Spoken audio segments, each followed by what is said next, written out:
Elizabeth ma'am, am I audible to you, ma'am? Yes. I think I can hear you from my phone. I'm-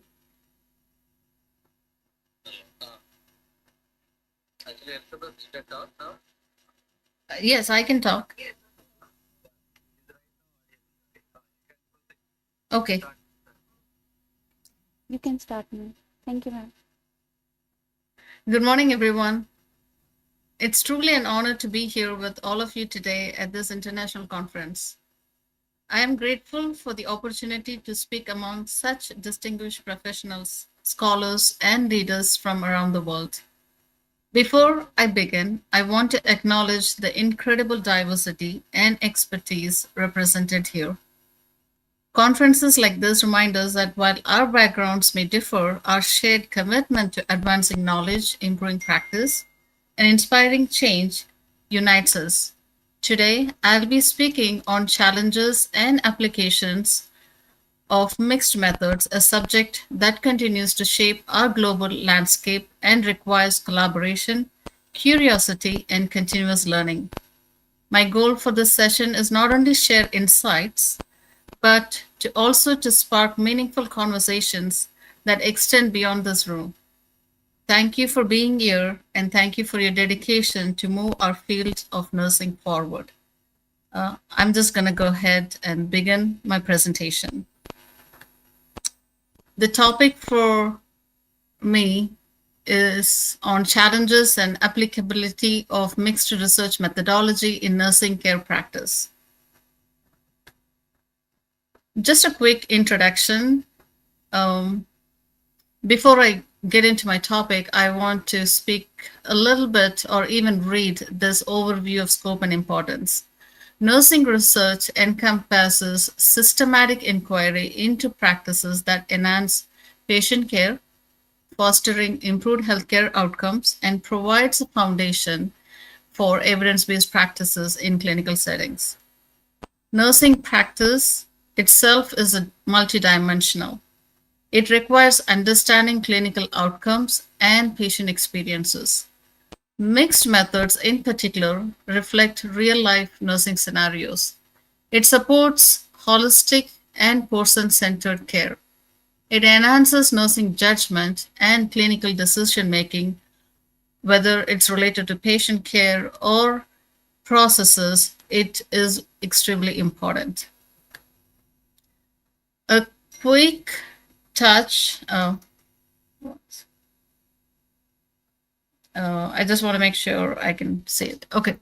A quick touch on the quantitative methods and qualitative methods. Please note that I'm not going to go into too many details, but I would really like to rephrase what this means. A quantitative methods It focuses on numerical data collection, utilizes surveys, does clinical trials to analyze outcomes statistically, providing a foundation for evidence-based nursing practices and interventions. Whereas qualitative methods, it involves interpretation of non-numerical data through interviews and focus groups. It offers rich insights onto patient experiences and perceptions. And this is really crucial for comprehensive healthcare understanding. When we say mixed methods, we are going to use both quantitative and qualitative methods. And how does it apply in the clinical settings? Yes, we do all these researches, a lot of studies, but how does it really apply when it comes to patient care? And that's a big question, right? We have to translate everything into practice. So this can be applied, maybe integrating the quantitative data. It can be in the form of vital signs or some sort of scoring that we do day to day with the routine patient care. Combines qualitative data, and that can be a patient narrative or patient feedback or nurse's perception that we take into consideration. Used to study clinical care processes, again, which is very important in care delivery. And it also helps to understand the why and what works for the nurse, because we do need to get the buy-in of nurses. And it does provide deeper clinical insights. Now, mixed methods help nurses analyze data, for example, falls, along with staff and patient perspectives, giving a full understanding of clinical problems.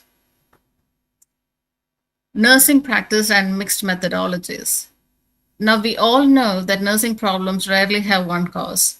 It supports complex patient care decisions, and we all live in a very complex environment given the healthcare climate. It helps evaluate interventions from simple bathing procedures to a small product to big advanced procedures or any bundles or any care. It captures nurse and patient perspectives. It aligns with holistic nursing care models. And that's why one research is not the solution. I think, yes, quantitative is great, gives you that higher level of evidence, which is really neat that we can apply. But qualitative at the same time is extremely important. And that's why we need to go with a mixed method approach. And in the end, I'm just going to go over a case study where you will really understand how these two comes together in solving a patient's problem. Practical applications in general, it enhances patient care and workflow, whether it's in the form of providing quality care by implementing evidence-based practices or interventions, or it's related to patient safety issues. When you integrate nursing research, it helps us to identify any potential risk that is involved, and it improves patient safety significantly, and it prevents errors, reduces errors, and it promotes the best quality care, which is really safe for the patient. And it makes the clinical environment setting really safe. The workflow improvements can also be research driven. And we do have nursing workflows where we work on improving the efficiency, and it allows the nurses to allocate more time more to patient-centered care versus something that's probably not worthwhile spending, where or maybe you can delegate it to somebody else who's not a nurse. Overall, what we do is we have to promote patient care and patient-centered care, and this is in the form of a quality and safety perspective. Major mixed method designs, again, my stance on this is not to go in too deep, but I really want to touch what it means. We have several designs when it comes to mixed methods, and some of this really fit in different clinical needs. One is a convergent design for immediate practice evaluation. The other one is explanatory sequential design for clinical outcomes. And then there is that exploratory sequential design for understanding new nursing issues. And then there is that embedded design for quality improvement projects or multi-phase design that we might use in nursing education or any residency programs. So different designs fit different clinical needs. It can be one can fit in for a quality improvement, the other one maybe for evidence-based practice project, another one for an educational need or a leadership project. The philosophical foundation when it comes to mixed methods is based on pragmatism. And what that means is this is a philosophy that supports selecting methods for a study based on their ability to address the research problem. Applicability to nursing practice. Now, just touching on the convergent design.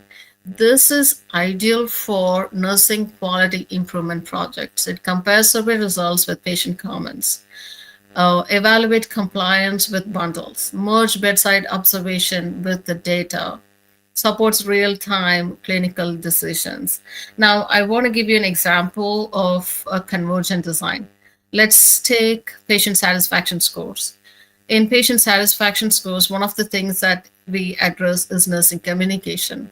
So we ask a patient to rate how would you rate nursing communication when you were in the hospital, and the patient would rate, maybe gives a 5 if that's the highest, or maybe 1, maybe 3, whatever, wherever they find it's applicable for them.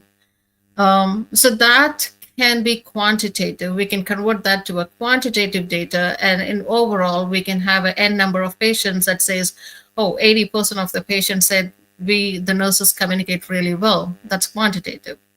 Now, when they go a little bit deeper and give you comments like the nurse had great professional bedside manners, the nurse listened to me, the nurse probably lacked knowledge or did not, I had to wait too long, or any kind of comments, right? So these are patients' perception, and it's more subjective, but it really helps to drive the patient satisfaction scores. Now, these are qualitative data that combining both, when you do it at the same time, like quantitative and qualitative data, or when you run it at the same time, and you do an inference based on the outcomes, that's a mixed method, and that's a convergent design. Another one would be an explanatory sequential design. It starts with metrics. For example, infection rates, falls. It can be eclampsia, CARDI, it can be anything.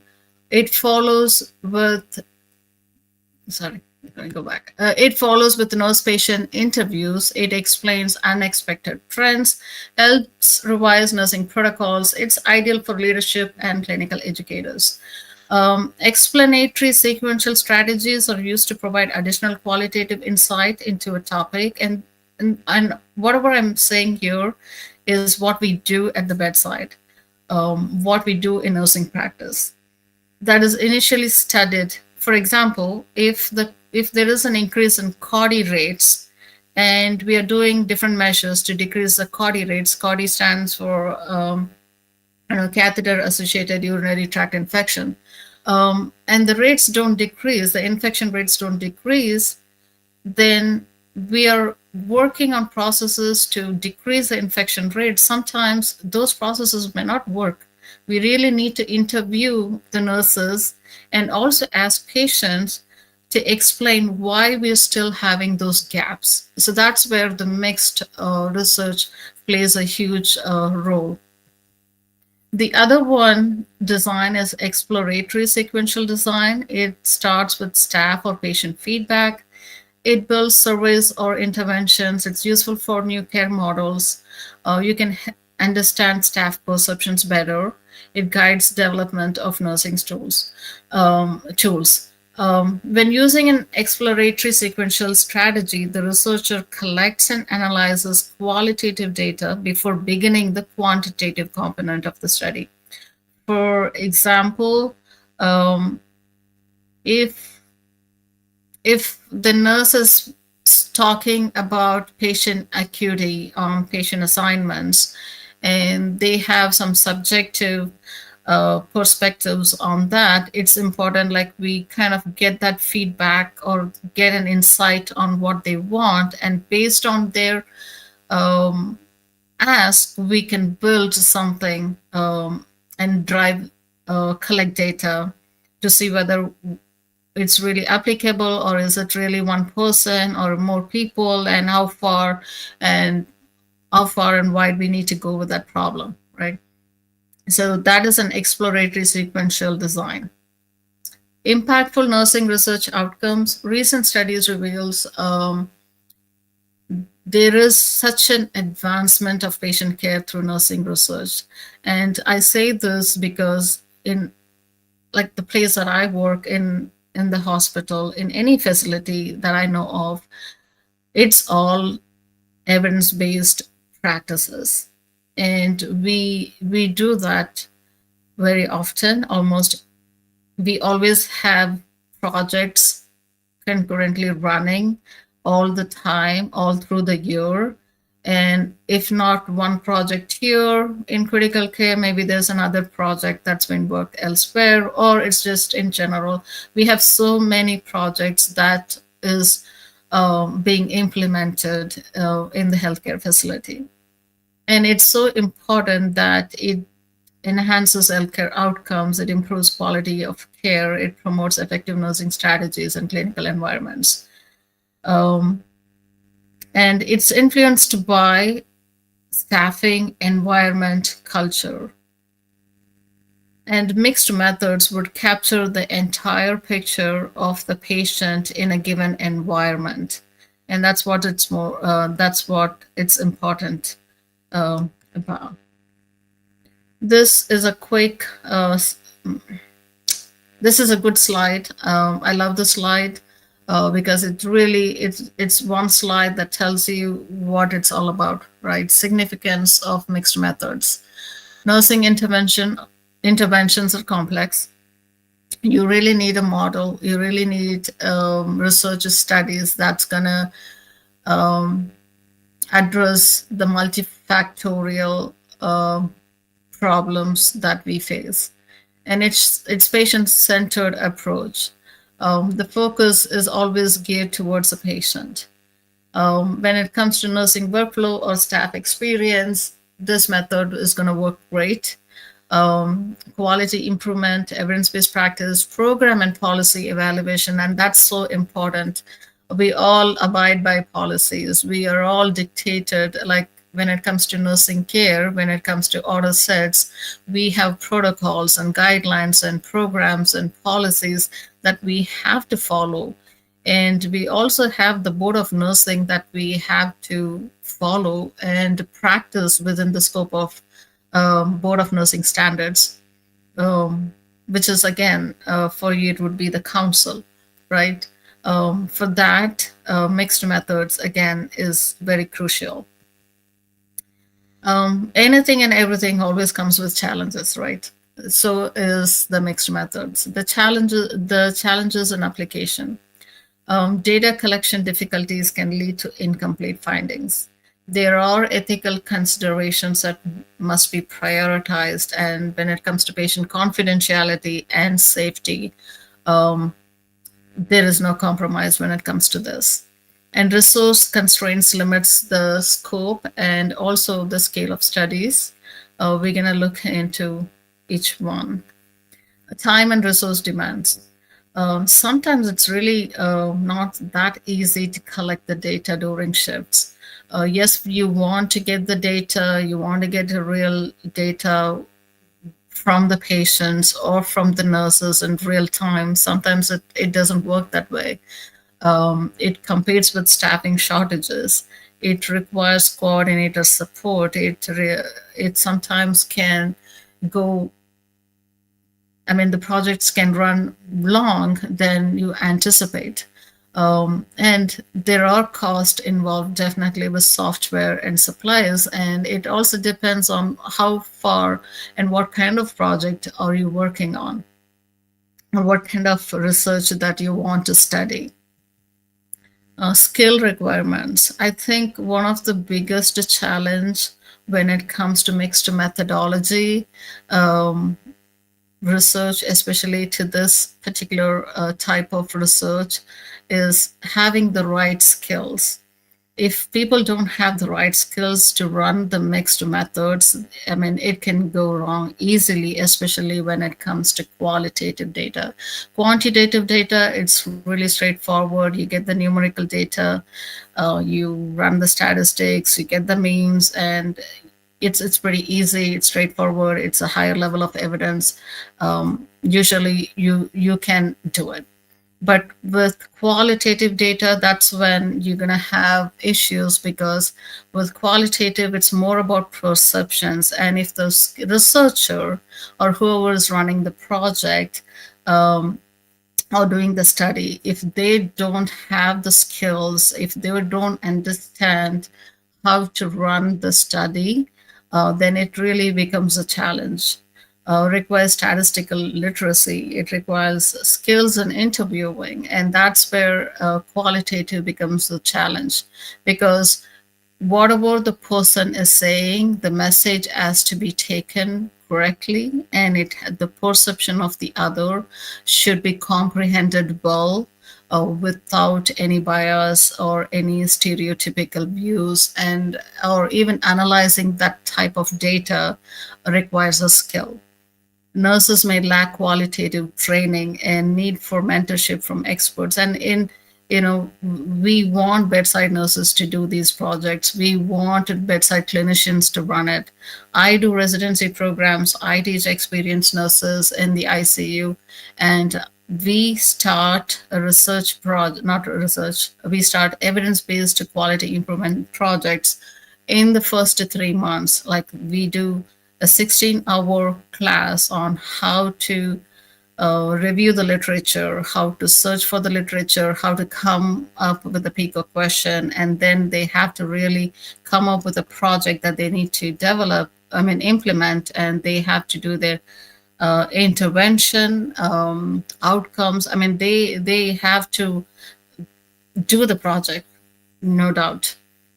And we want that embedded, like incorporated way in the early in their nursing practice. Otherwise, it's going to be a problem. Like, people get scared when they hear the word research, or even when they hear about an evidence-based quality improvement project. When you're practicing, when you become a nurse and you practice for 5 years or 10 years, and you hear the word evidence-based practice study or a research, some people get really scared, and we don't want that to happen, because we want every single nurse to make sure they know what evidence-based studies are and how important it is to apply that in the day-to-day practice. And that's the only way you're going to drive change.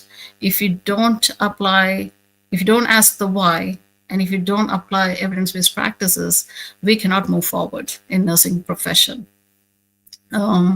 It's difficult for new nurse researchers, and I think that is the reason when we have new nurses, when we do the residency programs, we really want them to do the project, and we have done great projects here.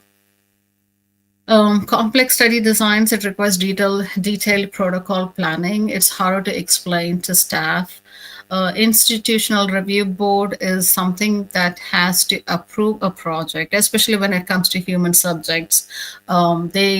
They really do a big screening, and making sure that patients' identifiers are not disclosed, HIPAA is maintained, confidentiality, privacy, and all of those things. I mean, my project for the doctorate, it went through the institutional review board, and I got it approved. But it does take a long time. They do a very good job in looking at the risk of the patient data.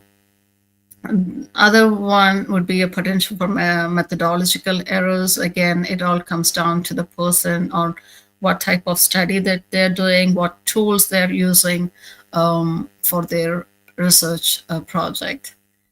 I keep saying research and I keep saying evidence based studies.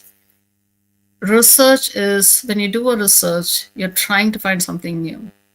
Evidence based studies are like there's already research has been done. There's a lot of evidence that says, for example, there's tons of studies out there that says exercise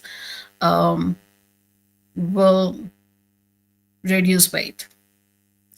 If I take that and I do my research, I do my literature review, and there are like maybe I come up with 5 to 10 literature article reviews in the recent 5 years, and all those 5 to 10 articles says that exercise is reduces weight.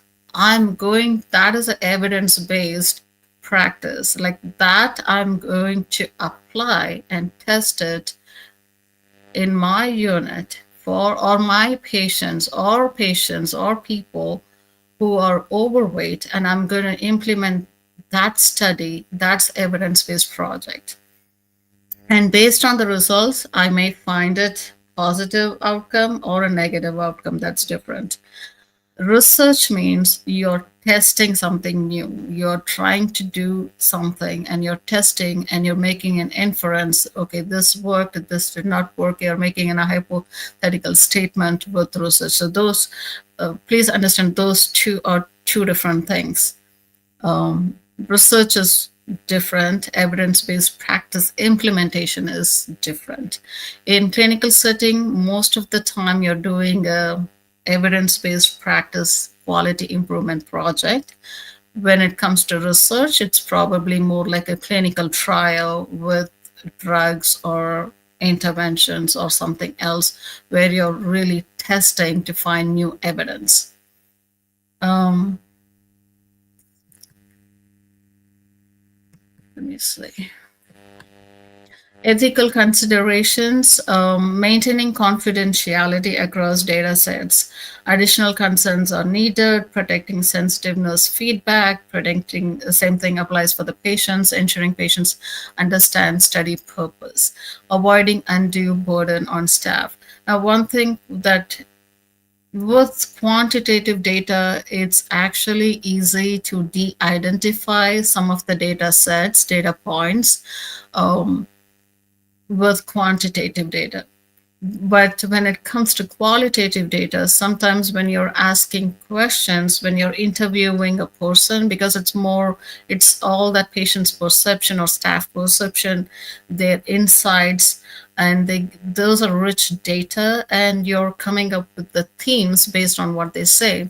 So sometimes these things can be more subjective, it becomes more personal, and you will hear personal stories that applies to them, and sometimes you might run into situation like you heard something that's so personal for the patient. Can you even say that loud to others? Can you really use that in research? Can you put that in paper, whatever they said? Because again, if they say something very confidential to them and if you put that in a paper, people will know it is that person. So how do you keep that protected?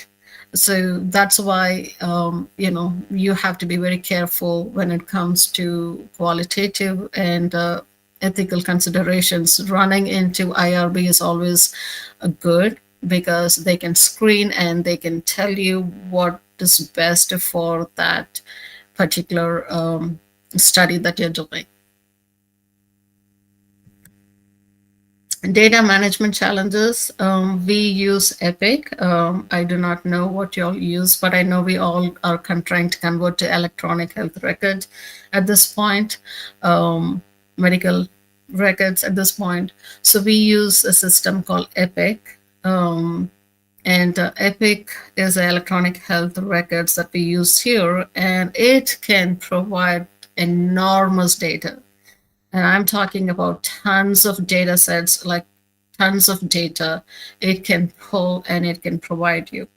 So when you have such large volume of clinical and narrative data, sometimes you don't know, you can get lost really quickly because you don't know what data you really need for the study. You might say, "Oh, I need this," and then it might cascade to something else, and then you now you have like 10 different datas that you're trying to figure out which one do I need to do, or am I have to do all the 10 to use for my studies. You don't have to, but just know there's so much data out there. You have to tailor it and customize it for your studies. It requires secure storage and access. The more data you have, it comes with that storage and access problem, and again, confidentiality problem. And it's hard to organize across units. And again, if you work in a very big organization, they probably have really good softwares that can be protected, and they can customize any data that you want. And with Epic, we can always customize whatever we want. Sometimes if you don't have that kind of tool, then you're really looking forwards for, you're really asking the stakeholders to provide some financial guidance and help with your research projects. Bias and interpretation first, like I said, researchers should be neutral, non-judgmental, and their assumptions sometimes, if they don't have the skill set, if they don't know how to run a qualitative study, it might impact the results. And nurses' perspectives may influence interpretation, and that's important as well. If the nurses are involved in a study, their perspectives must be totally neutral, and it should not have any bias, or they cannot be judgmental on whatever data that they're collecting. Qualitative, as I said, it's subjective. Sometimes we tend to overemphasize one data set, or sometimes we lean on one thing and we try to think that's the only theme that has emerged, and we might miss out on the other thing if we don't look at the entire big picture. It does requires reflexivity and transparency with mixed methods, and these can be challenges when it comes to mixed methods. And these are the challenges that you're going to face when you actually apply it in the clinical setting.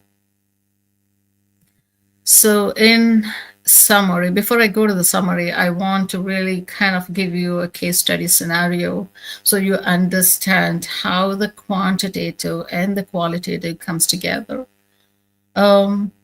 Let's say a 32-bed medical surgical unit has some inconsistent practice on giving CHG bathing for patients, and this CHG bathing is implemented to prevent infections. So in our facility, we actually did a project on that. All patients with lines, tubes, and drains require CHG bathing. And ICU, they must have a patient, they must do a CHG bathing every day. All the compliance on paper appears high in this particular case scenario. Staff report challenges such as patient refusal, time constraints, and inadequate supplies. So to better understand this issue and to fix this problem, because we know CHG is an evidence-based practice that says it reduces infections. And it's good for the patient, it promotes quality care, and it's safe because it reduces infection and prevents infection. So to better understand this issue, let's say we decided to do a mixed method. So we are going to do a quantitative and a qualitative data study to identify any barriers and implement an intervention. So the quantitative component for this study would include a 4-week audit on CHG bathing documentation in the electronic medical record, We can do the variables like completion rate, shift, nurse-patient ratio, length of stay, compliance rate, etc. Um, Apparently, we found that night shift had significantly higher documentation completion compared to day shift. So night shift had a completion rate of 75%, whereas the day shift had 55%. Now, the qualitative component for the same problem, the same study, we are doing some interviews, and we decided to interview about 10 to 12 nurses. And also, we decided to interview 8 patients, 68 patients. That's a good number. We found patients that said, oh, it's the smell. They couldn't take the smell. The skin was irritated. They feared that it was a chemical bath. The nurses during the interviews expressed that they had time limitations. They couldn't find the CHG wipes. The patient refused and they were not clear. So, this is the qualitative data. And we found in the quantitative that the night shift had a higher completion than the day shift. So, based on this mixed method interventions, there was a CHG supply card. We ensured that the CHG was available all the time. There was a workflow changes that was done. There was posters for patient rooms explaining the importance of CHG bathing in simple language. And then anything and everything related to the problem, they try to fix it by implementing and correcting the issues. Now, the post-study, post-intervention results after all this intervention phase, the compliance, when they did the post-study data, the compliance increased from 62 to 86%, or like 65 to 86, or whatever number. The day shift, obviously, the day shift compliance also improved from 55 to 82%. And night shift improved from 75 to 90%. I'm just giving you a random number. So the point is the quantitative data and the qualitative data is important. The quantitative was able to give us the actual compliance rates and able to help us to track improvement. The qualitative insight to those mixed methods, we were able to understand why patients and nurses were struggling with the CHG bathing. So we were able to mitigate those barriers, and we were able to fix those problems in a multi-factor level, factorial level. So that's just an example of the case study. So in summary and future directions, there's definitely benefits to the mixed method. It promotes safe and patient-centered quality care. I keep stressing this almost in every other slide. It captures the whole story behind outcomes. It enhances clinical decision-making. It strengthens QI and EBP work. QI is quality improvement and evidence-based practice work. It provides more profound insight into practice gaps. It does give that holistic understanding of care, shows clinical outcomes and patient experience. It reflects true complexity of bedside care. And why is it all important? Because when it comes to patient care, we don't deal with numbers only. We are nurses, we have compassion, and we deal with human beings that has feelings, and they are subjective, and they have an emotional components attached to it. So adding these two together to finding solutions is really imperative. It does build strong evidence for practice changes. More integrated future of this would be more integration in residency and education, increased use in magnet and PTAP. PTAP is practice transition accreditation program research that is done for residency. More mixed methods should be done by frontline nurses, and better technology for data integration, and also the future. The only way you can get the mixed methods in nursing is to involve key stakeholders and have that interprofessional collaboration for a successful study. So I would like to end with mixed methods will continue shaping nursing research and care delivery.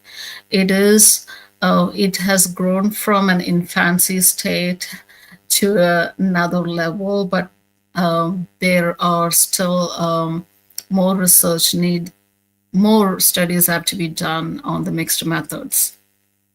With that, I will conclude my presentation. Um, I do have my references, and if you all have any questions, I couldn't hear the audio, but if you have any questions, I will take it.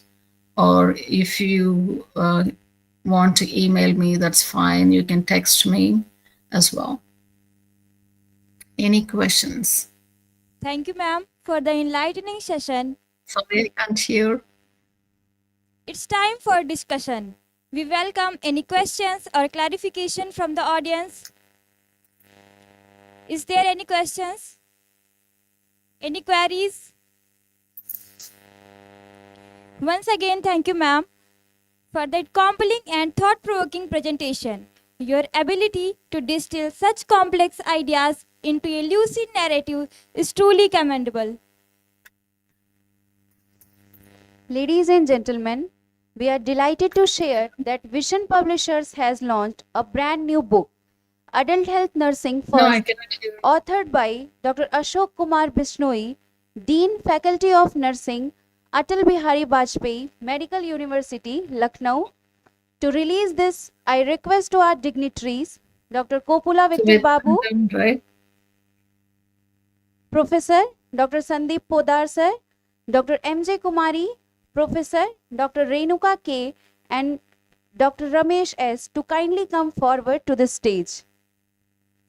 Please come forward, sir.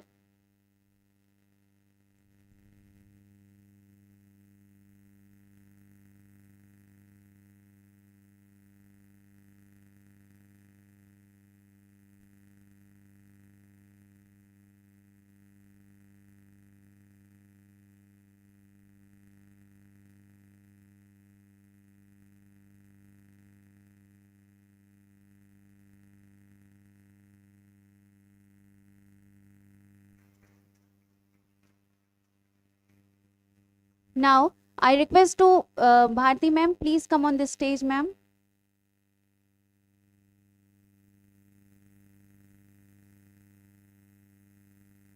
Thank you, ma'am.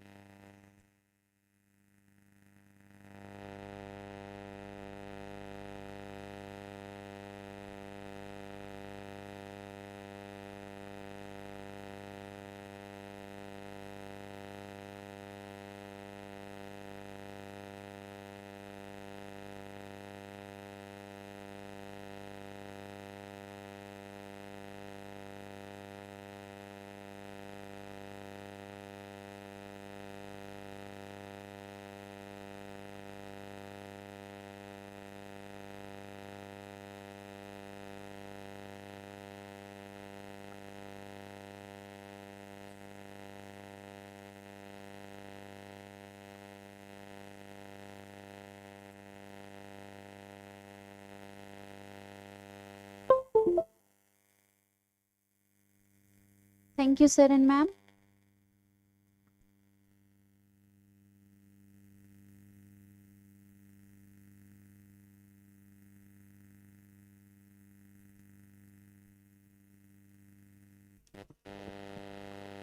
Everyone, please pay attention to the screen.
to have the outcome measures. Okay, so based on the outcome measures, you must have what you need to assess the results. Once you will assess the result, you find out that so the previous practice, the old practice is better than the new practices, so that we can able to implement the new practice. Next slide, please. I hope everyone understand how we can able to frame the question, because the first step is ask question. It's very important. If you are working in the clinical side as a staff nurse, okay, as a nursing officers or nurse managers or the head nurses or charge nurses, whatever it may be. So when you have the clinical question, when you have the question, so you need to frame the question. How I'm going to frame the question? You see here, PICOT. We call it as a PICOT as a mnemonic. Okay, P is a patient, population, or problem. You can take either patient or population or problem. That's why it's called P. P is always stands for patient, population, and problem. The next one is the intervention. So what is the intervention I'm giving now? Then I am going to compare with what?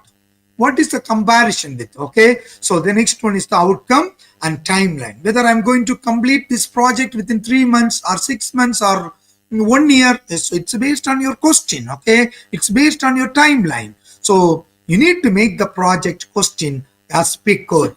P for population or problem or patient. Intervention. So what kind of intervention I'm going to apply? I'm going to compare with what kind of intervention. So what is the outcome? So once I will apply this intervention, what will be the outcomes? And the time duration already I told you. So it's very important for you to understand. So the timeline, you need to fix the timeline. Whether I'm going to complete within 3 months, I'm going to apply this intervention, new intervention within 3 months or 6 months or 1 year. So whatever it may be, you must have an idea when you initiate the projects. Okay, next one, please.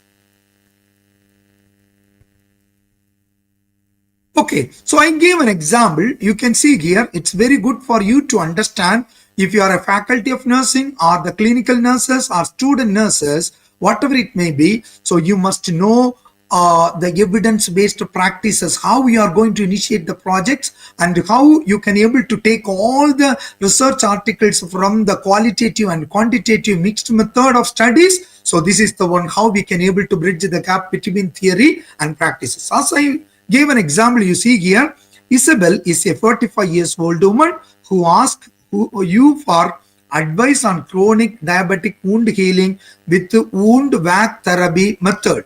She is particularly interested in whether she would gain any benefits from hyperbaric oxygen therapy. So you see here, P is already I told you, either patient or population or what the patient, population or problem. Here P is a patient. You see here 40+ year old woman with the diabetic foot ulcer. I is the intervention. So what is the new method of intervention I am going to apply? So which is new intervention is the hyperbaric oxygen therapy. From where I get this hyperbaric oxygen therapy new intervention? This is from my research current articles. Okay, not to take from my own idea. No, it's from the synthesis of the qualitative and quantitative method of studies. The next one is the C is the wound vac therapy. I'm going to compare with wound vac therapy with hyperbaric oxygen therapy and wound healing. What is my outcome? So wound healing. So when I compare with wound vac therapy and also hyperbaric oxygen therapy, so which one is the healing faster? So which method is good to heal the wound? Okay, so you need to put the timeline also. Maybe it can be 6 months because it is a wound healing process. You need to have at least 3 to 6 months of the study so that you can able to understand this one. Okay, so what is the question? How does the use of hyperbaric oxygen therapy compare to wound vac therapy in treating diabetic foot ulcer in middle-aged women? So I hope you understand this one. So how to make a question, because it's very important. It's called PICOT and this is an example of the PICOT question. The next slide, please. Okay, I told you the level of evidences are very, very important for the mixed method of study. Okay, qualitative and quantitative method is major role in this preparing the level of evidences. You can able to see here. Okay, so because as I told you, there are different studies are saying different things. There are some expert opinion is there, some review of literature is saying like randomized control trial, and there are many research studies are saying. So I am not going to take all the studies because I need to take based on my level of evidences. Okay, so because when you take the level of good level of evidences, what we can do it, we can able to make a proper decision for the intervention. So we can able to make a proper decision for the clinical practices. So in order to improve the clinical practice, it's very important for you to understand, and we need to do the recommendation because so it's important for you to understand the different level of research articles. Okay, can you go to the next slide, because this is very, very important for you to understand.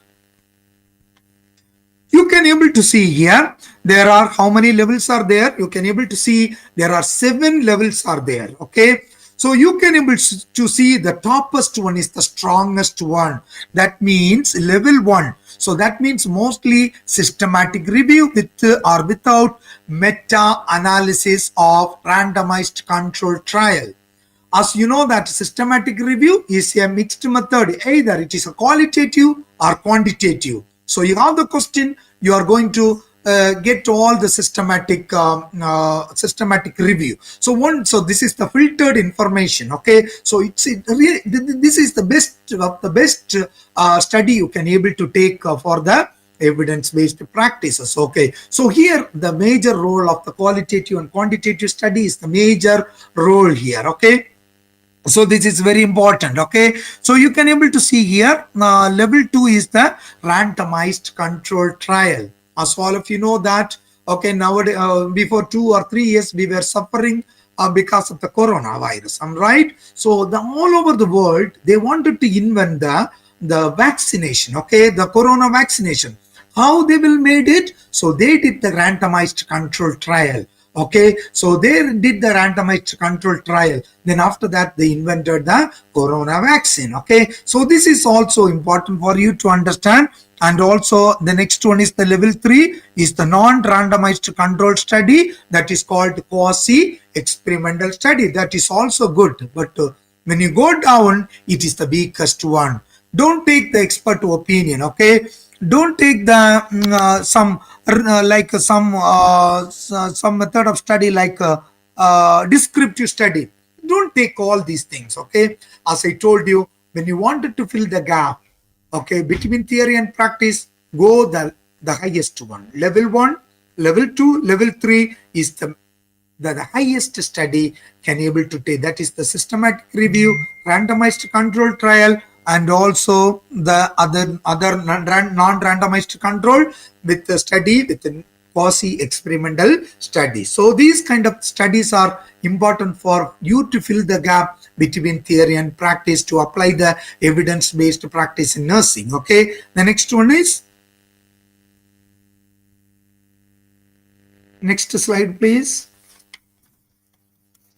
Okay, so you see here, this is for your understanding. All clinical question is a systematic review or meta-analysis. If it is a therapy, you can go to, already I told you an example about the coronavirus vaccination intervention. Okay, therapy, if it is a therapy, you can choose the randomized control therapy, randomized control trial or meta-analysis. So you can able to take, if it is an etiology, you can able to see all these things from the research study. When you wanted to take the research study, either qualitative or quantitative, follow this one. If it is a clinical question, if it is a therapy, if it is an etiology, if it is a diagnostic process, diagnosis, if it is a prevention, if it is a prognosis, if it is a meaning. So all these things you need to take. You need to take the study related to that. Next one, please.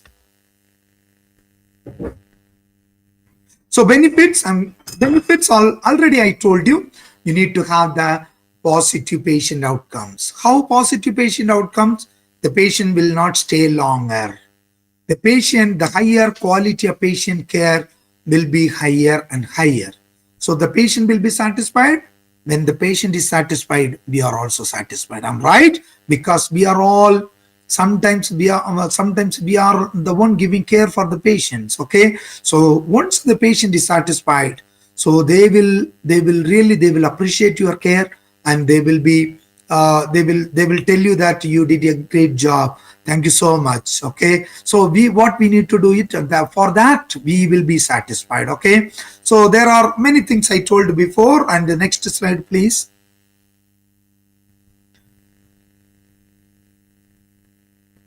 Benefits, already I told you that all these things already. I spoke about all these things during my presentation.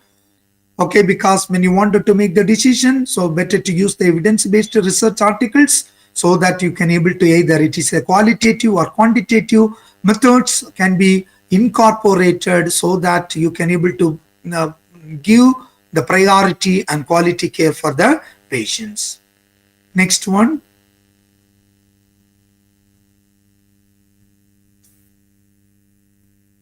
There are some barriers, because you know that, okay, there are less opportunity to do the research studies in nursing, because some of the research studies, need higher effort and need money. So sometimes we are not getting any any sponsors or any financial support, so that this is one of the barrier for us. Okay, sometimes some of the, so it is good for you to understand what is evidence-based practice. So that's why you are here today. So you are attending this conference because today at the end of the conference, everybody will come to know that. So what is mixed method? What are the different articles to be taken? What is evidence-based practice in nursing? How we can able to fill the gap between theory and practices? So most of the time we have the lack of knowledge, okay, and also lack of time also. So as a nurses, they are always busy, always busy. When you go to their working environment, at least they will work for 12 hours. So it will be very busy during the working hours. It's difficult to have difficult to do the research work or evidence-based practices. Okay, so this is the thing. Cost to conduct the research, already I told you. So it's difficult. Sometimes the cost will be more. Okay, so that because of that we have some barriers, okay, of evidence-based practices in nursing. Okay, so hopefully in future days or future days you will have more research articles, and also you will have more evidence-based projects in nursing in our country. Okay, so in order to promote the quality of care for the patients as well as for the best job satisfaction, so we will improve the projects, many projects. Next slide please. So I would like to conclude. I hope everyone understood about the evidence-based practice, how to utilize the evidence-based practice through the mixed method. So, and also there are different levels of evidence, as I explained to you. Okay, so it's very important. It is a problem-solving approach. Already I told you. So evidence-based nursing practices are the problem-solving approach. So what you need to do it. So if you have any problem, if you have any clinical questions, so if you think that this practice is not well, so go back and read the articles, collect the articles. As I mentioned, there are different steps. I'm right. Ask question, and also you collect the materials and synthesize and apply and reassess. It's very important, so that you can able to solve the problems. Okay, evidence-based nursing integrates providers' clinical expertise with the best external clinical evidence. So evidence-based nursing enhance the staff satisfaction as well as the patient satisfaction. So already many times I repeated the same, because it's more important. Any one of the patient is coming to the hospital, they wanted to get higher quality of patient care. So that the evidence-based practice is one of the key point and one of the important role for us to improve the clinical practices. So next slide, please. So as I would like to conclude, knowledge is not power. So if you have knowledge, you think that it is a power because I have knowledge. But Implementation is the power. Okay, when you implement, I have the knowledge, I have most of the things, I know is it, but if you don't implement it in a proper way, so it is waste of the time. So if you have the knowledge, so you increase or enhance your knowledge and apply in the clinical practices in order to get the call, in order to give the quality of effective quality of patient care. The next slide, please. From this one, I would like to conclude my session. I hope everyone understood mixed method research and has great potential to enhance evidence-based nursing research by generating more clinically useful findings and helping nurses understand how to identify and implement the best available research evidence in practices. As I told you, collect all the articles, synthesize the articles, and you will have to come to the conclusion so that you can able to conclude it. Okay, so that which practice is better, so that you can implement the best practices in your hospital. If you are working in a hospital, if you are working as a faculty, search for your question. So if you wanted to use it in advanced technology of teaching strategy or demonstration or simulation or blackboard or learning management system or blackboard method, so search for it. Okay, so you can able to use the advanced technologies in the clinical setting so that it is easy for you to understand. Okay, so that we can able to fill the gap between theory and practices in order to improve the mixed method of studies. Next one, please. For this one, I end the session. I hope everyone understood. So if you have any question, so you are always welcome to clarify your doubt and clarify your questions. I am here with you. Okay, so if you are if you wanted to have any clarification, please, you can go ahead now. So you have 5 minutes to clarify your question.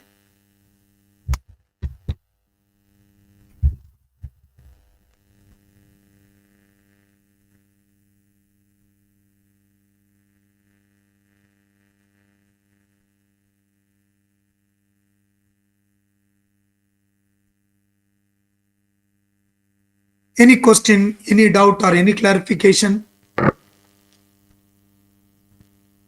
Thank you, sir, for If the you don't have insightful- any clarification, I'm going to leave.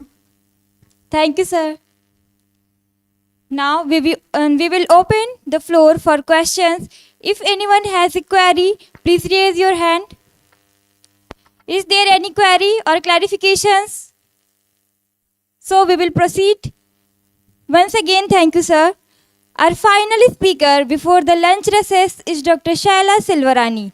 As a senior nurse specialist at King Abdul Aziz University Hospital, Riyadh, Kingdom of Saudi Arabia. Now, I would like to call upon the stage Ms. Anamika Maurya, lecturer of IGSCON, to deliver the address for Dr. Shaila Silvarani.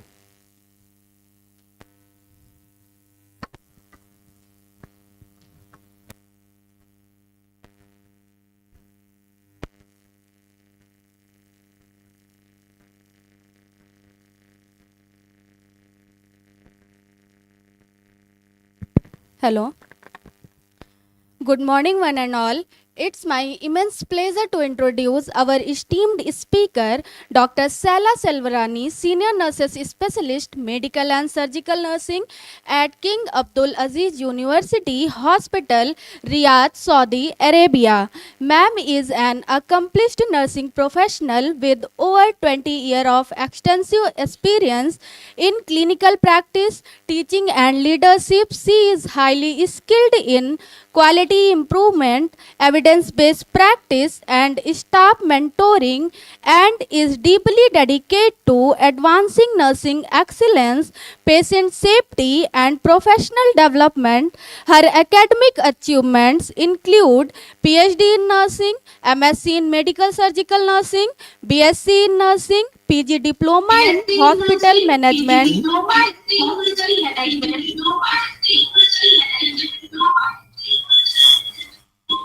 it gives me great honor and joy to invite our esteemed guest Dr. Sala Selvarani ma'am to share her valuable insight with us today's session, which focus on a topic of great relevance in today's healthcare research landscape, growing importance of mixed method research in health, integrating evidence for complex problem.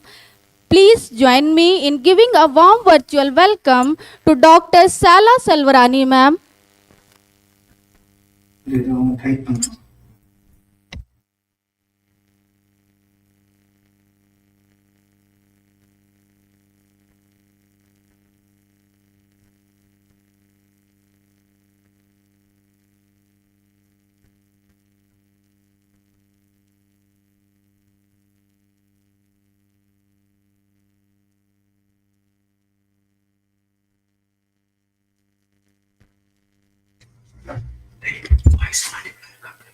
Good morning to all.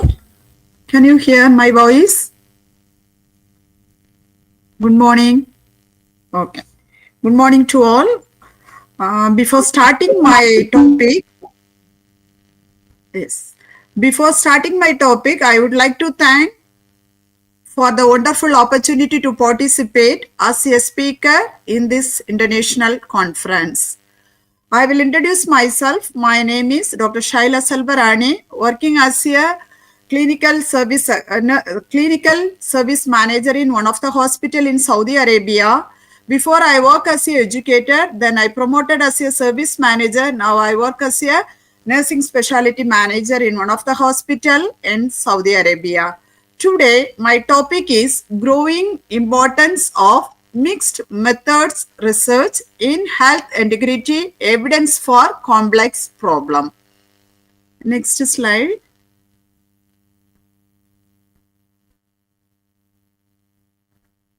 Next slide, please. Okay. By the end of the session, the participant will learn about definition and relevance of mixed method research. MMR means you all know. I don't want to explain more.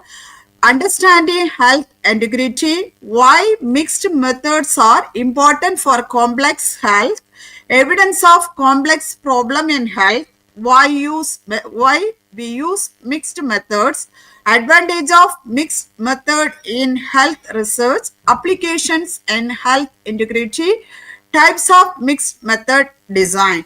We'll see one by one. Next slide. Next slide, please. Okay. Mixed method research is growing in importance for health integrity evidence because it combines qualitative and quantitative data to provide a more complete and strong understanding of complex health problem that single method study cannot fully address. What do you mean by growing importance? In my topic, growing importance of mixed method research in health integrity evidence for complex problem. Growing importance means mixed method research is become more widely recognized and valued in health research. What do you mean by mixed method research? It is merged with qualitative and quantitative method of study.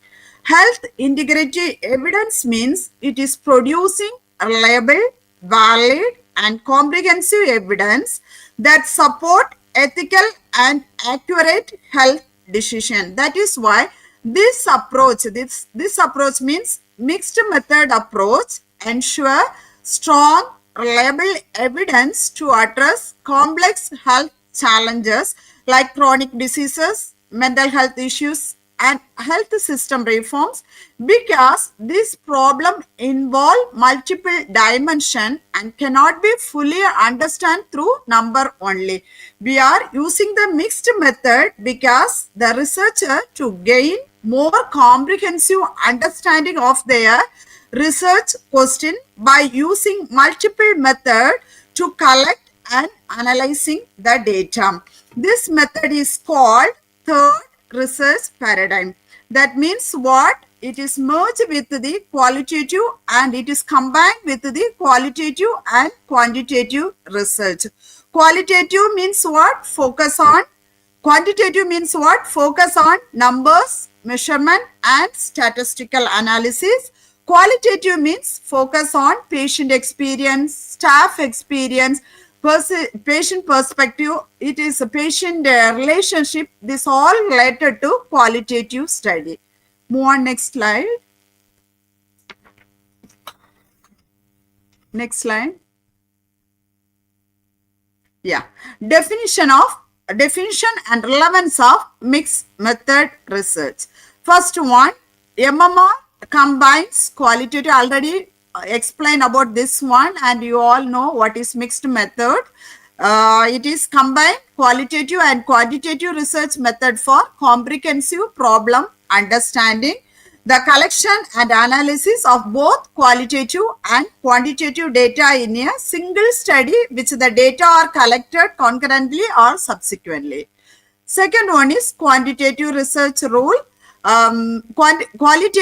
Quantitative method provides statistical rigor, generalizability, and measurable outcome in healthcare study.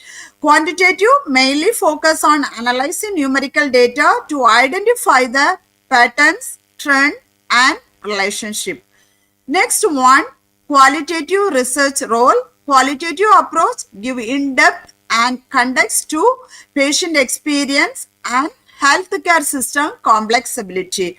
It is mainly qualitative analysis role focus on understanding experience about patient or staff experience, patient satisfaction about the disease condition. We will interview the patient about their experience. Next one, relevance in healthcare. Mixed method bridges numerical data and human, that means human means patient and staff experience to support holistic healthcare decision. Next slide. Next slide. Understanding health integrity. Some of the core principles of health integrity. First one, ethical healthcare study. Before doing any research study, we have to understand about some principle. First one, ethical healthcare practices. That means we need to adherence to the professional standard.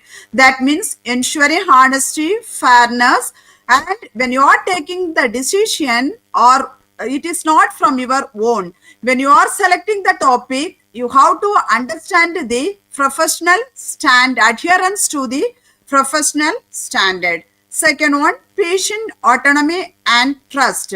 What do you mean by patient autonomy and trust? Mean respecting patient rights to informed decision about their care. We have to building the relationship between the patient and not only when we are selecting the study, it is not from our own decision. We need to involve the patient and we have to have clear communication to the patient about any decision you are taking before. You need to informed consent about the patient and we have to respect the patient rights.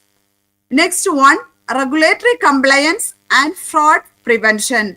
Follow the healthcare laws, rules, regulation, and the accreditation standards, implementing safeguard to prevent fraud and misuse of resources.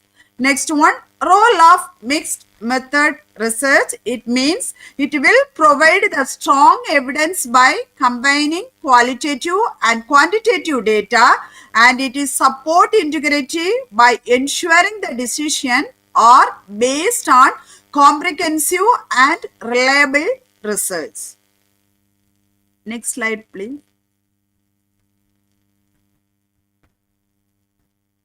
Yes. Why mixed method are important for complex and health problem? Why it is important? First one, complexity of health issue. What do you mean by complexity of health issue? Mean health problem involve multidimensional. That means biological, psychological, social and systemic factor. That means no single method can capture all the dimension. When you do the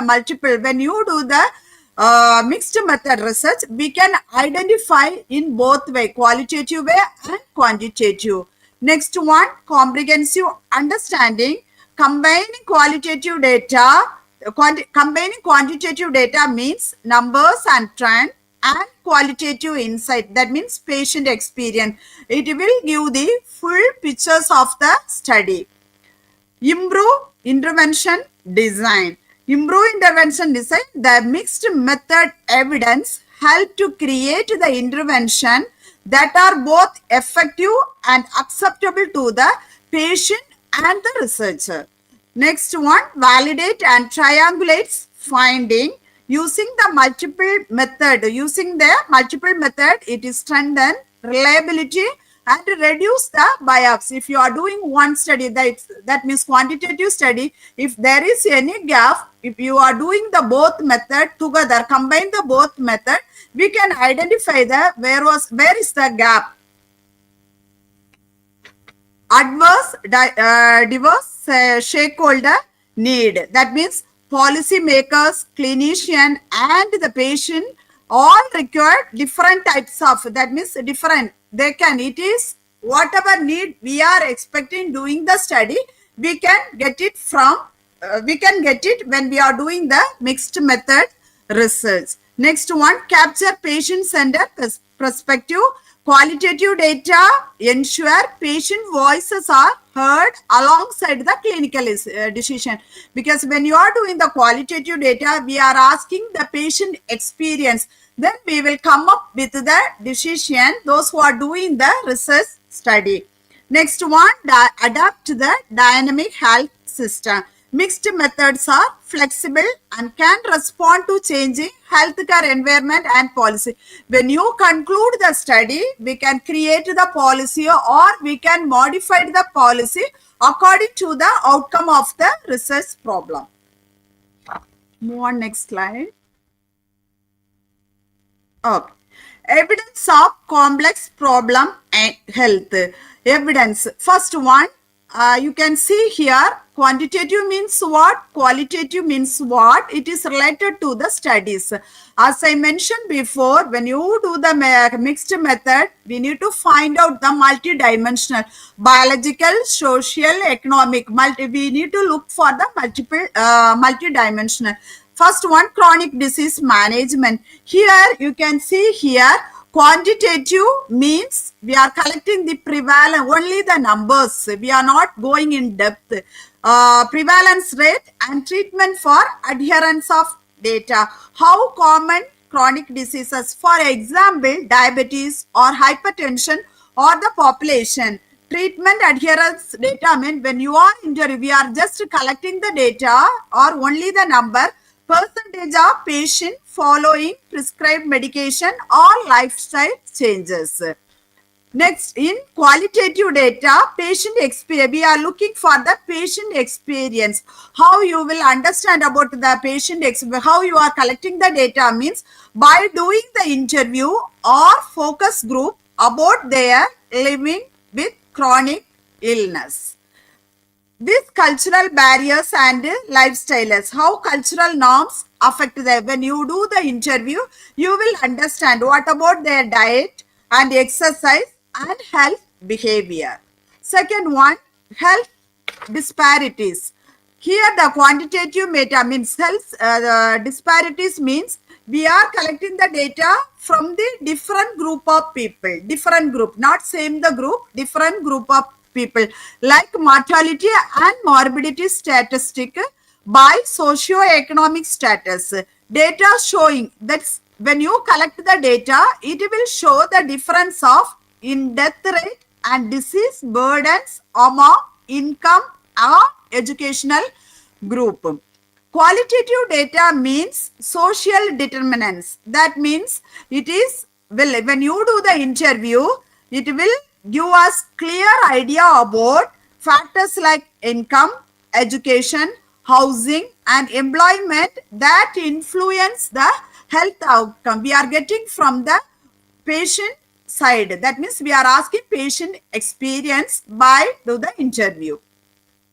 Next to see about mental health intervention. Mental health intervention here, the quantitative data means the same. We are collecting the clinical outcome or medication effectiveness when we measure the control trial, dosage response and the side effect.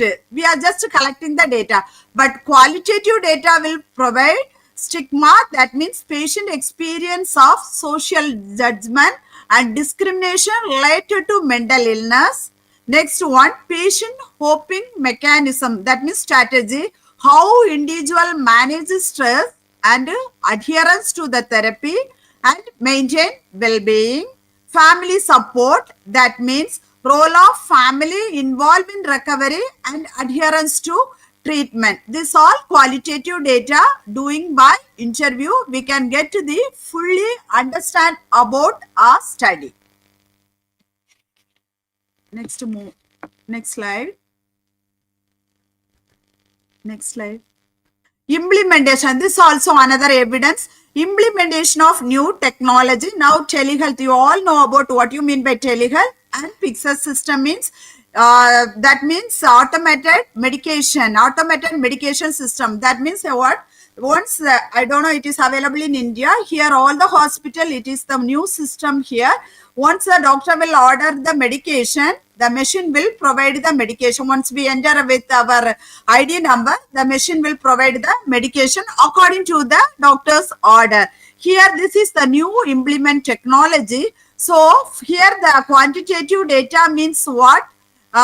Usage rate and error detection metric. That means what? Usage rate of telehealth or automated medication system.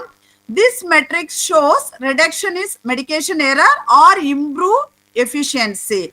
Qualitative data will provide here staff perception of usability and the effectiveness. How the staff, they are adapt with the medication, this new machine. Any challenges they are facing or any workflow changes, we can identify. When you are doing the research study, you will merge, you will combine with the qualitative and quantitative data. We will identify the gap or we can make intervention according to the finding or outcome of the study. Next evidence is pandemic response, COVID-19. Quantitative data collect the infection rate, vaccine coverage. Qualitative data, what is the public, that means trust, misinformation or impact. Like you all know, when we received the COVID-19 vaccine, there are many comment, okay, this medicine is not good or you will get side effect or complication. Many patients died because of this. Once you are doing the study, combined with the qualitative mixed method research, that means qualitative and quantitative, we can make correct intervention. What is the outcome of the study? Okay, next slide. Why used method? Already many explained. I am just giving the outline why we used the mixed method. It provides a more complete picture. That means what? Combine the numbers, that means quantitative, and experience, staff or patient experience, that means qualitative, for provide the holistic understanding about the study. Second one, strengthen the evidence. When you do the mixed method, sources increase credibility and the reliability. It will give valid or identify the gaps, how to improve the study. When we mix it together, we can get clear picture about the study. Next one, explain and conceptualize finding. That means qualitative insight help interpret statistical result and uncover underlying reason. If we didn't find something, when we combine together, we can identify the what all are the cause affecting the disease and where is the gap. We can identify easily. Next one, enhance validity, triangulates, reduce the bias and confirm the finding across the method allow for flexible research design.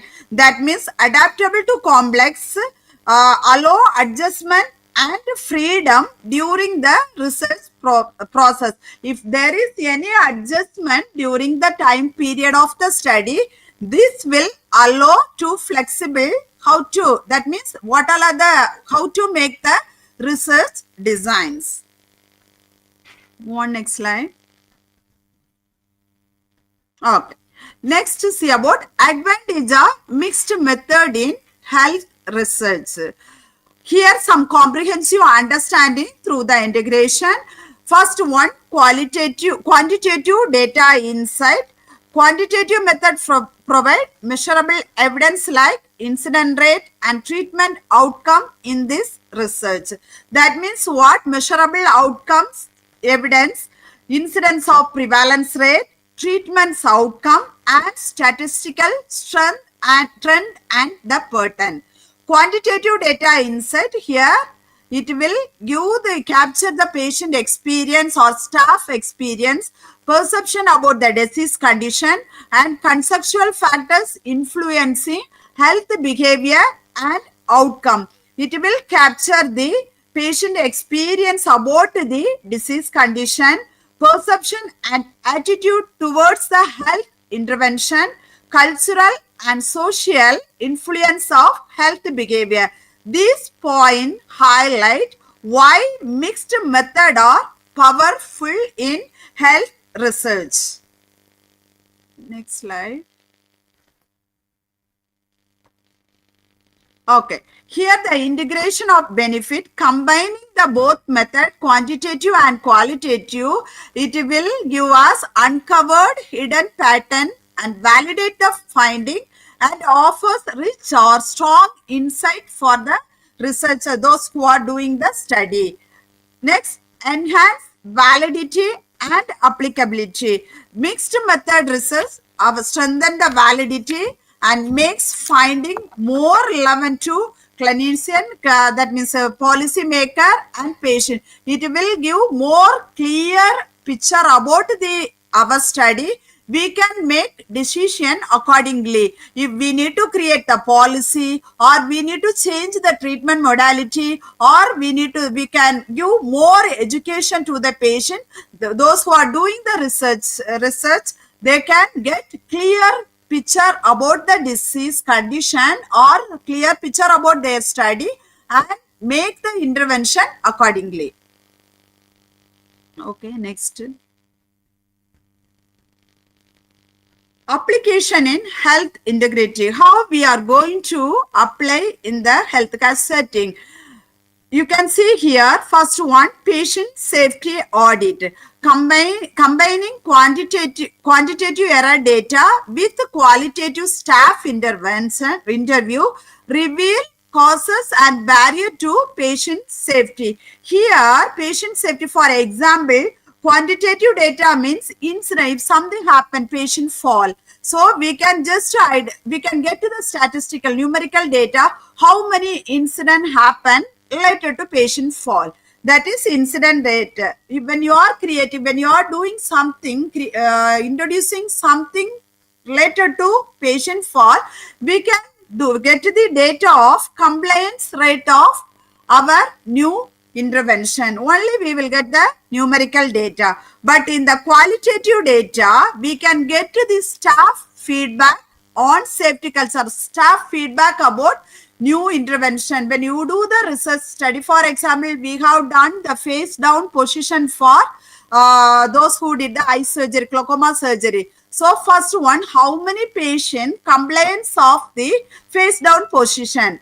So when that is what quantitative data. Qualitative data, we created some intervention, we applied to the patient care area. Like we have given some safety measure. So we asked the staff about how many patient, what is the experience about the safety measure. So the staff will say patient are not compliant because 1, 2, 3 headache or patient is having high IOP. We will get clear picture about the our research problem when you do the mixed method of research. That means combine the qualitative and quantitative data. Number shows what is happening, while interview explain why error occur. That is the application in the health integrity. Second one, policy evaluation. Here statistical health outcome, we can ask the feedback. That means only how many statistical, when you are creating or you are introducing the new policy about something about the disease condition, how many staff complains about the policy. That is called statistical quantitative data.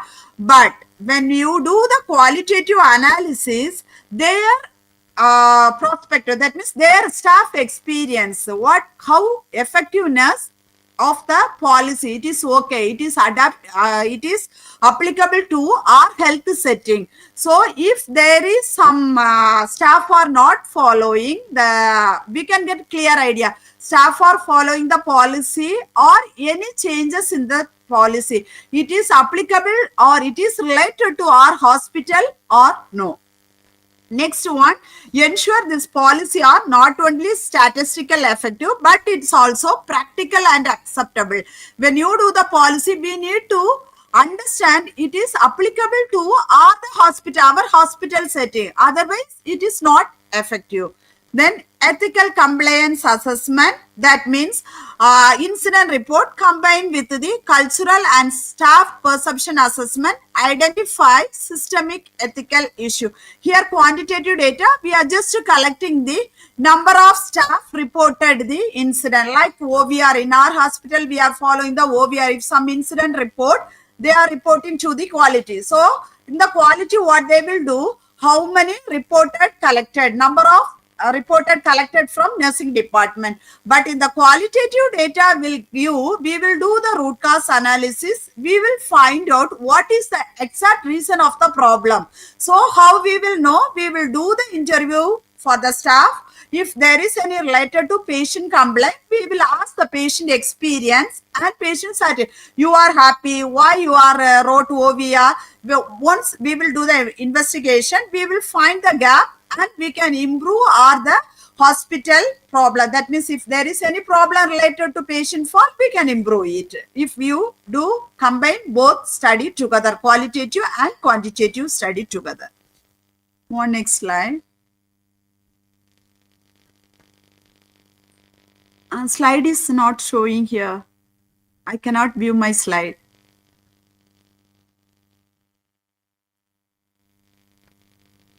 I can't view my slide.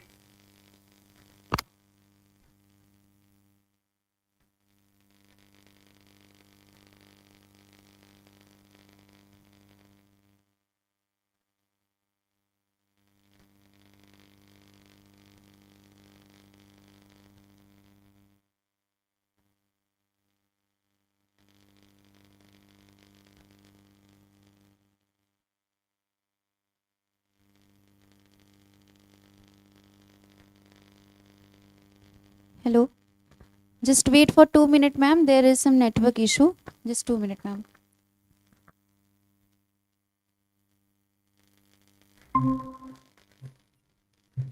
Again? Slide is not showing. Can't view my slide.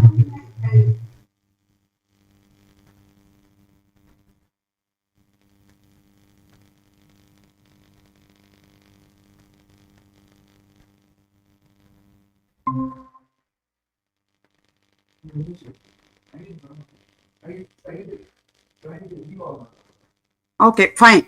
Okay, thank you. Thank you. Next, see about case study and benefit. When we used this is somewhat some example.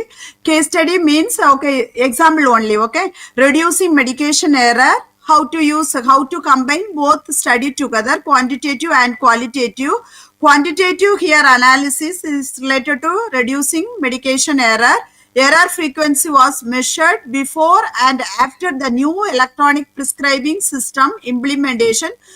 showing significant reduction. Here only quantitative, what we are doing, we are just measuring the number, it is effective or not effective.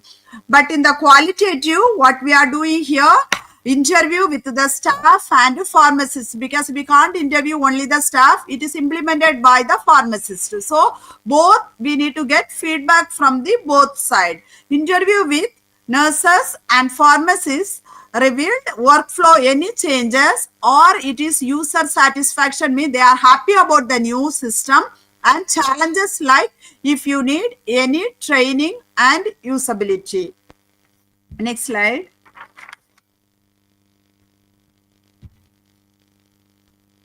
Next slide, please. Okay. Here, the holistic mixed method view, this integration of quantitative and qualitative data provide, what it will provide? Comprehensive understanding of the interventions impact and which area we need to improve. And it will promote continuous improvement. So, frontline staff enhance their validity and support a culture of ongoing healthcare innovation and integrity. When you do the both, when you do mixed method, we will identify staff happiness, that means staff experience, how many staff they are compliance with the new machine. Both we will start analysis the result, we can make the improvement changes if need any workflow changes or if staff need more training. Next slide. Okay. Here the type, no, before that one more slide. Why use mixed method? Previous slide, please. Previous slide. Okay, move on. Okay, next. Okay. Type of mixed method design. Already, I think previous lecture explained or no, I'm not sure. Just I will give you the outline. The first one, weighing dimension. You all know what is weighing dimension. There are under that equal status mixed method design. That means both qualitative and quantitative component equal importance. There is no difference. When you do the mixed method, qualitative and quantitative component have a equal importance. For example, you can see the example here, the study. A study of patient satisfaction in a hospital uses a survey that is quantitative. Only we are asking patient satisfaction rate, that doing by survey to measure the satisfaction score. Then what is qualitative means? We are creating the focus group to explore their experience. The both results are analyzed equally to make recommendation. Both equal important. We are giving quantitative and qualitative study. We are giving the both equal importance. That is called equal status mixed method research. Next one. Next slide.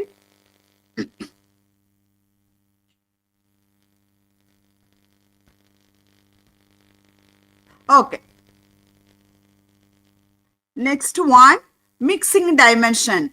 Under that mixing dimension, there are two: full mix method design. Second one is partial mix method design.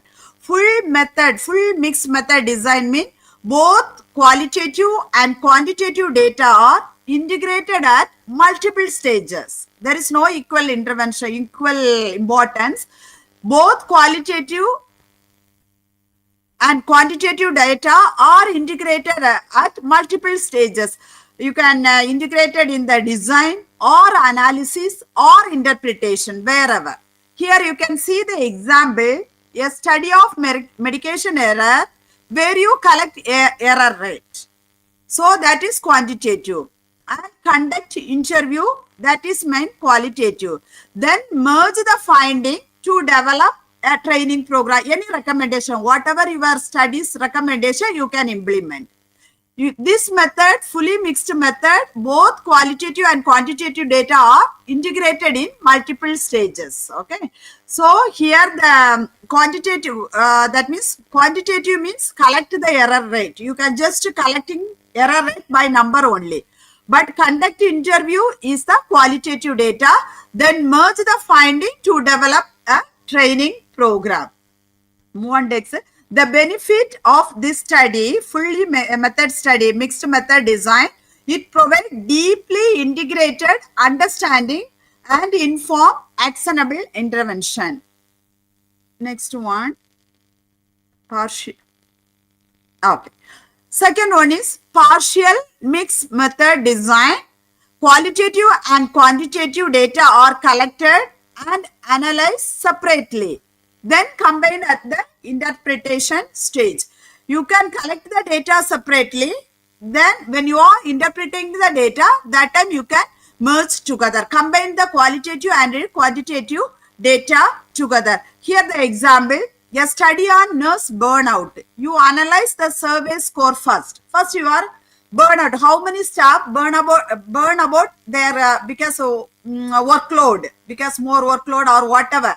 So then analyze interview separately. Finally, you can interpret the data. First phase, you are sending for some survey tool.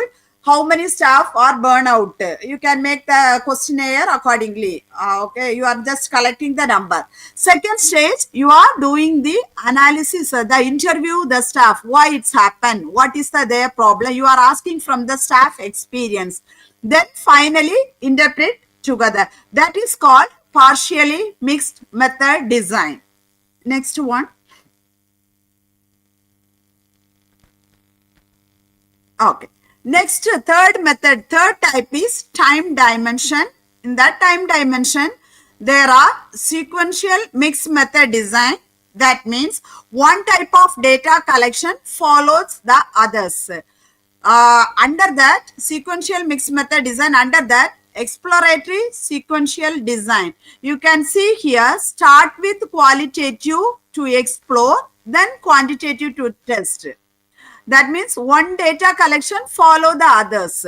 First you can start to exploratory means start with the qualitative to explore their patient and staff experience, then collect the qualitative to test. That means here the example, interview nurses about challenges in patient handover. That is qualitative. What are the challenges while doing the handover process? Then design the survey. From that you can design the survey to measure how common these challenges are happen. That is mean quantitative. You got it? I think you all understand. Exploratory sequential design means start with qualitative to explore the staff experience, then use quantitative to test. That is called exploratory sequential design. Next one. Next slide.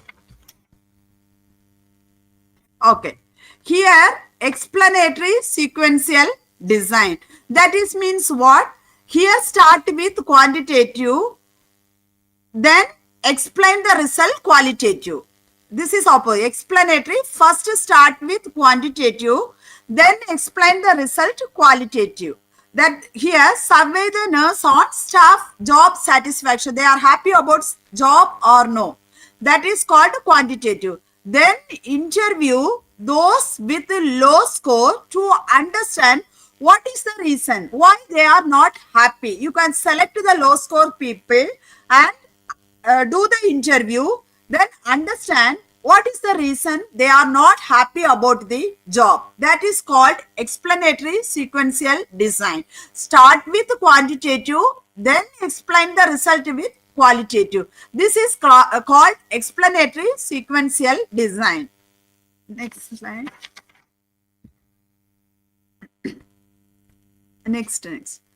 Next one, under the time dimension, convergent mixed method design. That means collect qualitative and quantitative data at the same time and merge result.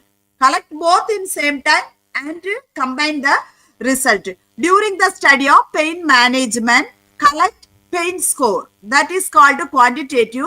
And patient experience, patient narrative. So you can ask the patient about the pain management. That is qualitative simultaneously. Then compare the finding. Both together.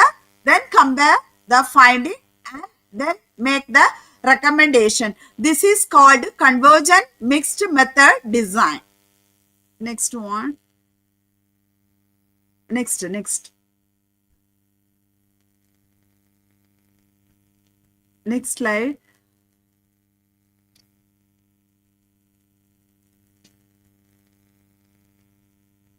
It's not moving.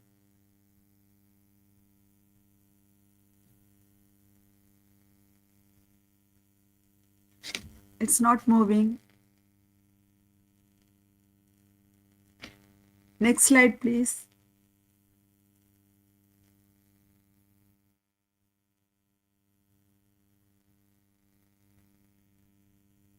Okay.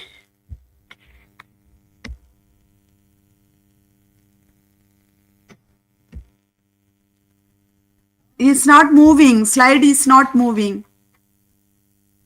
Oh, okay. Okay. Next one, characteristic of mixed method research. I think I didn't complete the types. It's okay. What all are the characteristic of mixed method? Collect and analysis. You all know, first we need to collect and analyze the data, then mix the two form of data together, qualitative and quantitative, then make the priority, do the single study or multiple phases. As I mentioned before, the types, you can select any one of the type design, type of dimension, select the study and apply in your study. Then research problem. According to the problem, you need to make the design. Then sample size. It is focus group or interview or numerical data according to your sample size, but you need to mix it together. Data collection, any technique you can use. Then interpretation of the data according to your finding and interpret data, make the decision. It is useful for the researcher, those who are conducting the study. If you are doing the hospital setting, it will give the when you are giving the recommendation, it is helpful for the area for improvement.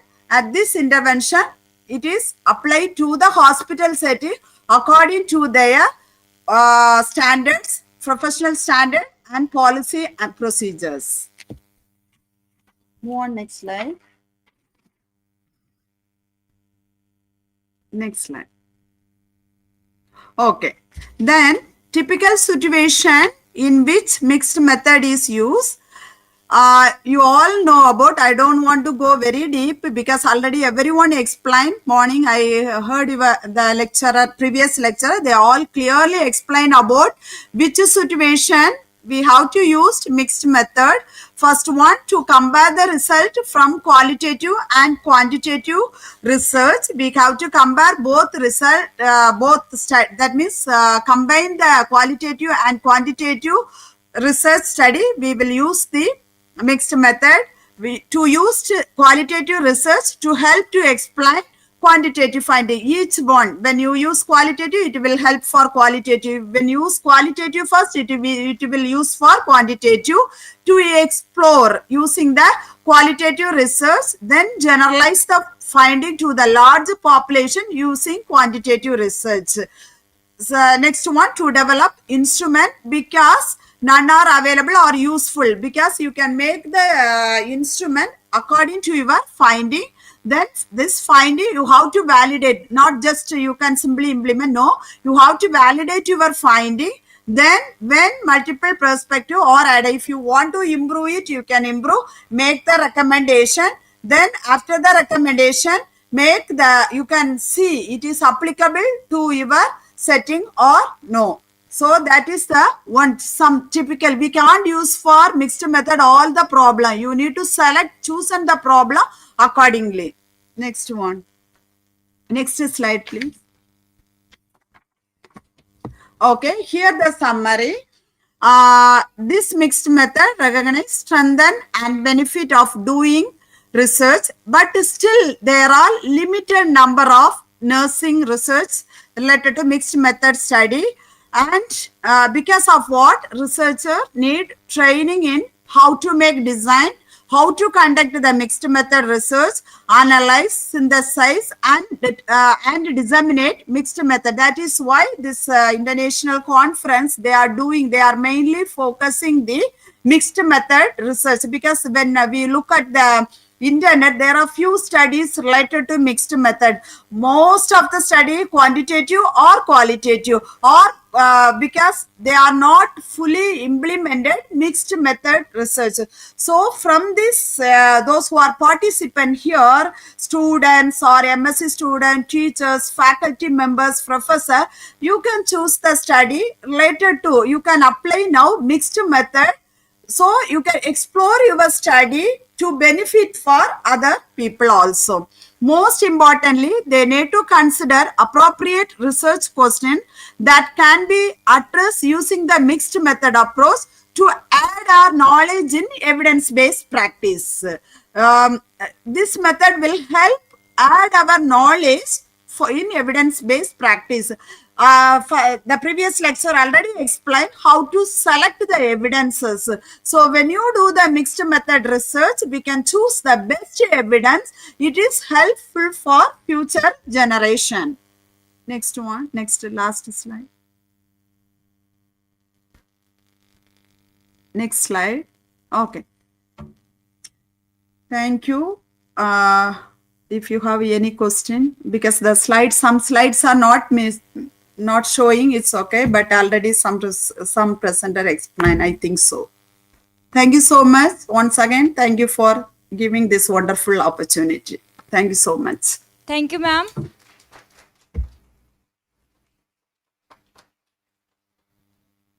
The session is now open for discussion. We welcome any questions or queries. Is there any questions we can clarify? Once again, thank you, ma'am. We are deeply indebted to you for sharing your invaluable expertise and giving us so much food for thought as we navigate the challenges ahead.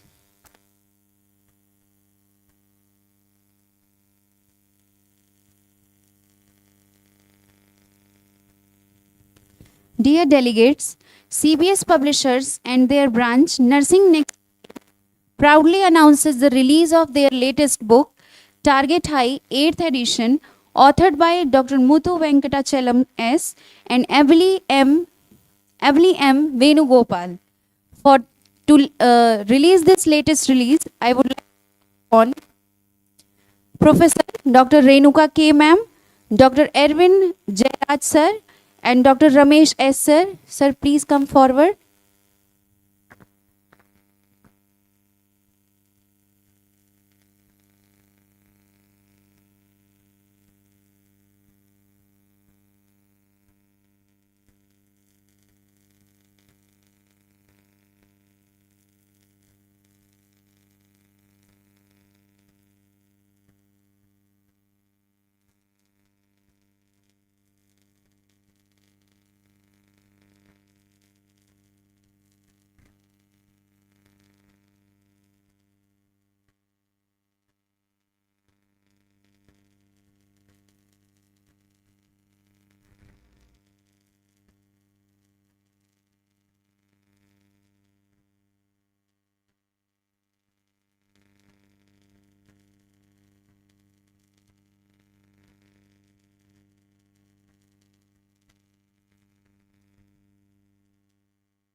Thank you, sir, and thank you, ma'am. Everyone, please be focused on the screen.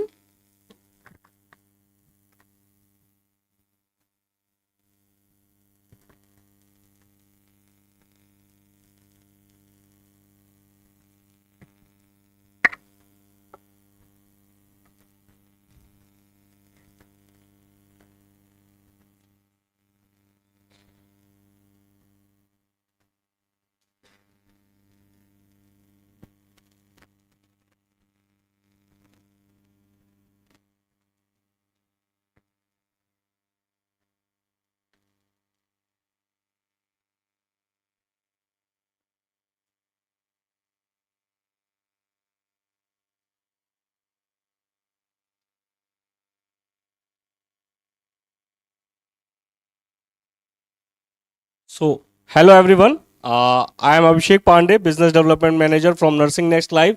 It is a honor to be here, second international conference at Indira Gandhi School and College of Nursing. I congratulate all the team members and thanks to Principal Dr. Ramesh sir for following us to present today. We are an EdTech platform dedicated the elevating nursing education. Our journey begins with CBS publisher and distributor, and after 50 years in publishing, we are transformed traditional teaching into innovative learning. Introduced NNL 1 2018. Today we appropriate throughout two ventures, NNL 1 and NNL Academy. Our motto is to help students move a step ahead from a very beginning of their academic journey, whether a UG student aspire to become a teacher, researcher, clinical experts, or a government officer. We provide one platform to start a building that future from day one. Our UG plans offers a balanced focus on university exam 50% and 50% competitive preparation. We also provide plan C plus for competitive focus learning, NORCET plan MLB Pro, plan MSc, and high quality study material under the NNL print. Our popular target high book is also available in digital enhanced from for student planning to go abroad. We have dedicated participation plans as well. Within 7,500 NORCET selection, including top achievers from NORCET 9 and NORCET 8 previous years. Our result reflect our commitment. Everything we offer online is also available at NNL Academy, where experts faculty teach face to face. The academy includes a smart reading room, CBT lab, Margdarshan by Margdarshak session, for tips, strategies and guidance during the preparation. For a institution, we offer a plan NP features featuring 285 plus procedure aligned with the INC syllabus, covering core subject of nursing. At the end, I would like to say, Nursing Next Live, we cater many future goals, but one platform. That is NNL 1. So please download NNL 1 from Google Play Store. Thank you so much, everyone. Thank you, sir.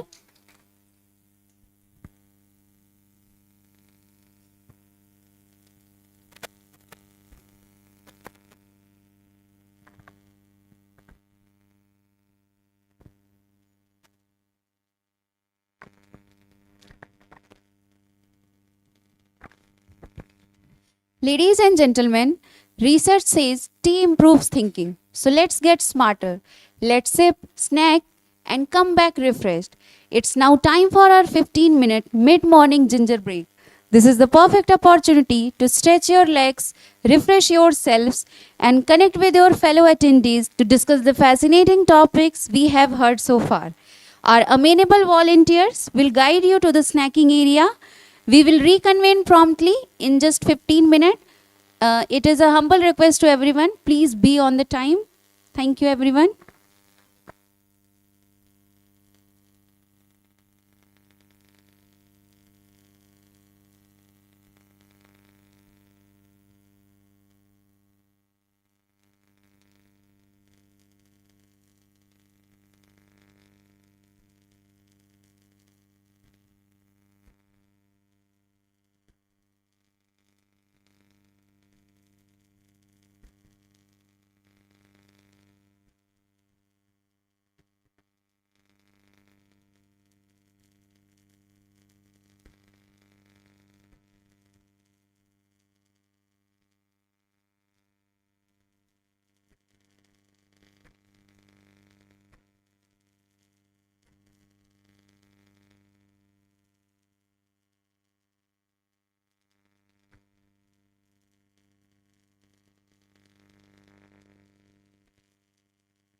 Thank you.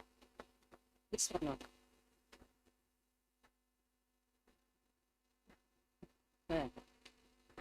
Thank you. A warm good afternoon, one and all present here. I think still all the students and other participants are on the way to reach the hall. Is it? Am I audible?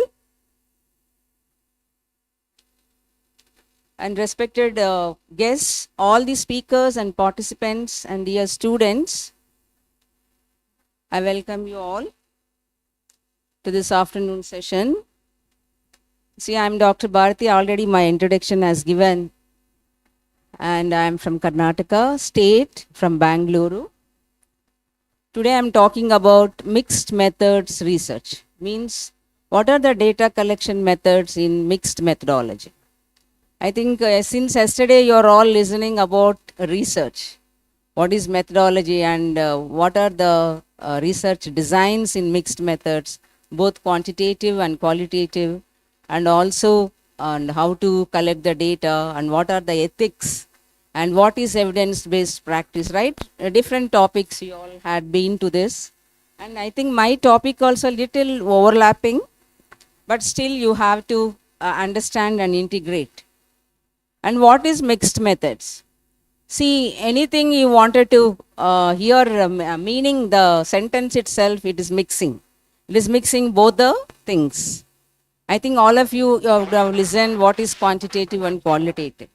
See, any thing you wanted to see, you wanted to have a good result or complete results of anything. It might be any investigation, or you wanted to visualize with the two eyes metaphor. See, you wanted to see anything through your two eyes perception, or you wanted to visualize.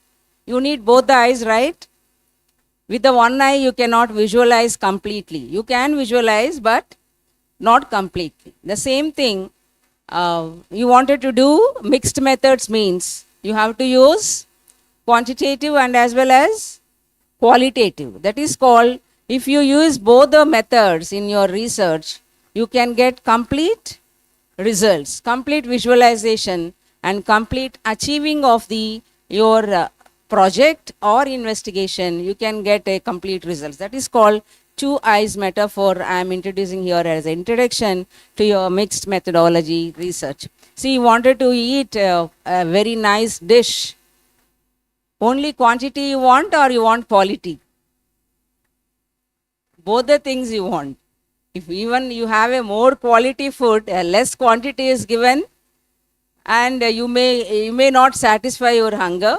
And also, if they are giving a very good quantity, full plate of your biryani or something, I don't know what is your Lucknow dishes or Amethi dish, they are serving you very full plate without any quality. How you feel? What do? You will throw it. Maybe in your mess, they are giving you very too much quantity of whatever your favorite dish, without any quality, without any texture or any flavor or taste. What you will do? You will go and waste, put into the dustbin, right? The same way, you cannot neglect either quantitative or you cannot neglect a qualitative, right?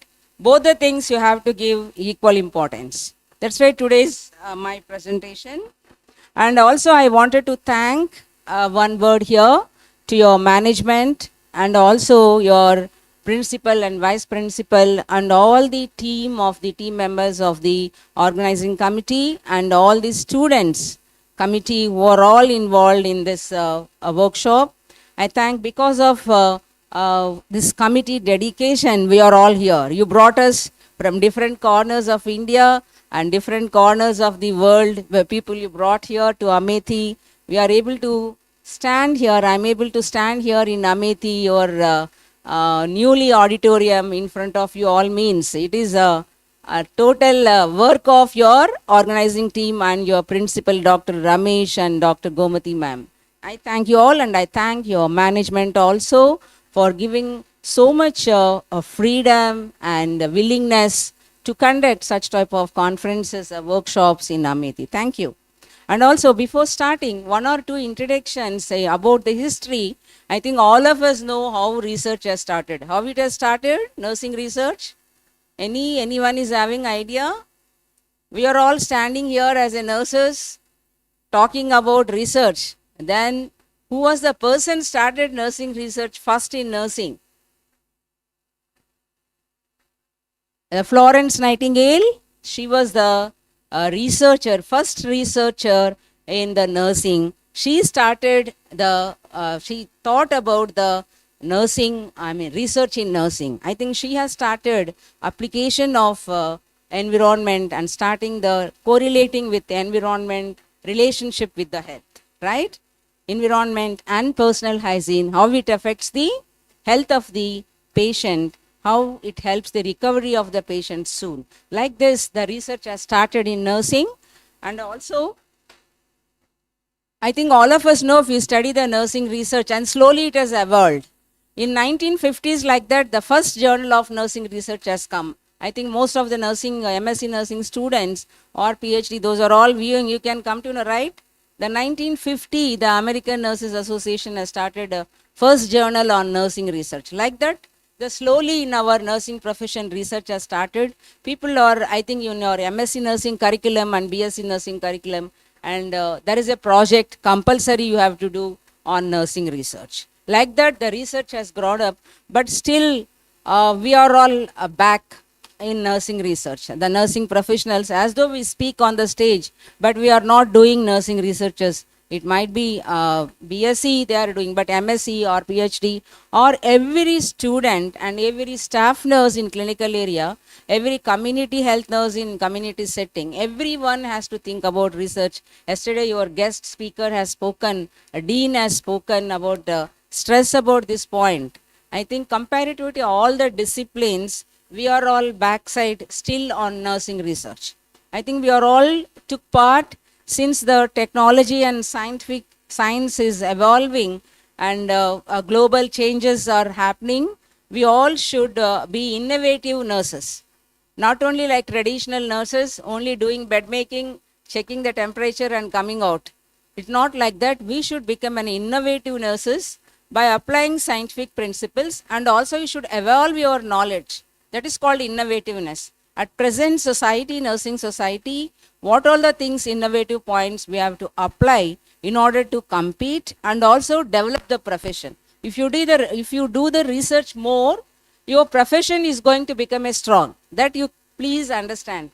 If you find out new knowledge, your profession is going to establish or develop, or it become a more strengthened profession. No one, our image going to increase it.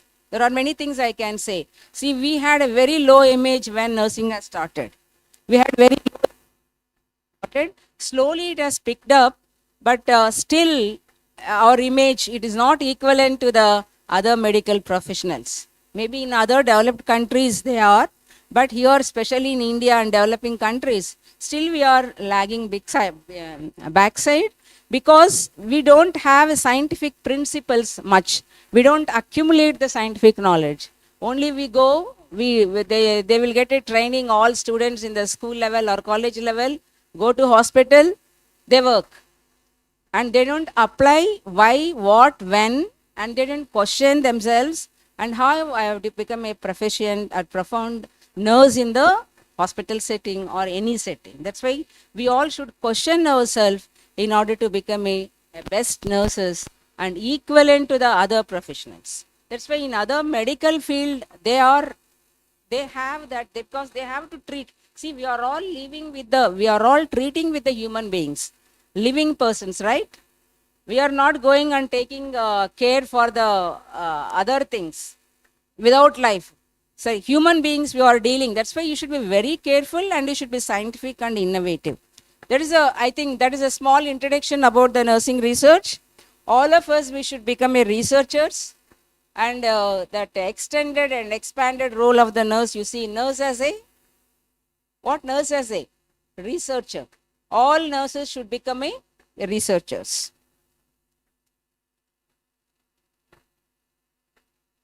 Okay. Next method refers to innovative methodology of research that progress the systematic integration of mixing quantitative and qualitative data within a single investigation or sustained program of inquiry. In mixed methods research, data is designed, addressed a specific research question or hypothesis, aligning closely with the chosen mixed method designs. See, one thing I wanted to say here, when we started nursing research in 1950s, only all of us we were doing quantitative studies. If you remember, you go to literature review, what you will get only quantitative. You want to see the number of students, what is their motivation level, what is their, all the studies, example, if you take only, they were stressing on quantitative studies. They were not, we could not find any qualitative studies when 1950s and 1960s, even when we became a MSc nursing students, we were all stressed about only quantitative. Of course, there are nursing theorists, when they developed nursing theories, they started qualitative also, both the quantitative and qualitative, then only they developed the theories, like phenomenological theories and ethnological theories. So many nursing theories, you know, no? There are so many nursing theories. Every theorist could have done the qualitative study. See, 1950s onwards, we were all doing quantitative. You come to nearing 1970, 1980, they thought about doing qualitative studies. Then after 2000, then people thought, why can't we do mixed methodology, mixing it quantitative and qualitative. Now trend is all students are doing what? They are thinking about mixed methods. Then only your study will be more graded, more marks is given, it is more efficient and more results, and it is a very efficient study. Like that, people also now, they are giving concentration on mixed methods. I think if you go meetings for selection of the topic like MSc or PhD students to university level, all the deans and the research coordinator, they are asking the student, what is your problem statement? Is it quantitative or qualitative, or any innovativeness are there or not? If there is no any experiment, they are avoiding it. That's why it has come up from quantitative to mixed methodology, both. See, mixed method research integrates both quantitative and qualitative. Then we can see research methodology, mixed methodology. What is the meaning of it? Mixed method research is a type of research that combines it, sentence itself, you have a self-explanatory.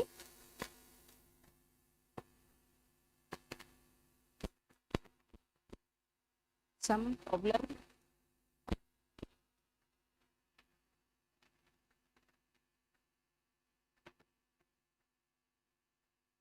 When you want to conduct a mixed method research, I think already you know what is the definition and other introduction part. Morning already other speaker would have spoken on this. Now when we conduct the mixed method, we conduct both numerical trends and personal experiences are important. Yes or no? See, you want to do mixed methods, you want not only the numbers, you want stories also. Yes or no? If any investigation, crime investigation or anything, they have handed out to the police or crime branch, what they will do? They want both, no? In order to complete it right, they want the stories, incident, and as well as numbers also, right? That is a way, both the numerical trends and you need the experiences. There is an example, we wanted to study the effectiveness of a counseling program that is called quantitative. How many of them you are giving the counseling program? What is the effectiveness they are showing? It is effective or not after your study. And also understand participant feelings and experience. How they felt after your counseling program. That is called qualitative variable. And one type of data helps explain or expand the other. See, this is the next scenario where you want to do mixed methods. Sometimes quantitative scenario will give you a way to do qualitative studies. Sometimes qualitative results will give you way to do quantitative studies. In that way and that type of situations, you will select the mixed methodology. You want to develop or test an instrument or theory. See, many theorists have developed many theories. All the theorists has done mixed methodology. Yes, They have done quantitative and also qualitative. In order to test their theory, again they have to do the qualitative studies. And to validate the findings through triangulation. Here, what is a triangulation is, when you do quantitative results, when you get qualitative results, both the results you are comparing, that is called triangulation. See, there are some studies, we are doing quantitative, qualitative, at the end what you do? Compare both. In such type of studies, you will select mixed methodology. And also to explore unexpected results. Sometimes you will do the quantitative studies, you will get very unexpected results. You won't expect only. You will think your hypothesis is like that. Sometimes your hypothesis will change. In that scenarios, you wanted to explore why, what is the cause to get such type of results. In such cases, you will go for mixed methodology. And also when studying complex or social behavioral problems.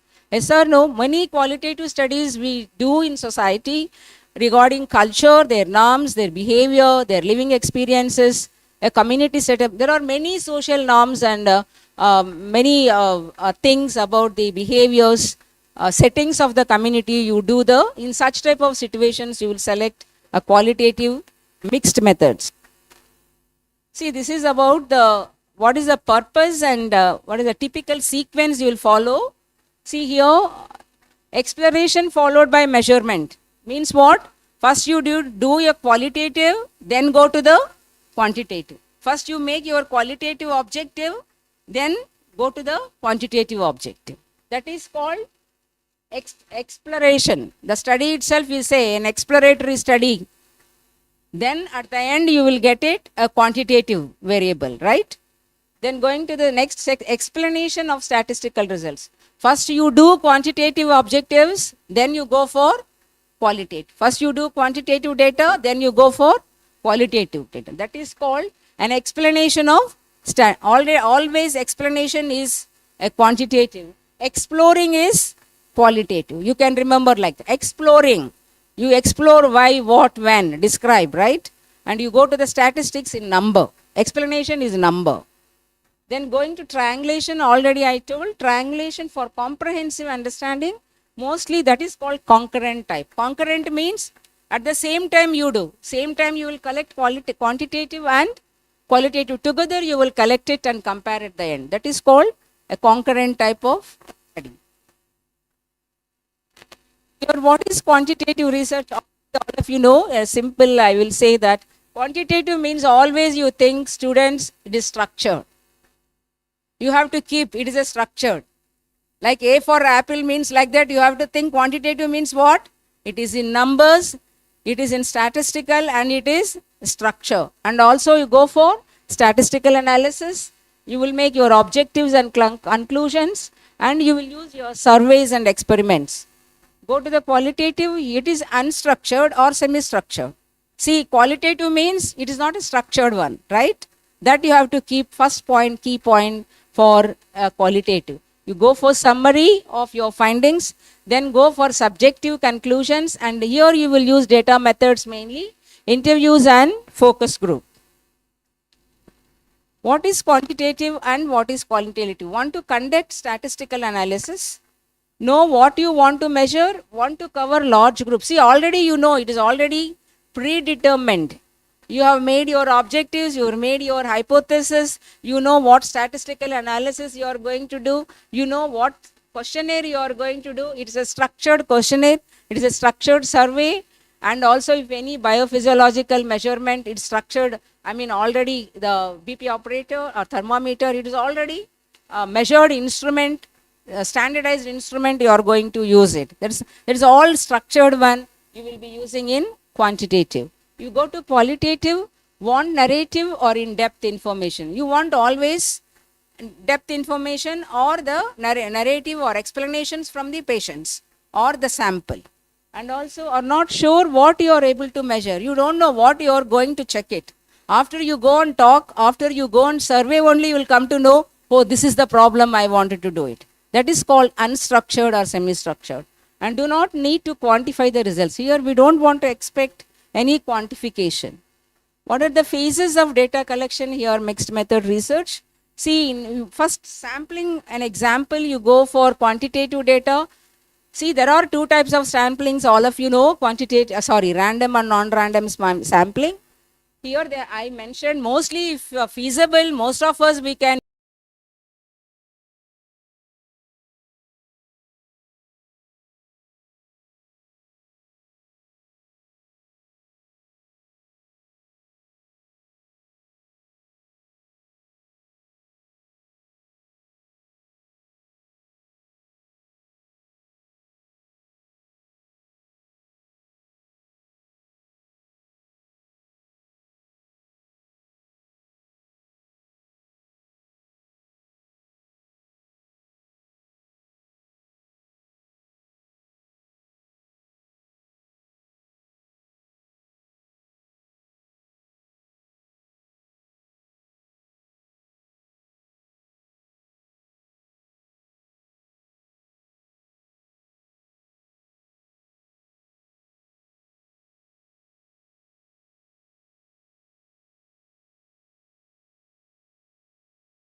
What will happen? The study is not going to be efficient, right? Your results are not going to be efficient or correct. That's why the collection of the data is very, very important. Rules for collecting data: use multiple data collection methods and use available data, but need to know it. See how, where, the extent of missing data, how see the data, how to critique it. Maybe you are going to use as a self-administered questionnaire, or you are going to review everything. You have to assess properly how you are going to do, where you are going to do, what you are going to, how effectively the data will be. This is about the rules. See, data it is there is no method is a single method. I can say it is a perfect, right? You have to mix it and take according to your study and objectives. That is called effective method. Already you know in quantitative, it is structured. Questionnaires, these are the tools, surveys, census, attendance records, checklist. Going to the quantitative, we see it is maybe semi-structured or unstructured. Interviews, observation, document studies, focus groups interviews, expert opinion, case study, and audio-visual methods. See what is obtrusive and unobtrusive. This is the two terms about data collection. Same thing. Obtrusive means collection of the data. We say that is called direct data or obtrusive data. Unobtrusive means do not collect information directly from the evaluees or the sample. You go for document analysis or expert opinions and observation. See, these are the tools of the data collection. One is participatory methods, records and secondary data, observation, surveys and interviews, focus groups, diaries, journals, self-reported checklist, expert judgment, Delphi technique and other tools. See, participatory methods, this is the one. How you participate? See, especially you go for conduct the community meetings. One of the most common participatory method is community meetings, where you collect the data. Here you agree on purpose, establish the ground rule, who will speak, time allotted for speakers, format for questions and answers. See, already structured formats are qualitative, sometimes semi-structured or unstructured, but you have to have a community meetings, then you can collect the direct data, right? Then go for the mapping. Here mapping is anything you want to go, you have to create the map. You have to see that map. Maybe your Indira Gandhi College of Nursing had adopted your community area, and you have a map, no? You go to the community lab, you have a map, right? Yes or no? Before the student goes to community, what you will see? The map, right? Where it is situated, how many kilometers from your college, right? What are the wards are there, how much population it covers. Maybe sometimes you will get gender also, census, and how many wards are there, and who's head of that, is it panchayat or corporation, right? Different sectors, and who are the leaders, where you can get, what are the sources are available. This is called mapping, right? If you have a proper mapping in your hand, definitely you can get very easy data, right? That is called. Going to transit walks. What is a transit walk?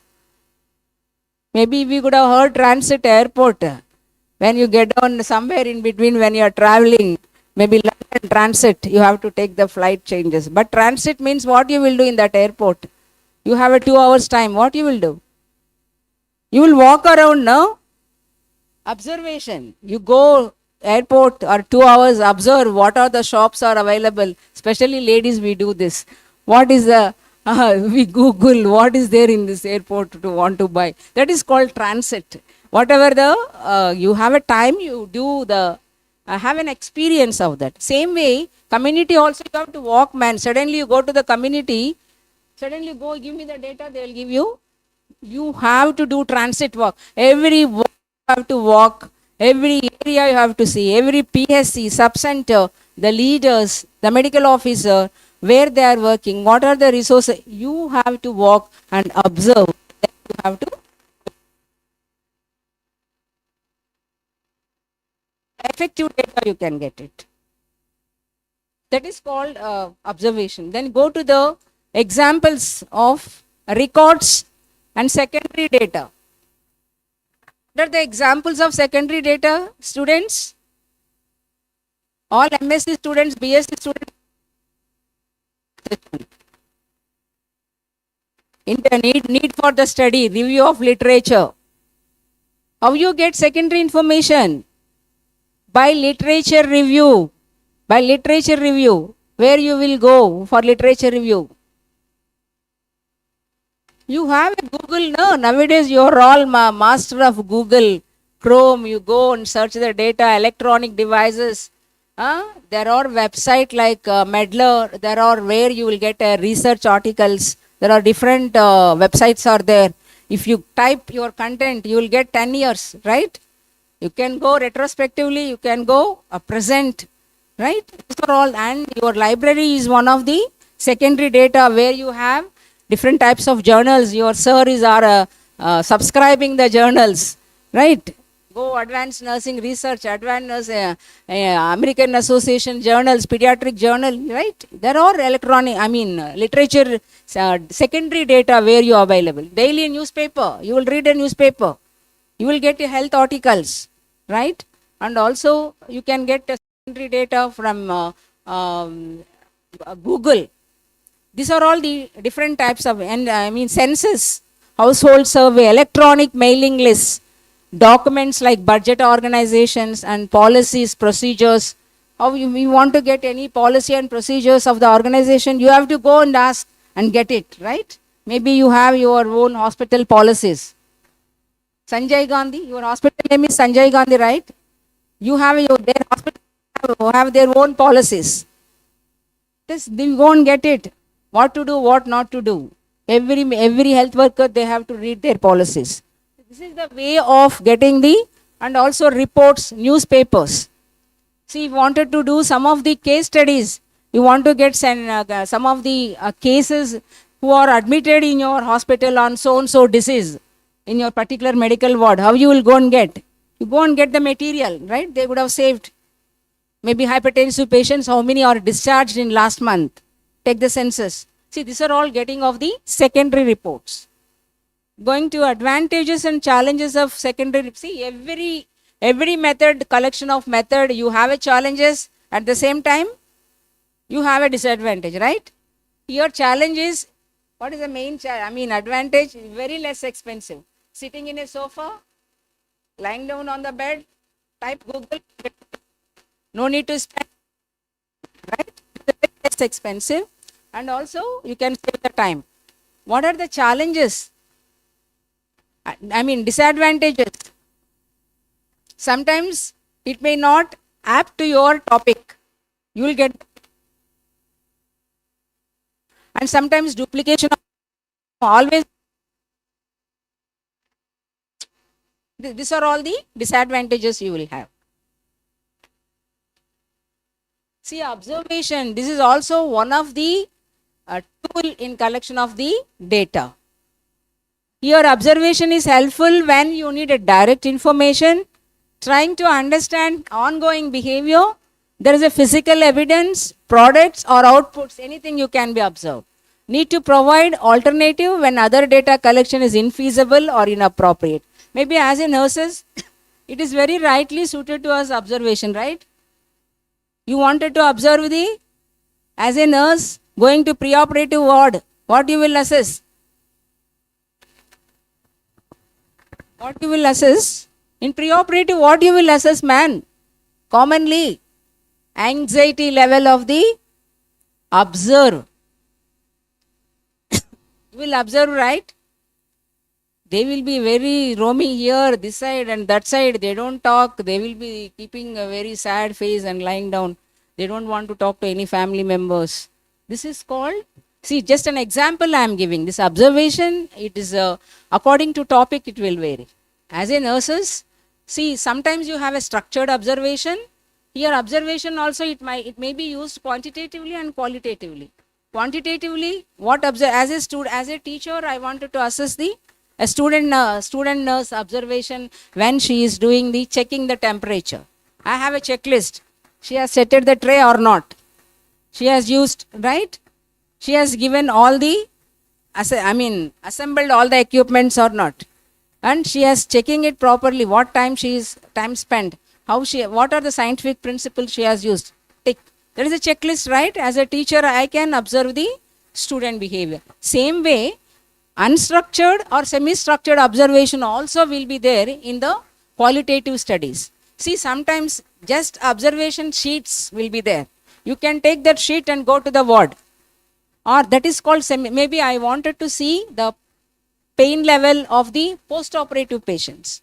Just I have that. I have to go to the post-operative ward and see the patients. Immediate post-operative. But you don't have what you are going to assess. I wanted to assess something in post-operative. That is semi-structured, maybe pain. then you will write it an observation in note. There is no proper checklist will be there. In qualitative, you will write your observation by seeing the patient. It may differ from patient to patient, from day to day. From first day to seventh day, it can be changed the behavior. Like that, you will take an observation. Finally, you will come to the conclusion. The same patient you will observe, or only 4 patients you will observe. This is about the qualitative observation method, right? Observation can be used quantitatively and qualitatively. Structured observation, unstructured or semi-structured. Structured means already planned one. Unstructured, you don't know. I am going to see the NICU, PICU, your nursing supervisor will come, and suddenly she started observe. She'll come, oh, what is this? They are not at all following the hand washing technique. They are not following the protocol to prevent the prevention control. Then she will pick that point. This is the thing I have to do. That is called completely unstructured. Means to record information from, I told you have an observation guide, you have observation check, you have a field notes, right? You are going to community health. What you will do after coming back from community health? Field notes, right? We used to sit in community lab and write the field notes. No, I visited so and so house. In that house, this many people were there, 2 male or 3 female, aged about this, how many children, this is called, just an example I am giving. A field note also, one of the observation collection of the data, a tool. And for less structured approach, have a few key questions in mind. See, for less structured, only 1 or 2 points you will have in your mind. It is not a structured questionnaire. All of us know, no? All of you know this? Everyone know, all nursing students, all nursing research, that is called Likert scale, anyway you can pronounce. It is one of the psychologists. He is the person found it, and after his name, then we named this Likert scale.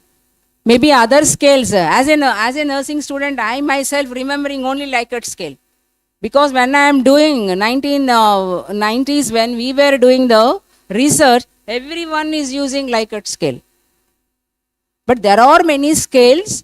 Both, see, Likert scales, why I am giving an example, can be used quantitatively and qualitatively. See, it assesses the qualitative subjects, variables, and transform to the quantitative.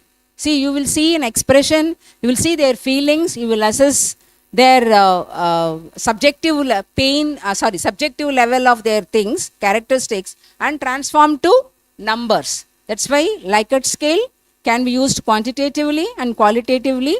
There are 5 rating scale, 7 rating scale, 9 rating. If you go and see your literature review, you will get n number of material about the Likert scale. It can be used whichever the problem statement it is suited, you can use this. This is called one of the observatory example tool. See, there is also one more modified stroke risk assessment scale for checking the hypertensive and type 2 diabetes mellitus client. They have given here, these are the they are checking high risk, caution, low risk they have given. Here they are checking blood pressure, smoking, ECG, and BMI, cholesterol, and diabetes, and they are checking it. See, there are so many standardized and also, standardized, again, they have reformulated. There are many scales for qualitative studies and quantitative studies. You can use this. One of the example for nursing students, pain scale, right? A simple scale. You're all using now 1 to 10. That is called visual analogy scale, right? How different faces experience. You can subjective quality or subjective feeling you are measuring it. That is also one of the observatory scale we are using for the subjective characteristics for qualitative. And also used, it transforms the quantitative variable also, quantitatively also. Both the things you can use that visual analogy scale. There are so many scales. If I wanted to give example, and you can go and refer it. Advantages of the scales, collects the data on actual, observation, self-reported behavior or perception. It is real time versus retrospective, right? It is one of the efficient. I am face to face observing and taking the data, right? It is no duplication here. It is not retrospective. She said or he said nothing. Direct. Then going to the disadvantage, sometimes bias. See, we are all human beings now. I am the observer. I am observing you. My perception is different, right? Every individual will have own perception. It varies. That's why that's called observer bias. Potentially unreliable interpretation and coding challenges. Sampling can be a problem, can be labor intensive and low response rates. Sometimes even sample cannot, they very more participated. This is one more thing, surveys and interviews. This is one of the very good tool in order to collect the data. See, excellent for asking people about perceptions, opinions, ideas, less accurate for measuring behavior. Sample should be representative of the whole. Big problem with the response rates. See, here also you have structured survey, semi-structure. You can use quantitative and as well as qualitative. Here structure with range of predetermined response, that the response, everyone asked exactly the same questions, be given exactly the same choice. Means, any example can you give? Yes or no? Question, yes or no, right? Choice, man, it is a closed-ended question, right? You are right. Closed-ended question. You can give with the two options. You can give options.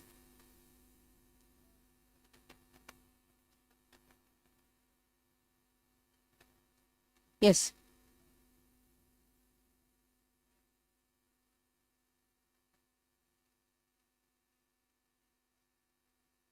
I cannot understand Hindi. What she is telling.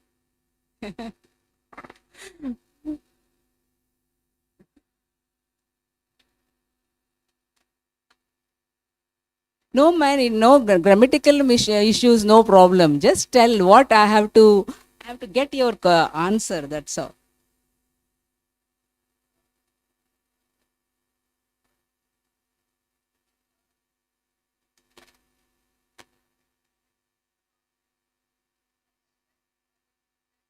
You are mixing. That's a bias. Very good, very good. That is called what is that we can say? Adulteration. And they went for that. I know, I can understand. This is a disadvantage. Adulteration of the. That's why we have to see as a researcher, we should not mix the people. Yes, ma'am. Because they got ideas of what you asked that person question, and they prepared and again came for. Very good, man. You are all very attentive listening my topic. Before me says and she's catch the point. Good. See, what you said is correct. This is called adulteration. Maybe that is called sampling error. It can come, bias can come. And that's why the researcher, investigator has to take care of this. They should not, they have to give us different rooms. The person who is interviewed, they should not go and meet the other person. They have to take care of all these things. In research, we have to see all these things. That is called closed-ended questions. Closed-ended questions are used in quantitative. Open-ended questions are used in qualitative, right? Why, what, how. These questions are called qualitative. Here, see, in closed-ended, you can get two choice, yes or no, multiple choice, ranking order. Like this, there are 3-4 types of a question format is there. Yes. And going to semi-structured, ask some general set of questions, but answer to the questions are predominantly open-ended. Predominantly open-ended means answers also, it is predominantly different answers, right? Same answer you won't get, na? If I give any topic and talk, different people will talk differently. That is called open-ended. That gives you a qualitative statements you will get. See, some examples. Do you find it easy to maintain balanced diet while managing your diabetes? Yes or no? This is a closed-ended. Do you regularly monitor your blood sugar levels before and after exercising? Yes or no, right? This is a open-ended questions. What type of physical activities do you enjoy most? How do they fit into your daily routine? You are asking, you are giving a space to the sample to give the elaborate answer. How? Right? Why? What? Can you describe any challenges you face in maintaining an exercise routine while managing your diabetes? How has your diet changed since your diabetes diagnosis? And what impact do you think these changes have in your health? It is a little breadth questions, you will get wider answers, right? Modes of survey administration, all of us know how you administer the questionnaire. When I'm a student, I learned one thing.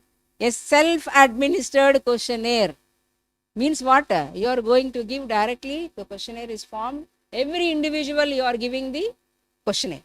That is called self-administered questionnaire. See here, self-administered questionnaire is distributed. You can do through telephonics also. By telephone, by Google, anything electronic, mail, websites. Administered questionnaires common in the development context. Here meaning is, what is the development context? Anyone guess this? Administered questionnaire common in the development context. Because you are from Amethi, you are doing a study in your own community, you are developing the questionnaire in Hindi. That is called development of according to your setting.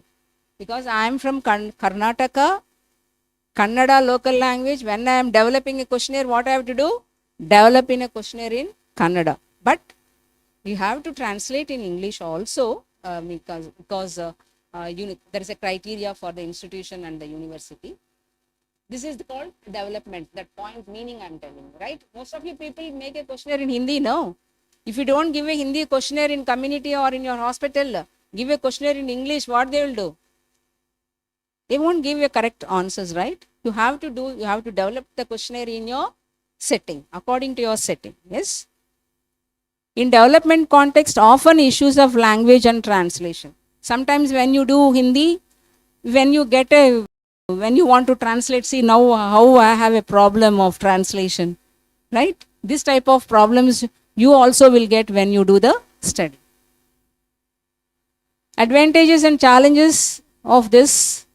Best when you want to think, believe or perceive, only they can tell you that, right? When you administer the question, when you get an answer, you know about that sample, right? What they are telling. Otherwise, it is a best tool for collection of the data. Here also some of the advantages. People may not accurately recall their behavior or may reluctant to reveal their behavior if it is illegal or stigmatized. If they know correct answer also, sometimes they won't answer. If any issues related to like social stigma, maybe already a depression patient, depression level they are checking. Already I am a depression patient, but I don't give the correct answer there. Because it caused the stigma, right? Maybe you are talking about the AIDS, you are giving the questionnaire. Maybe they have, but some of the issue, but they may not exhibit it. Like this, some samples you might across it, right? This is the problem when you are in this type of situations, you will get the problem. Interviews are often semi-structured, used to explore complex issues in depth. Semi-structured interviews you will use mainly, already I told, qualitative studies. Forgiving of mistakes, unclear questions can be clarified. See, when you do qualitative interviews, you have a time. If they talk anything also, you can, as an observer, moderator, investigator, you can correct them. You can take re-answers. And also can provide evaluators with an intuitive sense of the situation. See here, one of the thing is you can train the evaluators also. See, qualitative studies, you will take a small group of people as a sample and you need many evaluators. You have to train them, and this is a more costliest and time consuming. This is one of the disadvantage. Challenges of interviews can be expensive labor and time consuming. Selective hearing on the part of the interviewer may miss information that does not confirm the pre existing beliefs, and cultural sensitivity and as well as gender issues. Yes or no? You go to your community, according to your culture only should speak. Some of the questions against to that you cannot speak, right? And also some of the gender issues. What you have to speak, male person, you have to speak that only. These are all the things you have to keep in your mind. Focus groups. We have come to the qualitative now. This main thing mostly we use in focus group means that there is a meaning, type of qualitative research where small homogeneous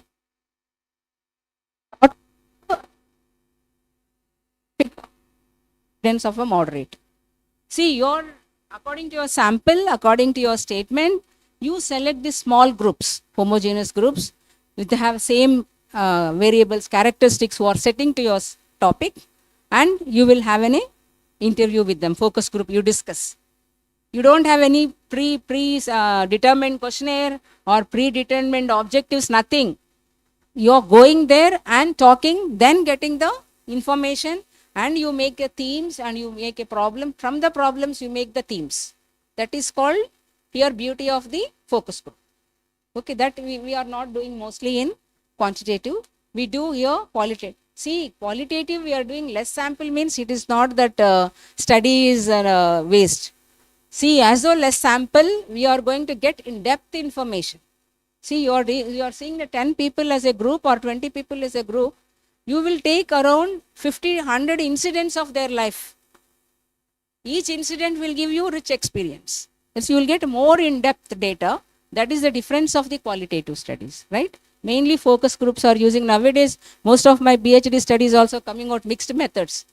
The problem statement itself, at end they are telling mixed method. By seeing that itself, either examiner or the maybe dean, they have a good perception. Oh, this student is doing some of the, they have changed. Not only quantitative in educational intervention, assessing your video assisted teaching program. These are the number of students we got fed up from 90s. Now people are changing it. You also should change it. You have to have an innovative things, and you have to make at least very small of yours. You have to make one app, or you are making a developing on checklist. You do something on your own. That is called an intervention.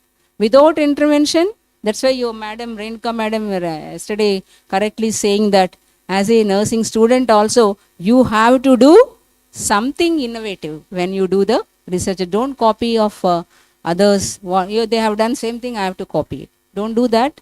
Then you have innovativeness. Definitely you're one of the person, you are expanding, helping the person expanding the nursing profession and strengthening the nursing profession, right?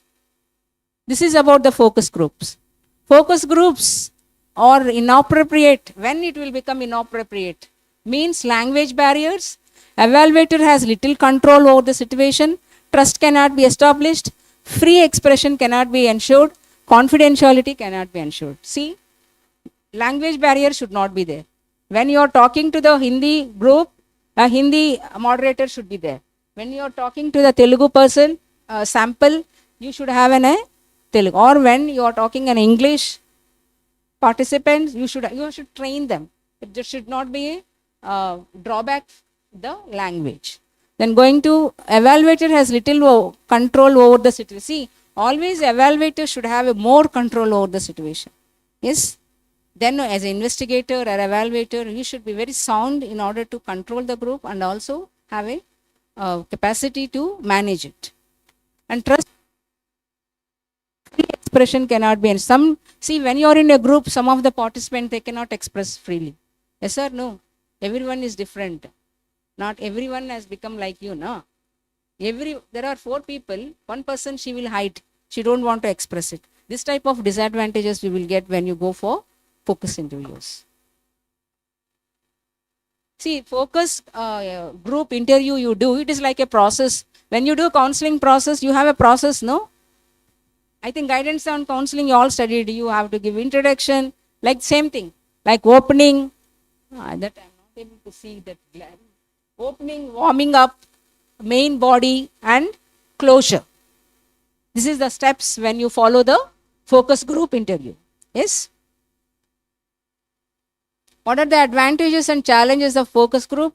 Can be conducted relatively quickly, easily, like take less staff time than in-depth in-person interviews, allow flexibility to make changes in process and questions can explore. This is the main advantage, right? The flexibility is there and you can explore. You remember these 2 points. When you do qualitative interviews, always flexible. Oh, I have to follow only this protocol. No, you can change according to the situation and also you can explore things. Little bit information you can get from the sample. That is one of the main advantage. Challenges, sometimes it is time consuming, participants not be representative of the population. Sometimes you may not get a correct participant according to your sample and possibly biasing the data. Group may be influenced by moderator or dominant group members. Sometimes in 4 members, one person very talkative, other 4 are submissive. What will happen? Among about other 4 persons also, this person only will be talking. Such time that sometimes that cases you won't get the proper feelings of about the others. This type of disadvantages will be there. See other data collection tools, diaries, self-reported checklists. Diaries, you all have a habit of writing a diary. Some of you very those days and all. Some children or some I also come across. Some people very beautifully, with a beautiful handwriting they used to write. 5 o'clock I got up, 5 to 6, 6 to 7, what are the activities you are doing before going to bed, right? If you see that diaries, you wanted to read it. There are some movies also you would have come across writing this diary habit. This type of diaries will give you data. Sometimes you wanted to do retrospectively. You collect the data. See, after the death, sometimes what we will do, we'll go and search the diaries whether that particular person has written the habit of diary or something also will search. What is that? Property will. Whether my grandfather and mother has written property or not for me. That is also there. I'm not coming to that. First we will check the diaries whether my papa or my brother has given debt to someone or he has stored some money in locker. Or that, see, diaries has got some incidences, very beautiful information it will get. Same way in research also it will be helpful. See, some of the examples if I wanted to give diaries, collection of data, you go for the gym trainers, they'll give a diary, right? What are the habits of the individuals in order to maintain the fitness? See, like this, there are some studies you go and check, you get beautiful studies where you can use this. Fit into this methodology and also reported checklists.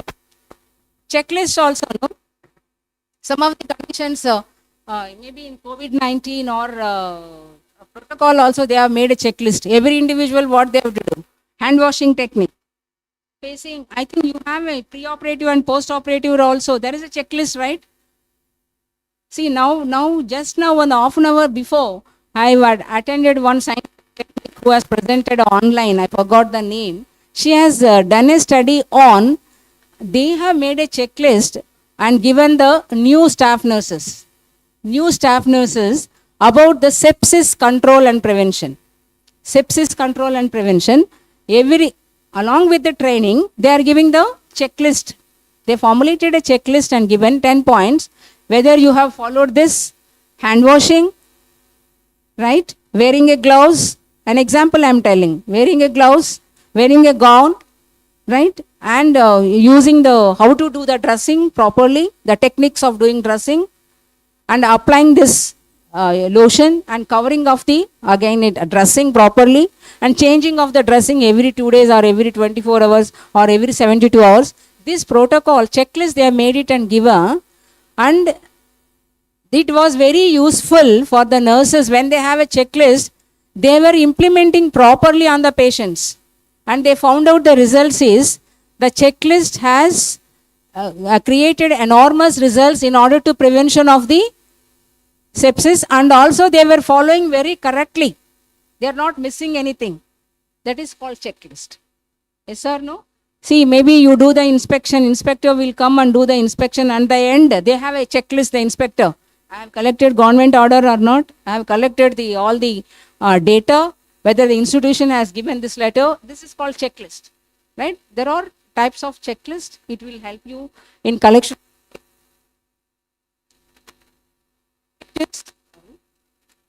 Can capture in depth detailed data. It might be that might be otherwise forgotten. Can collect data on how people use their time. Can collect sensitive information by writing diaries and all. Sometimes some people cannot express in diaries what they will do. They will write very sensitive information, no, to whom you are liking also you may not tell to others, but you are writing in a diary, right? This type of data advantage is there in diaries. Challenges and self-discipline. Data may be incomplete or inaccurate. Poor handwriting. Yes or no? The diary they are writing, you are not able to understand anything. What you will do? Waste, na? And some requires some literacy also. See, if the to wanted to write a diaries, you need a good literacy. A good, sometimes good educated people. I am not saying that I cannot generalize. Some of the uneducated people cannot write the right diaries. Yes, there are some people can write the diaries. These are all the here hindering points, right? You can understand. Expert judgment. Your expert judgment is going on in scientific session. And 28 papers are presenting and over. This is the last another 2 slides. Expert judgment also one of the tool collection. When you will collect, do this scenario, maybe you wanted to, one disease condition has come, incidents, or wanted to prevent, how you wanted to spread prevent the spread of the infection. See, COVID-19 came, no, every day in TV, what we were getting? Panel, team of the panel giving the judgment, right? The same way you wanted to eliminate or prevent any disease. Like pulse polio, they have eradicated. Definitely they would have had expert judgment. Anything, malaria or any disease they wanted to eradicate, they wanted to control the disease. Definitely they will have an expert judgment. Going to Delphi technique. This is the new technique. I think any one of you know Delphi technique. This is the last method.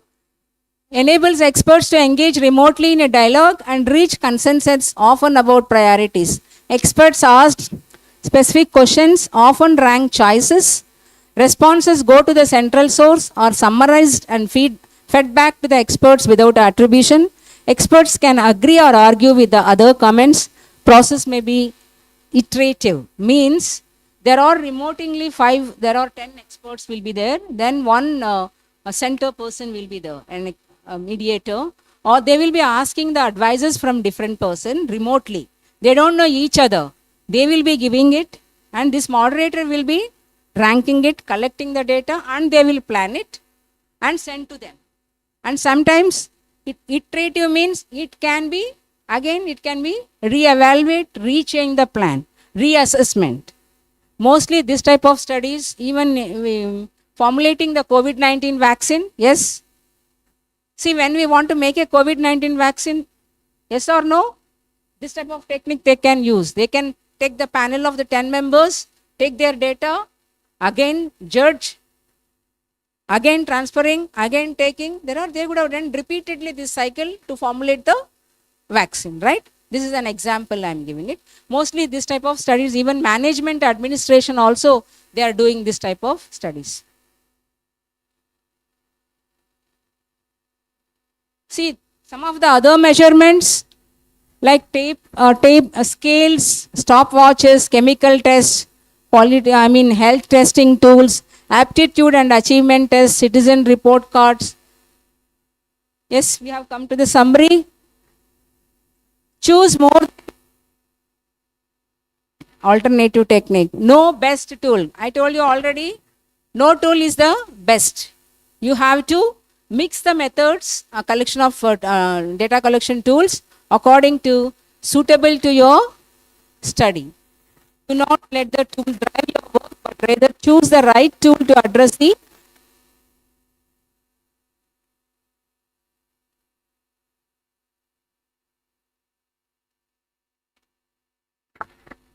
Okay, over. Thank you. Any doubts? I think I've covered all the points which is relative to your studies, how to get into the qualitative and quantitative tools of data. Thank you, one and all.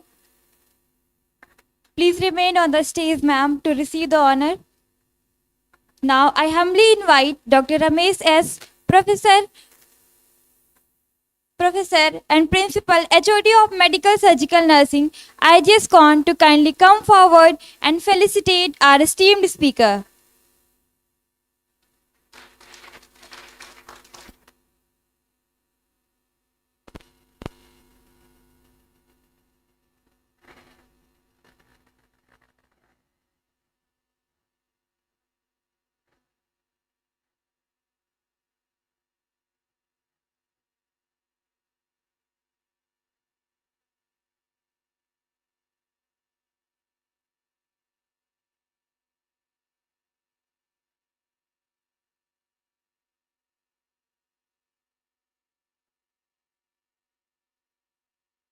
Thank you, sir and ma'am.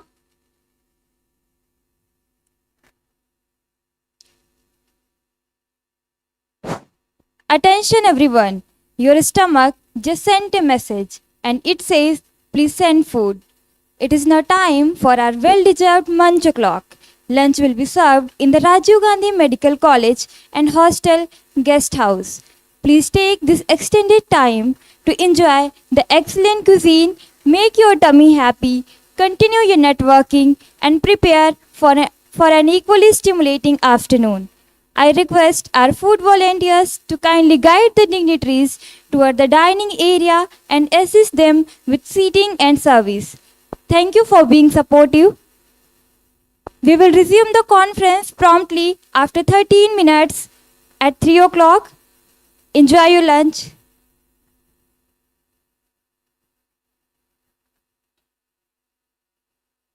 We will resume at 3 o'clock.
Hello, good afternoon.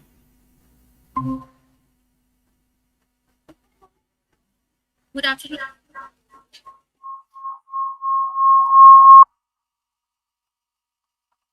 Good afternoon, ma'am. Am I audible to you, ma'am? Yes. Yes. Yes. Hello, good afternoon.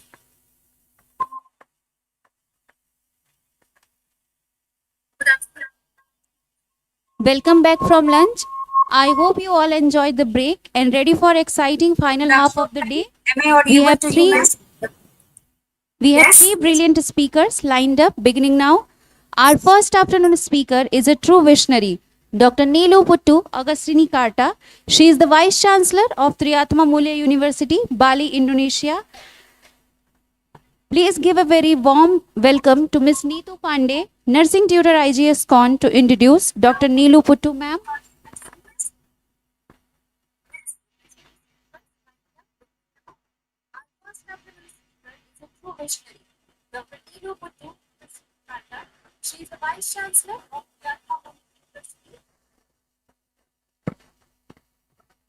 Good afternoon to all ladies and gentlemen. I am Miss Neetu Pandey, nursing tutor of IGSCON. It's my great honor to introduce our esteemed speaker for today's session, Dr. Neelu Puttu Agastini Karta. She is a Vice Rector for Academic Affairs at Triatma Mulya University, Bali, Indonesia, and holds a doctorate in Tourism Management from Uttar University. With more than 25 years of distinguished experience in the field of hospitality, education, and tourist development, she has made remarkable contribution both as an academic and as an industry expert. She is a certified lead auditor and assessor in hospitality and entrepreneurship, an active international speaker, and a member of editorial boards for reputed academic journals.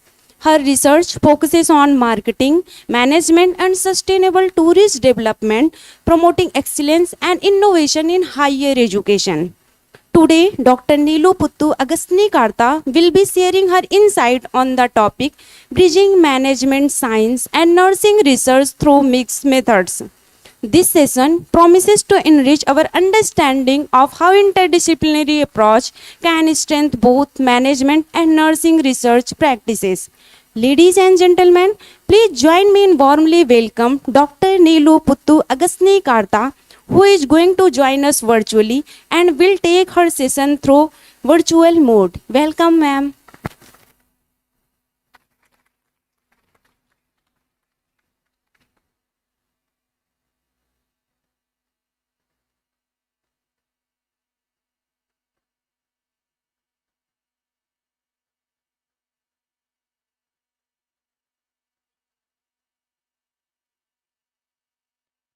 Hello.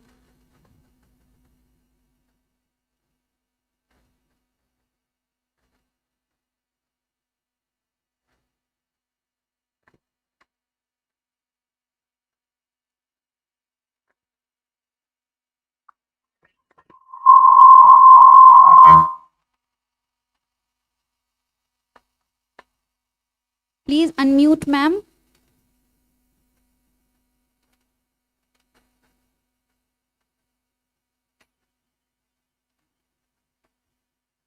Yeah. Is it okay now?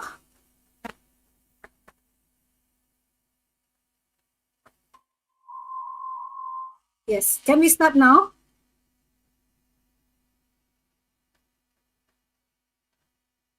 Yeah. You can start, ma'am. Thank you, ma'am. Yes. Thank you very much. Good afternoon, distinguished guests and all the participants of Second International Conference Nursing Research Beyond Boundaries 2025 at Indira Gandhi School and College of Nursing, India.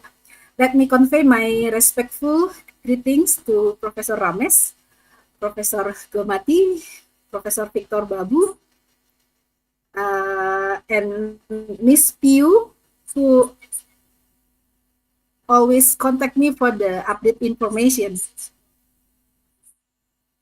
I'm Dr. Neelu Puttu Agustini Karta. I'm Vice Chancellor of Triatma Mulia University Bali, Indonesia. And let me express my gratitude and thank God for this valuable opportunity to be one of the keynote speakers at this international conference to share with a lot of professors who are experienced in various research fields and in the world of health and nursing. I should have been able to attend this wonderful conference, but unfortunately, my visa application for the conference wasn't approved yet. Perhaps there is a change in regulation from the Indian government, so I'm so sad about this.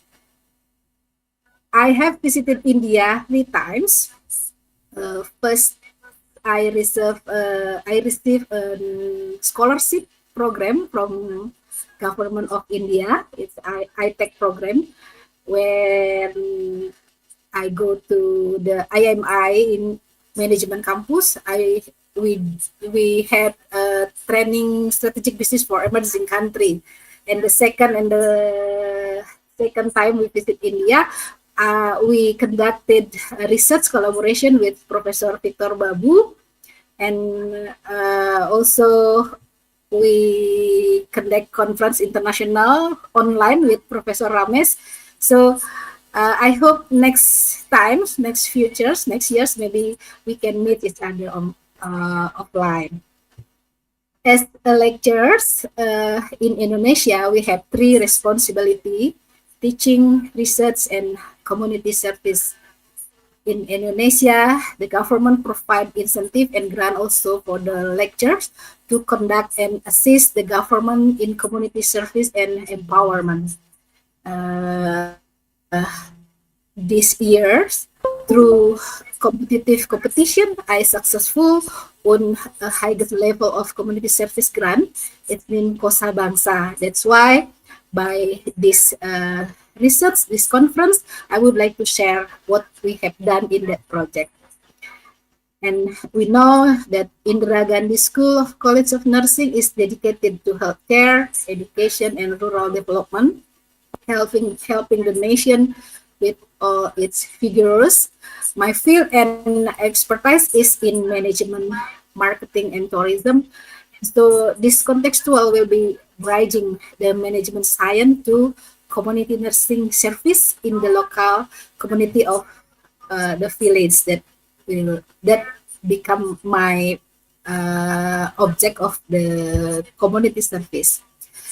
Why we choose the location, the Varnasari village? It's located in one regency in Bali, Cembrana Regency.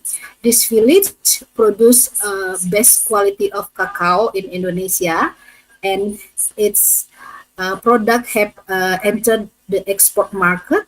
The residents work as a cacao farmer, and they are raising cattle.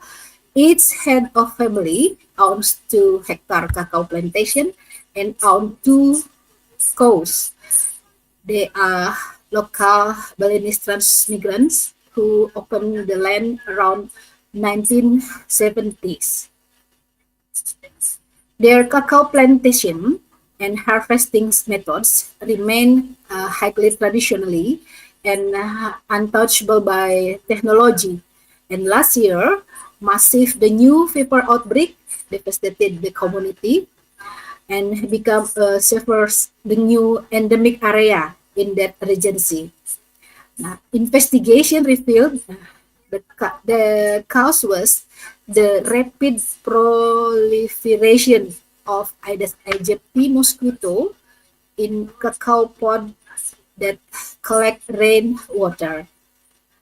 The larvae scattered throughout each plantation, hatched into the mosquito and infecting the entire community.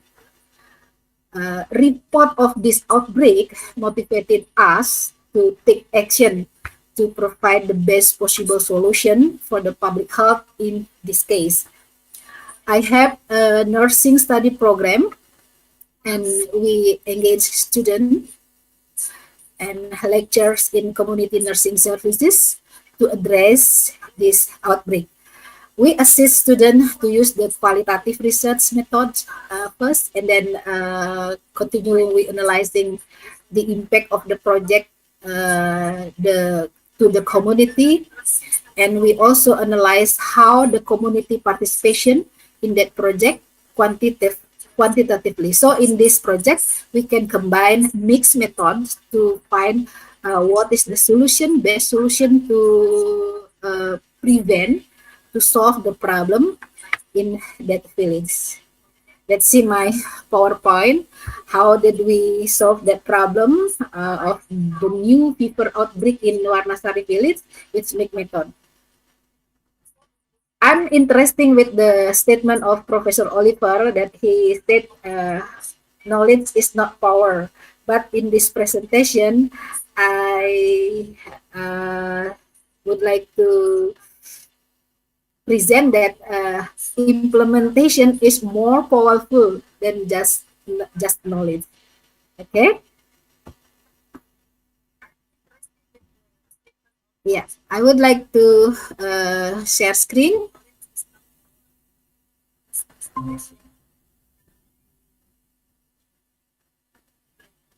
Yes. Is it work? Yes, ma'am. Yes. My project, we call it as a Kosa Bangsa project. Title is Community Care Service in Managing Cacao Pod Waste to Preventing the New Fever with mixed method approach in Warnasari village. I'm so interested with this topic. That's why while Professor Ramesh contact me to be one of the keynote speaker to implement in the mixed method in this conference, I think this case will be best way to deliver it, how powerful the mixed method in solving the problem in the community. As I said before, that my field is in management, tourism, but in this case, my student from the nursing program, they also learn about how to manage community in case they face in many case in the health problems as a community service program. The background, I try to collecting the reference and makes a small observation about the problem happen in this village. We found that a lot of cacao pods collect water, and when rain heavy, the water become the good place for the mosquito. Understanding the new and its environmental context, we would like to share that the global dengue urban is significant, with cacao producing region serving as potential mosquito breeding set due to the accumulation of organic water and stagnant water. Cacao pod waste collect water and creating ideal condition for mosquito larvae to thrive and spread the new fever. This case happened in the village and massively impacting the local community. So I think this is a good way for me to solve the problem by involving engagement the student of my nursing student to be a volunteer to educate the local community in preventing their life from the new fever outbreak. Why Jembrana Regency? As we had heard before, another presenter, Prof. Oliver, also shared to all of you about the definition of quantitative, qualitative research, how we can use the formula, how we can integrate it both of the method in the solve the problem. And this case in Jembrana Regency, we know that this place located in the western tip of Bali, Indonesia, and the fertile soil suitable for growing cacao. I remember on 2018, Professor Babu take me to Arduku Valley. It's a very nice scenery there, and we also found chocolate plantation there, and I go to the factory who producing chocolate. And if we combine between chocolate of Aruku Valley with chocolate that produced in Bali, it's very best quality. But in Jembrana, the local community didn't know how to manage the waste of cacao pod, so it not impacted to their healthy. Jembrana also have the policy to encourage every household to have cacao tree. So every house you will find at least 3 or 5 trees of cacao. Now this area also classified as a disaster-prone area. So if sometimes the people cannot aware with the environment, bad disaster will happen. So cacao tree is one of the strategy to prevent the disaster for ecological preservative. And in this area, the community also lack of understanding about the cacao cultivation and cacao waste management processing. And the knowledge of environmental sanitation also very lack, very low. That's why I involve my nursing student to be volunteer to educate them to prevent the impact of the bad cacao management. The background of endemic area, cacao pod waste can accumulate hot water, creating Aedes aegypti breeding site. And the new fever remain a significant public health issue in endemic area, and community care services play a vital role in preventing and against the new fever. And on this context, in this case, we involve the academician and create innovation action in managing the cacao pod waste to be a liquid organic fertilizer and co-feed. And in community service program, we have done a lot of research, also analyze due to this case should be solved and should be give a good impact to the community. In these community services, we hope it will be enhance the public awareness, monitor environmental condition, manage waste effectively, and mobilize community action against dengue fever. And we know that in this village, the community has rules that they must concern about the health education on waste management, community engagement for the environmental sanitation, collaboration with local leader and farmer groups, monitoring and early detection of mosquito breeding site, and involving the faculty of healthcare members to empowerment the local community.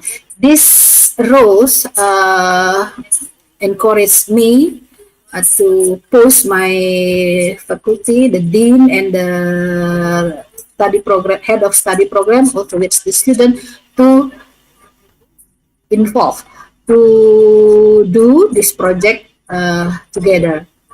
And we also know that the regulation from the government will be keep the community to do, then to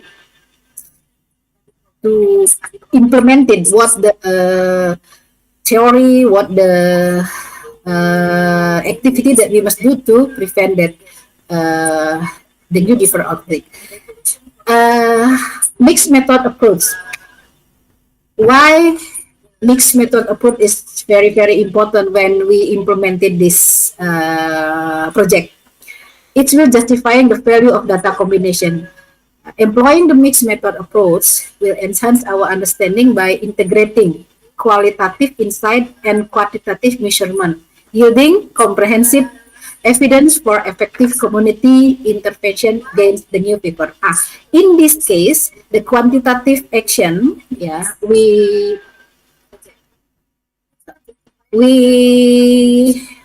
talk to the student and we tell them to do survey of the knowledge, attitude, and practices of the local community regarding this case. And the qualitative, they do interview and also focus group discussion with the farmer and community workers. So at the end, we will combine, combining the finding, it will be more enhance the intervention strategies. So by this activity, this project, we have 3 recommendations. After they collecting the data, they do interview, they try to give a pre-test, post-test, just we ask them, pre-test, post-test to the local people, 3 recommendation. First, cacao waste collection. We educate them to manage how we must treat the cacao pod so it not become the best place for the mosquito. And then the second one, we teach them to make a composting initiative. We implementing community-based composting initiative, encourage them sustainability to make a sustainable waste management practices. And the third, we do community engagement, fostering strong community engagement through education. We do many kind of training. So this awareness program will empower residents to actively participate in the waste management effort and review prevention strategies. And for the qualitative, interview revealed key themes about the community behavior. They have conducted, and they also found the barriers to engagement of the local community and overall awareness of the new prevention strategies. Information can be collected. The barriers identified include also limited resources and lack of knowledge of the local community. And after we did the FGD and the interview, the local community, there are in 2 groups. They are committed to manage the cacao waste by group, and then they are committed also to we train them to make cacao health-based animal feed, and then community intervention. We involve the nursing student to be volunteer to educating them about the sanitation, health program, the clean lines, and also how keep the environmental to be free from the mosquito. As I said before, that the implementation more powerful to teach the student how important qualitative and quantitative method, mixed method in solving the problem. Okay. The first activity, the cacao waste management, we encourage and educate them to make a proper disposal and composting technique. This is the modern composting technique in every house of the farmer. They have one of modern composting, and along the way of the village, we provide a lot of modern composting. So they can put the waste into this place, and then they also educate to regular cleaning of cacao farm, reducing water stagnation in the pod waste piles, and also encouraging them to be more familiar with eco-friendly waste processing innovation. And also in every house, every family, we also teach them to make a liquid organic fertilizer. This is the example of fertilizer barrel. And the second activity, making cattle feed from cacao shells. Farmers often feed raw cacao husk to cattle. However, for pregnant cacao, it carries a risk of fatal death. So farmers are taught how to make cacao husk based on animal feed. The step is simply I can explain that the first step we can ferment the cacao husk and then dry it in the sun for 10 days, shred it into cacao flour, mix with other feed ingredients and pack it into 5 kilogram bags for sale. So this program not just prevent the local community from the new fever, but we also teach them how to make a small business using the cacao pod. And community intervention involving the nursing lecturer and student. The student and the lecturer, they full involved in community cleanup programs. The help promotion of campaign. They give a lot of information of how to keep the clean lines of the environment, how to processing the waste, cacao waste management, and then some of them be volunteering to training community health. This is a strengthening reporting system for mosquito breeding set, so we can give all the report to the government. This activity will be a good data and information for the government. And the quantitative finding through this project, we also teach the student to process, to analyze what the data that they have collected from the local community. And according to their data, we found that they got a lot of improvement from the local community. Before, they didn't know about the new fever, how mosquito larvae, how manage waste, how make a composting. And then after this project, they know very well and they take good benefit from this project. That's the quantitative method.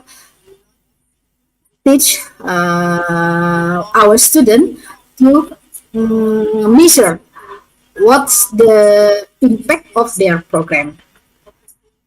Another thing that I am still in processing to analyze for the quantitative method, we also analyze the participation level of the community in this project. As we know, the Thorson theory, that there are three kinds of community participation level of the community. Are they involved in this project because of money, because of incentive, or they engagement spontaneous? They do that spontaneous, or there are one reason they only follow the others. If their friends full involved, they will join. If not, they will say no for this program. And this quantitative measurement analysis not finished yet. I would like to finishing later and publish in a journal.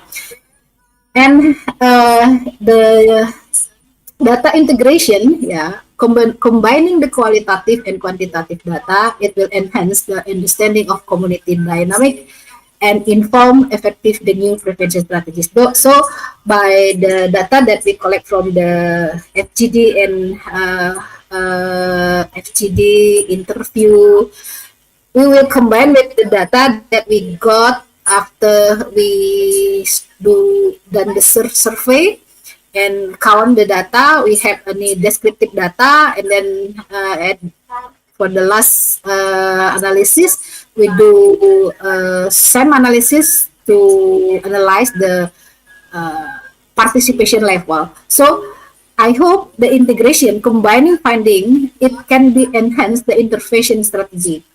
Qualitative analysis of the new fever prevention program is strengthened by the quantitative measurement result. The implication, tailored intervention needed for cacao farming communities. So, by this project, I can conclude that community care plays a critical role in the new prevention. Cacao pod waste management must be integrated into public health strategies. Mixed method research strengthen the intervention design and sustainability. I think this moment is very valuable for me, that I can encourage my student.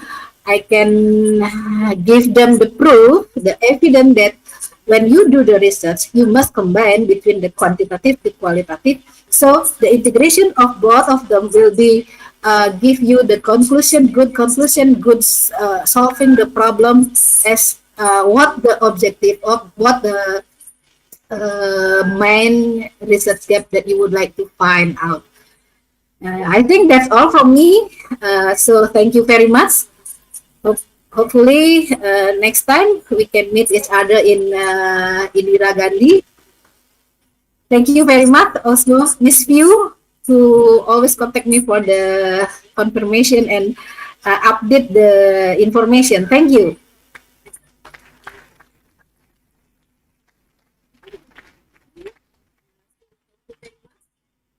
Thank you so much, ma'am. Your curiosity drives meaningful dialogues. Any queries? Mic is open for you. Yes. Excellent session. Your our understandings and spark meaningful ideas.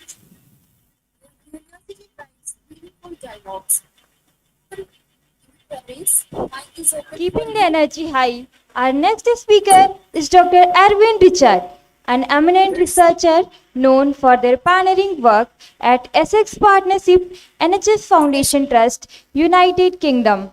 Their contribution is considered fundamental to the field. Let's welcome Ms. Archana Yadav, student of MSc Nursing second year, to the stage to shed light of Dr. Erwin Richard.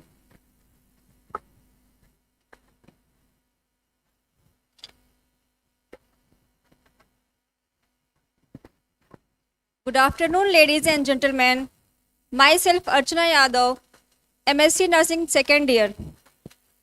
It is my absolute honor to introduce a outstanding professional whose work has touched lives across continents and transformed the landscape of mental health practice.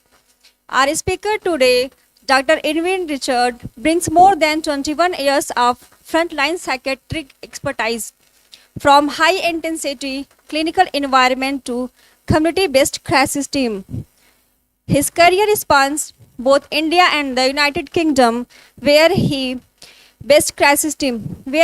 has become widely recognized for his exceptional skills in crisis intervention, holistic mental health care, and leadership in complex clinical settings. Dr. Richard is not only a highly accomplished community psychiatric nurse with the Essex Partnership NH Foundation Trust, he is also a passionate educator and mentor, shaping the next generation of mental health professionals. He has delivered deeply impactful lectures and seminars on topics such as resilience, buildings, crisis prevention, and culturally sensitive mental health support, inspiring students and practitioners alike. Please join me welcoming a leader, educator, and mental health advocate whose passage promises to enlighten, encourage, and elevate us all. Please come here, sir.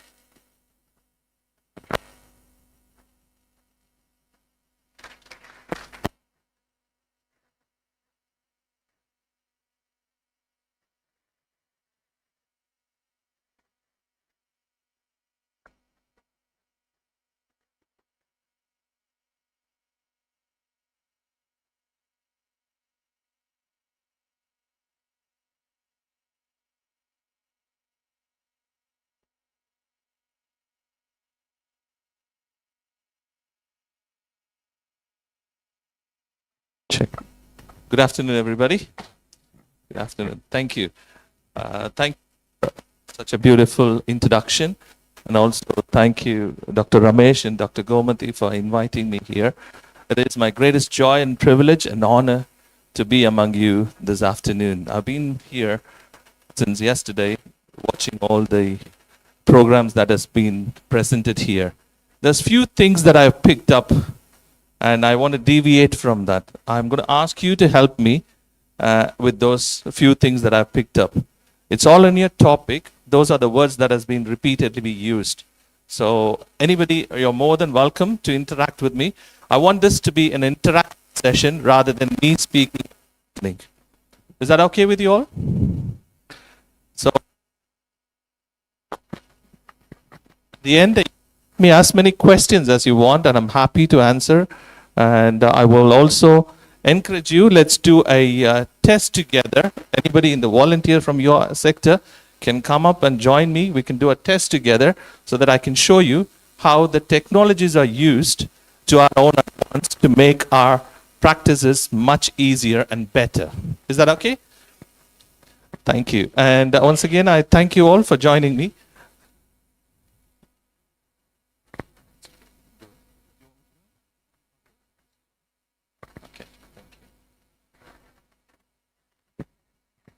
So as I said earlier on, there has been repeatedly coming up. I'm sure you'll be able to help me with these words that has been repeatedly said in the last few days. Shall I start with the teachers or the professors? What are the words do you think that have been repeatedly said?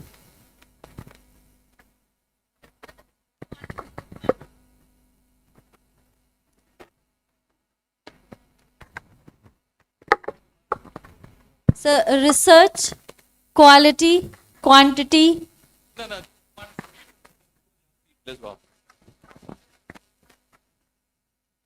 Method. Method. Method. Want to join me? Anybody from the students type? Like you can say whatever the word that you've been hearing a lot these last day, yesterday and today. Mixed method of the qualitative quantitative. Thank you. Anybody else?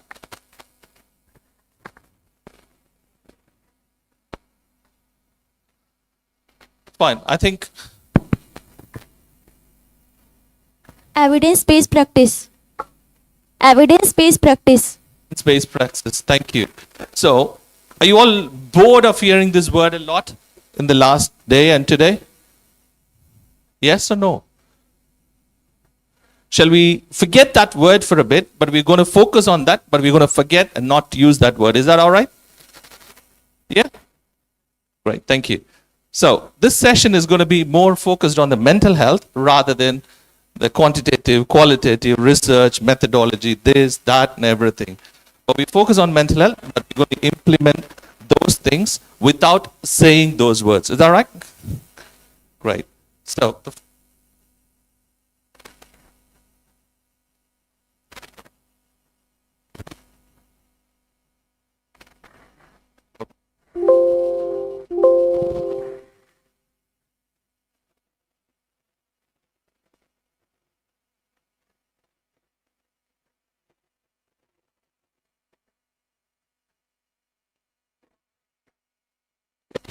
the purpose of this session will be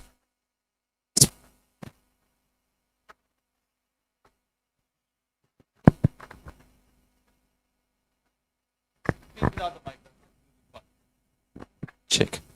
The purpose of this session will be to explore what mental health does in the UK and how is it being practiced in the UK, and also get an understanding of the holistic mental health well-being and its framework. And we'll also discuss the models that we use in the UK. As I said, it's going to be an interaction session, so you'll all be asking me questions, I'll be answering to you guys. And also we're going to explore the nurse's role in the level of primary, which is the basic thing where we're going to start the nursing and then move on from there. As today's students are tomorrow's nurses. You could be deviating yourself into a teaching sector, or you will be deviating into the clinical setting. Wherever you go, nursing is nursing. So we're going to look at that, and also We're going to look at what global mental health wellness means and how it is a person-centered. So we're going to look at that. All right? So why? Why mental health matters today? What does it actually mean? If you look at it, the statistics, the mental health is actually getting, day by day, it's getting worse. I recently read that there was more suicidal in the India, particularly in the IT sectors. They are getting too much of stress and they end up taking their own life. Mental health is increasingly important because 1 in 4 people experience mental health every year. It's due to raising stress, urbanization, loneliness, and lifestyle pressures. All these things contribute to the mental health, why it matters today. So what is the concept of happiness? Go on the next slide. So the concept of happiness means in mental health, it's an emotional balance plus resilience plus meaning plus relationship.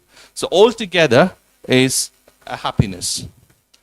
So, and also putting things that we wanted to put together and achieving what we want to achieve by fulfilling our inner harmony. And it's a promotion of being happy is what mental health matters. So what does mental health nursing in the UK consist of, or what we do actually in the UK? So we treat from child to the very old adult, very old people. So the service starts from child to older people. So when the adult services are called adult services and the children's services are called camps, children and adolescent mental health service, and then the older adult services are called as older adult service. We start with treating them by having an assessment to begin with, and then they provide them with the therapy they need, and they do the crisis intervention if needed to, and also we promote health and well-being as part of the whole package.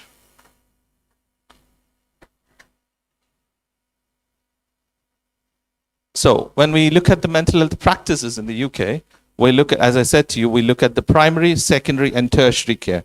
So the primary care is where we initially pick up all the illness that starts right at the beginning, and we try to manage it within that sector or within that area. If we can't, then we go to the secondary care. And then if it gets worse, it goes to the tertiary care, which is the end of life care or whatever it is, you know. But the primary care is where we target most of the things, and then we go on from there. So the primary care is early intervention and prevention. The CAMS, the CMHTs or community mental health teams, which is basically the complex care or people with illness that needs longer term support and people who needs to be supported now and then. So if they're on depot injection or they need long term service, then they sit on the CAMS service.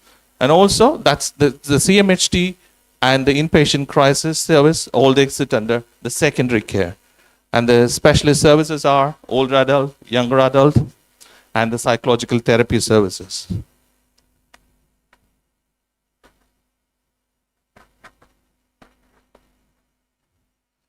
So all these services in India, we have so many sectors like private sectors, we have government hospitals, we have other services like individual therapists and all those things. But in the UK, we pretty much call it as NHS, National Health Services.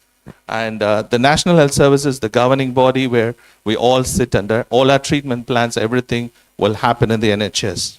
We do have private sectors, but mostly they will go, all the people with insurance, people with got money, all those people will go. Whereas the NHS, it's completely free. Every services is provided through the NHS, and I work for the NHS as well. So as I said earlier on, we start with the primary care. We start in the primary care, all initial screening, everything happens there. And then we base 90% we try to treat them in the primary care. And if we can't, then we move on to something called secondary care, which the CMHT and the specialist services sit. And then also the crisis service and all those things will happen there.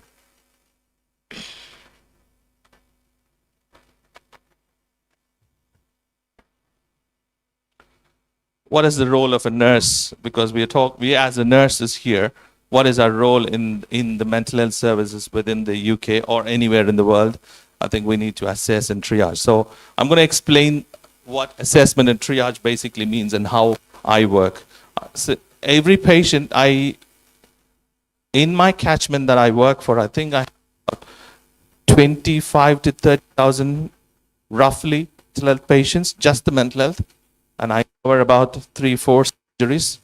In that 4 surgeries, I have about 30 plus patients. All the patients anywhere with the request for mental health issues, they get sent to me. I triage them and I allocate it to my subordinates who go and do the assessments. So the initial assessments and the triage will happen by me. So once I've completed that, then I think what needs to be done. So in that patient, if I get referred, I would say 50% of my patients or 60% who gets to me will be finished there and gone. They don't go further after that because by my triage, but it's all happening on the telephone. By my triage, it's all done and done there. So they go out from their results. They have a plan and they move on from there. If I can't achieve, or if I think I can't do something, then I ask my colleagues who are my subordinates to assess these patients, and these patients will get further plan from there. So I will have a plan for them. If I can't, then my colleagues assess them and they will put another plan in place, and that either they go to CMHT or psychological services or anything they needed. As part of our treatment, we also offer medication management. We can prescribe. In the UK, we promote nurse prescribing. Do you have nurse prescribing here? No? No. We have nurse prescribing here in the UK, so we have to go through a course, and once we've done that, we can prescribe anything and everything that we wanted. But it's all monitored. It's all under a legal framework that we are allowed to do prescriptions. So once we've done the prescriptions, the patient can take medication. The most important thing, I think, a couple of my colleagues who was speaking yesterday, and I think this morning as well, did touch about, I think Dorothy touched about safeguarding and coordination. That's a very important aspect, that we always do the safeguarding. If we identify any issues or anything like that, we make sure that has been addressed. We don't let them go just like that. We address those situations. We look at how we can safeguard the person who is affected or the person who has created that issue. We make sure that has been dealt. We don't let them brush under the carpet. We make sure it's been dealt.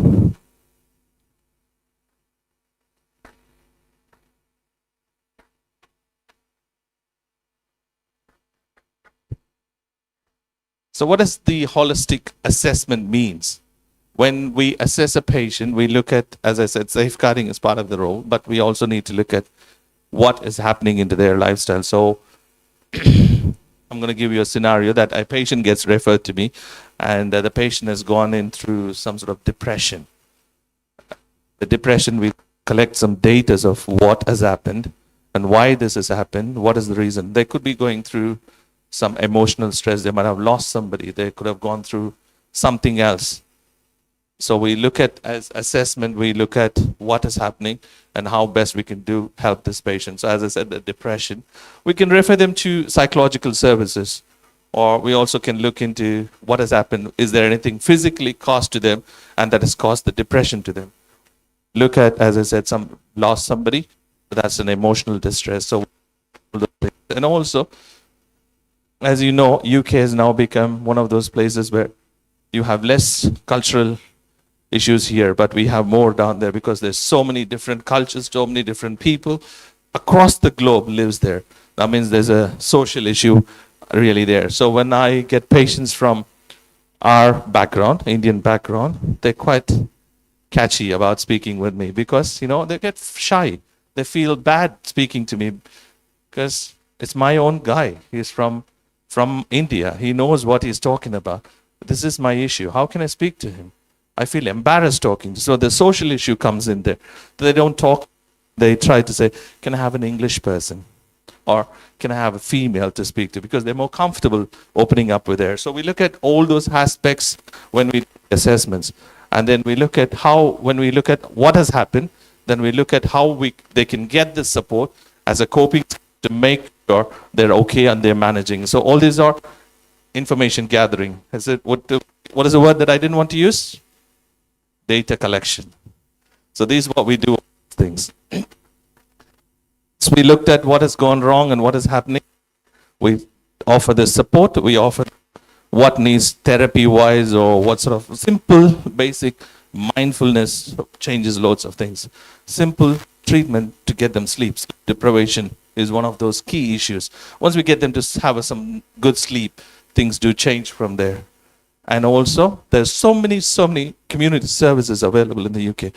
If they are okay, then I can ask them to put the website on so you can look at what is all available. And same thing, you guys as a research people, PhD people, whatever you're doing, you can add this as one of your projects to collect all the services available here and put them all together so that it's all in one place. So as these books were released earlier on, we saw that there's one of the books that got lost release. The last book that was released, I found out there was loads of questionnaires in there. So it's all about so much information, and we pick what we wanted. So this one of the tools that you guys can derive as part of this outcome, that what is available service-wise, how can I put them together for people to have easy access? So you guys can think about as a project.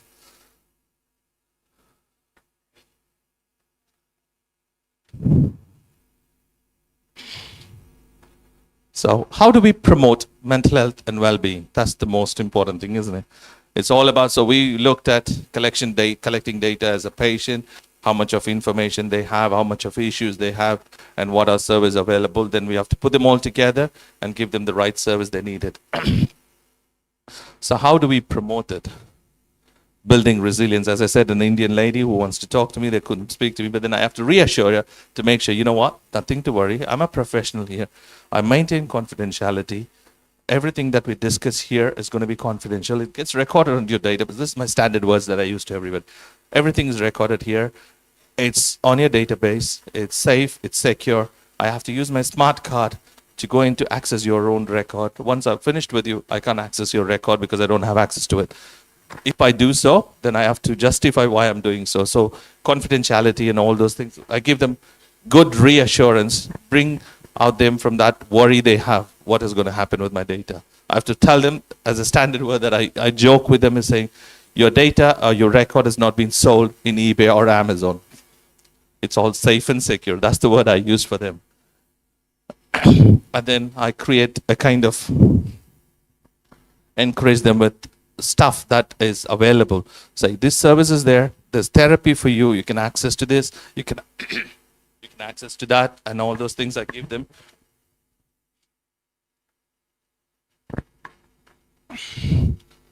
And then I reduce the stigma they have. So once the stigma has been reduced, then they know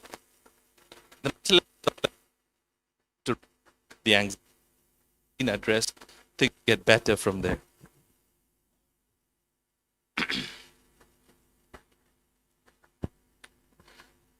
The mental health services is not just about medication.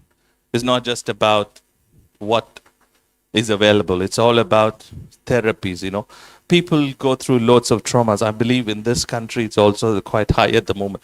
I do see now and then in the notes, in the news, is that people have some sort of issues.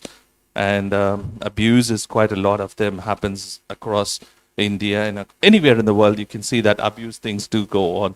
So therapies are the most important thing that we focus on, and it helps a lot. So if you guys know the therapy services available here, the project that you're going to do, add them onto it, so it's going to help you guys as well.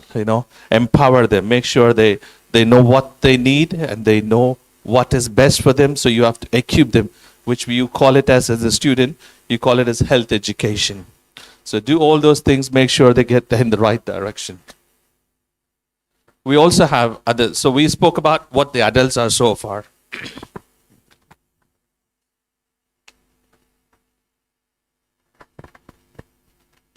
Now we're going to talk about what is crisis management service, and I'm going to talk about what's in the school, so young people. So shall we start with crisis? Mental health happens all of a sudden, right?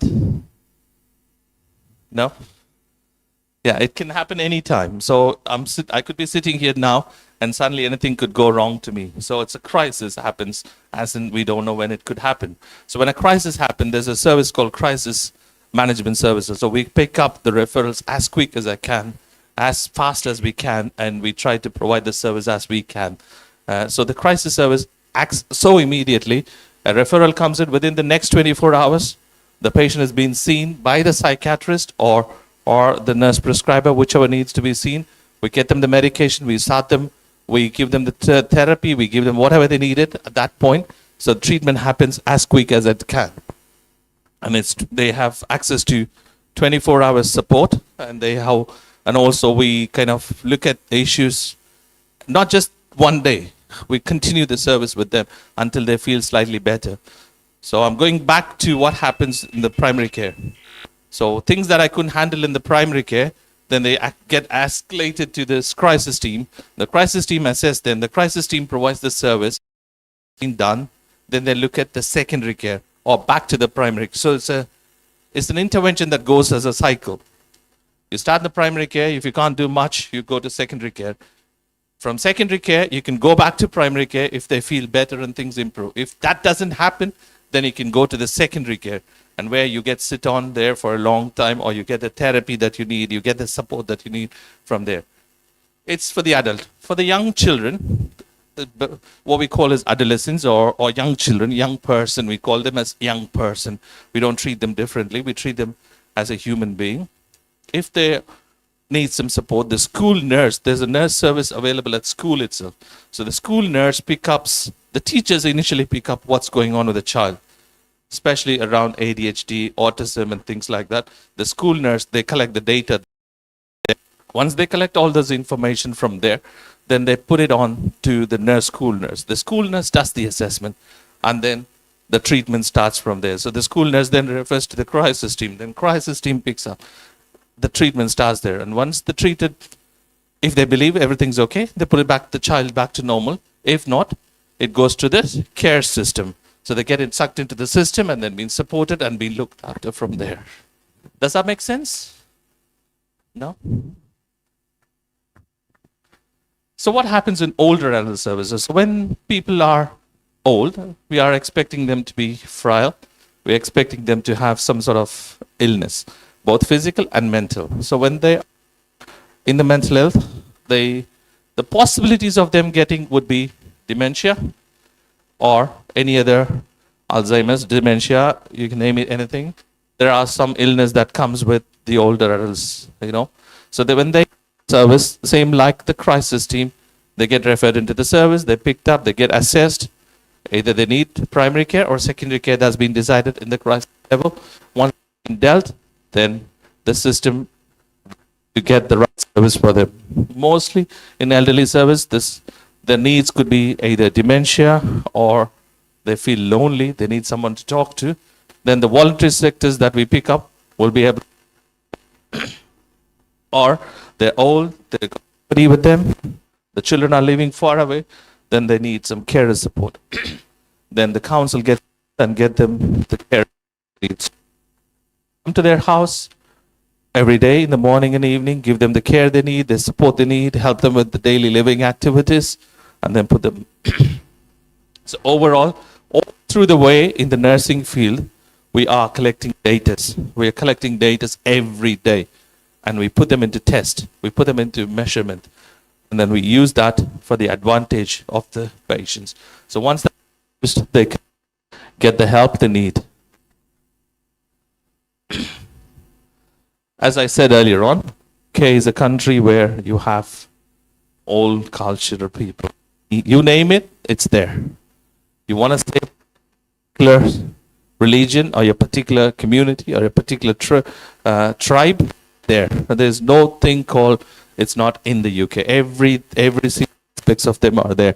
So once they are there, then we as the nurses, we as the clinicians, we as the care providers, we should be aware of what the cultural issues are, and we need to be sensitive about it. We need to be careful about how we handle them. As I said earlier on, there was patients that come to me and say to me, "You are an Indian. I feel shy speaking to you." So I should be aware of the cultural issues. So why is she shy to speak to me, or he is shy to speak to me? What is that I can do to them? How can I? That's again collecting data, me analyzing in my head, and also what is the reason behind this. So I put them all together and then I find a solution.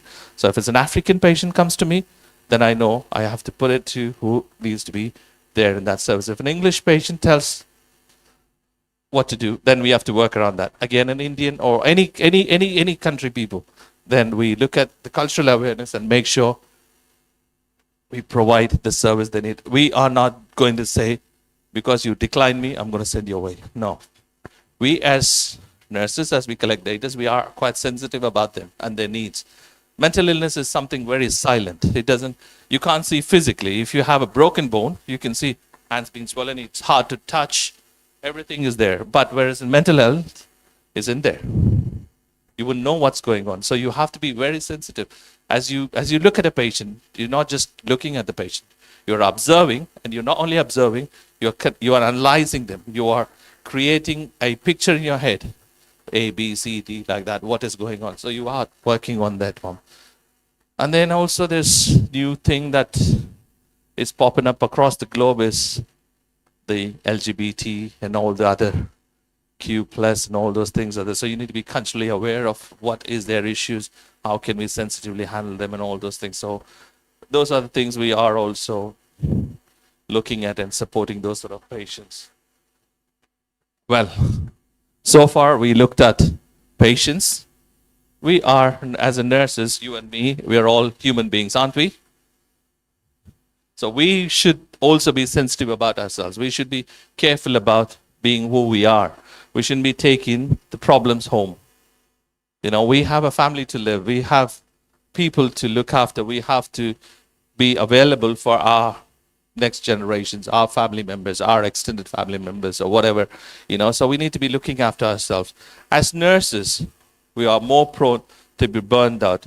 My colleague, my friend here, was explaining to me about his work, what happens in his work when he goes to work, and how the day starts, and how many patients he has to see, and what all he has to do. So it's quite in to me, because I see 3 patients. That's my max, 3 patients a day. If I triage, I do a bit more than that. But if I have to see a patient, I only see 3 patients. Compared to what he says, it's a lot and huge pressure on me. So as a nurse, we need to be looking after yourself, thinking about burning out. We should be making sure we're not burnt out what we do practice. We have to do, one of my colleagues used to say to me, do not do that is going to do a smart work, not a hard work. So you have to be smart in the way you're going to work rather than being hard on you. So as you do that smart working, you're again putting things into practice by kind of looking at data that you needed. How can I smart work? So all this research thing happens in your head, but it's not physically like you're putting them in a paper or you're writing them a theory, how to put them into action. When it comes to mental health, everything is happening in your head and you're going to work out that. So you have to be mindful about self-care strategies. Work is work. You can't take them home. If you finish work by 5 o'clock, I don't know what time you finish here. Finish work at 5 o'clock, your work stops there. Your personal life starts from there.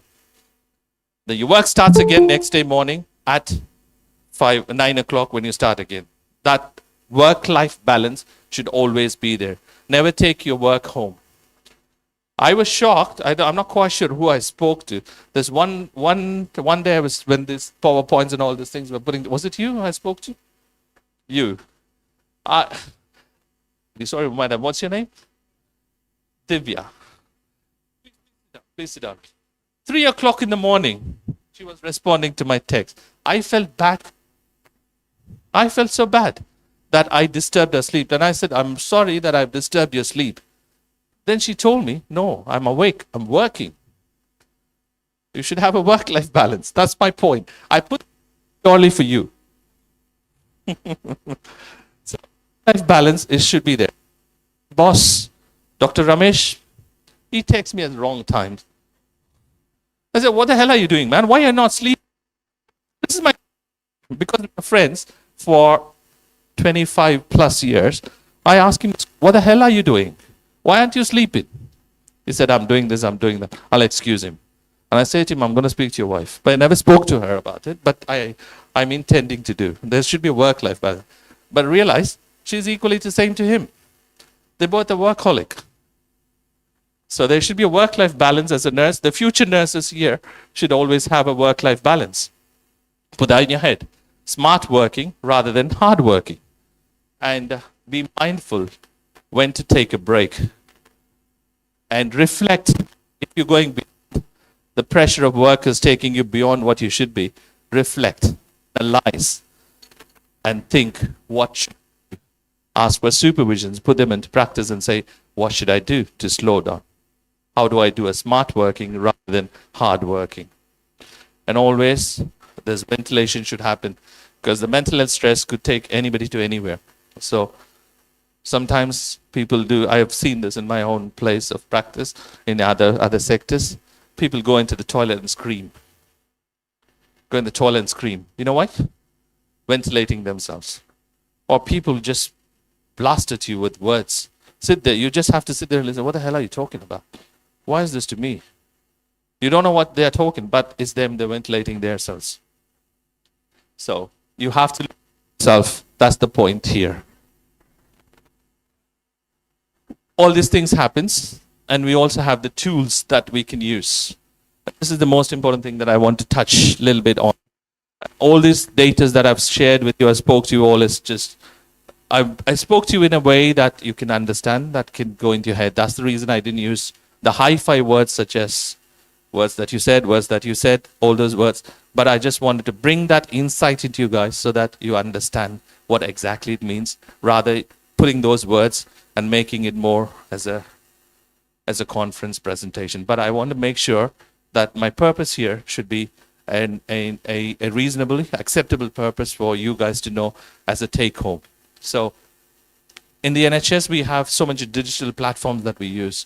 One of the digital platforms that I'm going to use here tonight is I'm going to ask one of you guys to help me with answers.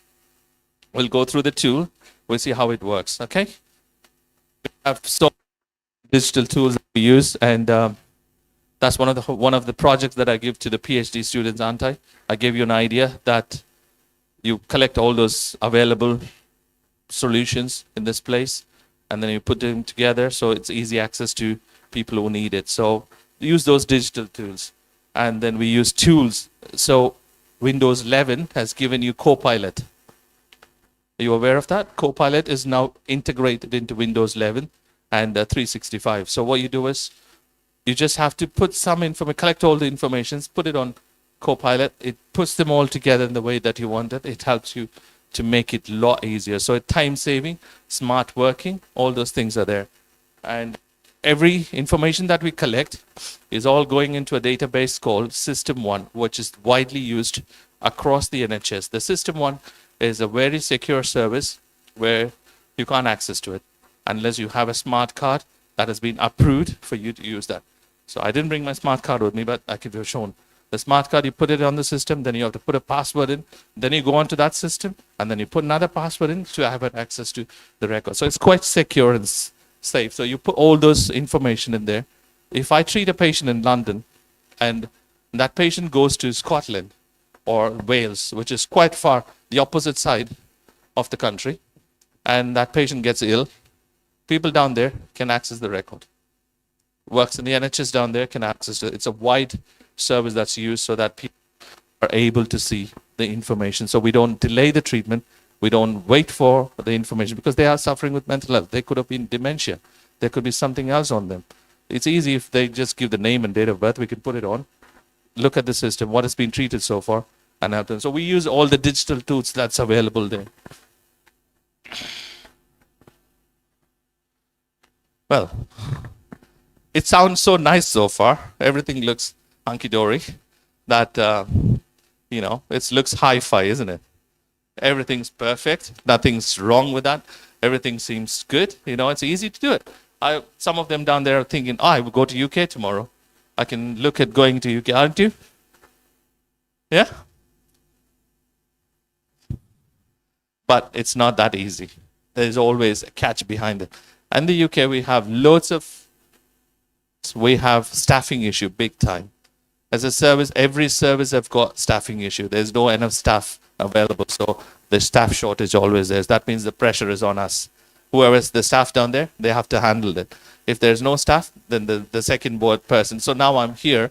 All my work has been diverted to somebody else who has to do their job and my job. So it's the pressure is always, and also caseloads. So SMHT, as I said earlier on, the secondary care, they all hold patients as a caseload. So every nurses would have at least 50, 60 patients as a caseload on their case. They need to make sure all these 50 patients has got a care plan. All these 50 patients have seen a psychiatrist. All these 50 patients have got what they need. So they have to follow it up. They need to provide the care and so forth. So the caseload is an issue. Stigma, again, people don't come up and ask for help. So that's another that we have. So many elderly people, they'll say, without breaking confidentiality, I would just go give an example. Is I spoke to someone, I clearly see this particular patient suffers with, I would say, anxiety, and also, I would say, like paranoia. But the patient is not giving up. The patient is clearly saying, I'm fine, I don't have an issue. It's okay, it's just you guys. That's exactly what they said to me. It's you guys, not me. So it's a defense mechanism they're using. But I clearly know there's an issue. When I looked at the record, the previous records have written the same what I think. But we can't challenge them. We can't use them because the patient has got capacity to make that decision not to accept help. So I'll have to wait for the patient to deteriorate. Then I'm going to say what we will use later on as well. We use pathways as well. So this patient I can proactively prevent if I wanted to, but is not in the stage where I have to proactively go ahead and prevent the patient. So at the moment, I'm letting them to deteriorate. Once they deteriorate, then we will hand the patient. So what does that mean? Be happy, make yourself happy, and make others happy. Look after yourself. Do a smart working rather than hard working. Collect the information that you need as and when required. On into practice, and do the good things that you need to do. You guys, as a nurse, you are the main person in the care. When you come to developed countries, the nurses lead the service. So in my service, it's nurse-led clinics. We lead the clinics, we make decisions, we prescribe, do everything. Doctors will dictate us what to do. We dictate. We take the lead. We take everything. So driving force for the future is keep yourself up to date with what's going on around the globe, because some of the factors that we use is something we call as care program approach. In America, they have something different. In Australia, they have different. So whatever country they're using the service, you can look into it and see what is best for you. You can adopt a service, and then you go into the field, you can put them all into practice. As I said earlier on, burnouts, look after yourself, smart working. What does that mean? It begins within you. Before we go into this any question bit, I'm not quite sure if you'll be able to screen. Can you access the computer onto the screen? Ramesh?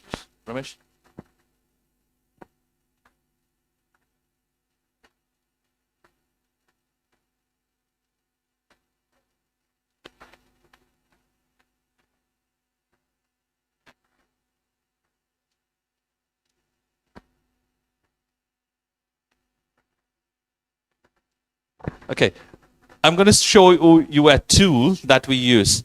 Any volunteers who want to come forward? Could be anybody. It's just a tool that I'm going to show to you so that what the technologies are quite high and how we use it. That's what I just want to promote to you. And there's more to come, but I just wanted to say, you want to be a volunteer? Please come. Please come. Thank you. What's your name, sir? Aditya, pleased to meet you. Welcome. But can I have Google, please?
This is one of the websites that we use for a basic assessments. You know, say for example, somebody's sitting in front of me and I just need to come to a conclusion whether this person or this person needs further assessment, further support, or anything else they need. So we just use a basic tool. I'm going to use Aditya for anxiety. Is that okay if I use anxiety on you? Okay, thank you. It's sorry guys, never take it serious. It's just a test, okay? We are putting this as a test. Aditya will deliberately make mistakes or be honest with me. I don't know, whatever his choice does. He can do whatever he like, okay? But this is just a test to give you guys an understanding so that in the future you can create something like that where it's going to be helpful for you. It's about collecting data and putting them into action as quick as I can rather leaving it too late. Okay, so this is a test that we're going to use for anxiety. Aditya, your answers will be never, rarely, sometime, often, and very often. Do you want me to repeat it? It's never, rarely, sometime, often, and very often. Okay, this is the answer all the way through. Okay, these the 5 are going to be your answer. So no matter what question I'm going to throw at you, the answer will be just 7. Okay? Often, sir. Often. No, wait. Are you okay with that first? Brilliant. Okay, I find it very hard to unwind, relax, or sit still. Sometimes, sir. Sometimes. Sometimes. I have had stomach problems so much, such as feeling sick or stomach cramps. So basically, you're feeling that tension in your tummy. Rarely, sir. Rarely. Cool. I have been irritable and easily become annoyed. Very often. Very often. You don't have to be serious, okay? Just answer anything that you like. Okay? It's only a test. All right? I have experienced shortness of breath. Rarely. Rarely. Random breath. I feel dizzy and unsteady at times. Sometimes. Sometimes. I have had difficulties with sleeping, including waking early, finding it hard to go to sleep. Never. Never. You're such a good sleeper then.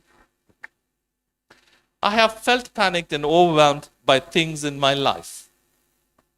Rarely. Rarely. You don't panic. Good man. I felt nervous on the edge. I felt nervous and on the edge all the time. Rarely. Rarely. I have had trembling hands, sweaty hands. Never. Never. Right. I seem to be constantly worrying about things. Often. Often. Often or very often?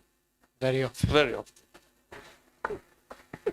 Okay, so your score has come out. You have scored 16. Out of 40, my friend, you have scored 60. Okay, which means you may be suffering. Okay, guys, this is just a test. Okay, it's not serious. It's just a test to make you understand that the data are collected as we go, and so to make you understand that the technologies are there for us to use as and when needed. So we don't have to sit and wait.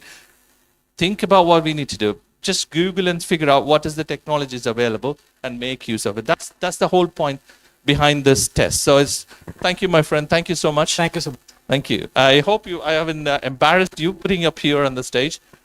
So, my friends, this is what I want to take you guys to take. Your nursing practice as a mental health, in this DNA, you are going to practice in the future nurses or the current nurses, anybody, as you practice, do a smart work. Don't get burned out. Collect the information that you need as you go. Collect them and collect them and collect them. You don't have to put it into perspective, but as for your understanding. And then do the smart working, get the treatment they need, and go on from there. End point, don't get burned out. Don't work too hard. That's my point. Thank you. Any questions? I'm happy to take questions. Please feel free to throw out the questions to me, and I'm here to answer as much as I can. Any questions? Don't say thank you. Please ask me some questions. That's fine. Any questions? No? I hope that thank you guys.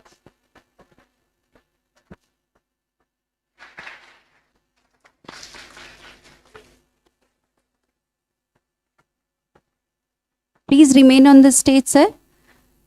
Now, I humbly invite Dr. Ramesh S., Principal IGSCON, to kindly come forward and felicitate our esteemed speaker.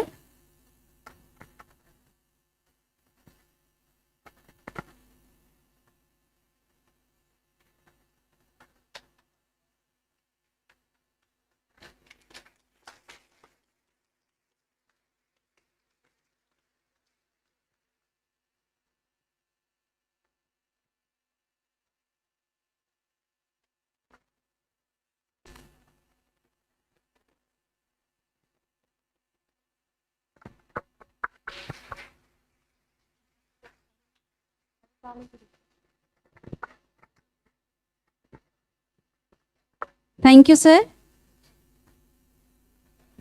We kindly request to all attendees, if you're liking the sessions, kindly like, share and subscribe our official YouTube channel rjcsk.edu for more updates and contents.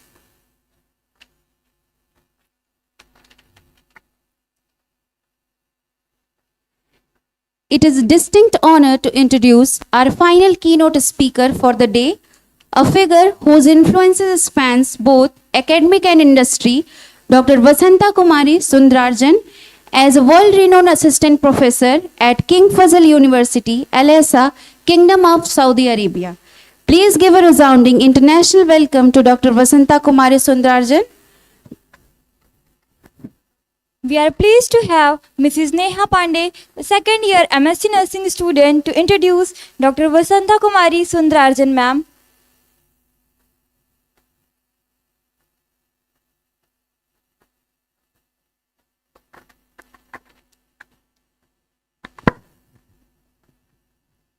Good afternoon, one and all. Myself, Neha Pandey, student of MSc Nursing, second year from Indira Gandhi School and College of Nursing. It gives me immense pleasure to introduce our respected guest, Dr. Vasanta Kumari Sundararajan, Assistant Professor of Nursing, College of Applied Medical Sciences, King Faisal University, Kingdom of Saudi Arabia. Dr. Vasanta Kumari holds an MSc and PhD Nursing, specializing in pediatric nursing, who over 25 of year experience in teaching, clinical practice, research and academic administrations. Ma'am has served in senior academic positions in India, Ethiopia and Saudi Arabia, contributing extensively pediatric nursing education, research methodology and evidence-based practice. Ma'am has received several prestigious honors, including International Iconic Research Award 2025, Dr. APJ Abdul Kalam Lifetime Achievement Award 2021. Ma'am has authored and edited journals and has been a keynote speaker, panelist and research person at more than 70 national and international conferences. Ma'am, professional vision is to advance child health, promote global collaborations in nursing research, and empower future nurse leaders through innovations and compassionate care. It gives me immense pleasure to introduce our esteemed guest, Dr. Vasanta Kumari Sundararajan, who will delve deeper into the topic, mixed method research in socio-ecological perspective. Ma'am will join us virtually. Thank you, ma'am.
Am I audible to you, ma'am?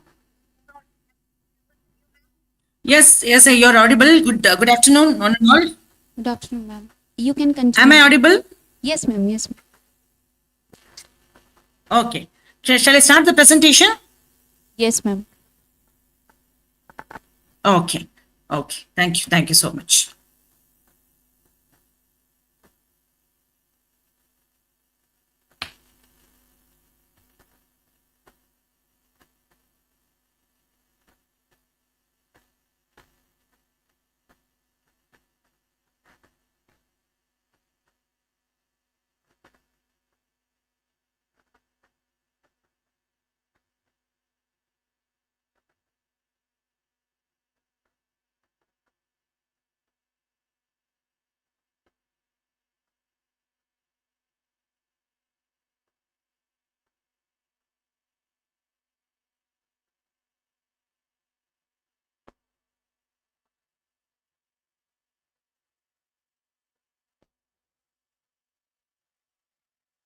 Are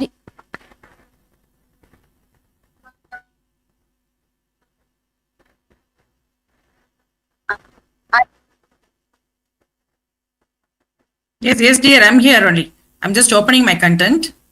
okay, ma'am.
I'm not able to open. Getting delayed.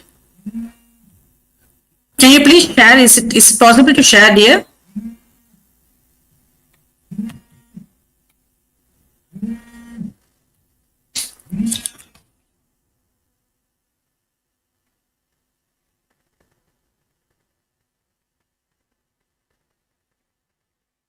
Yeah. Thank you. Thank you. Okay. Thank you so much. Am I audible? Am I audible? I think there is some network issues. Am I audible? Yes, ma'am. Yes, ma'am. Okay, because I think because of the camera issues, I think it's not opening. I'm sorry. Okay.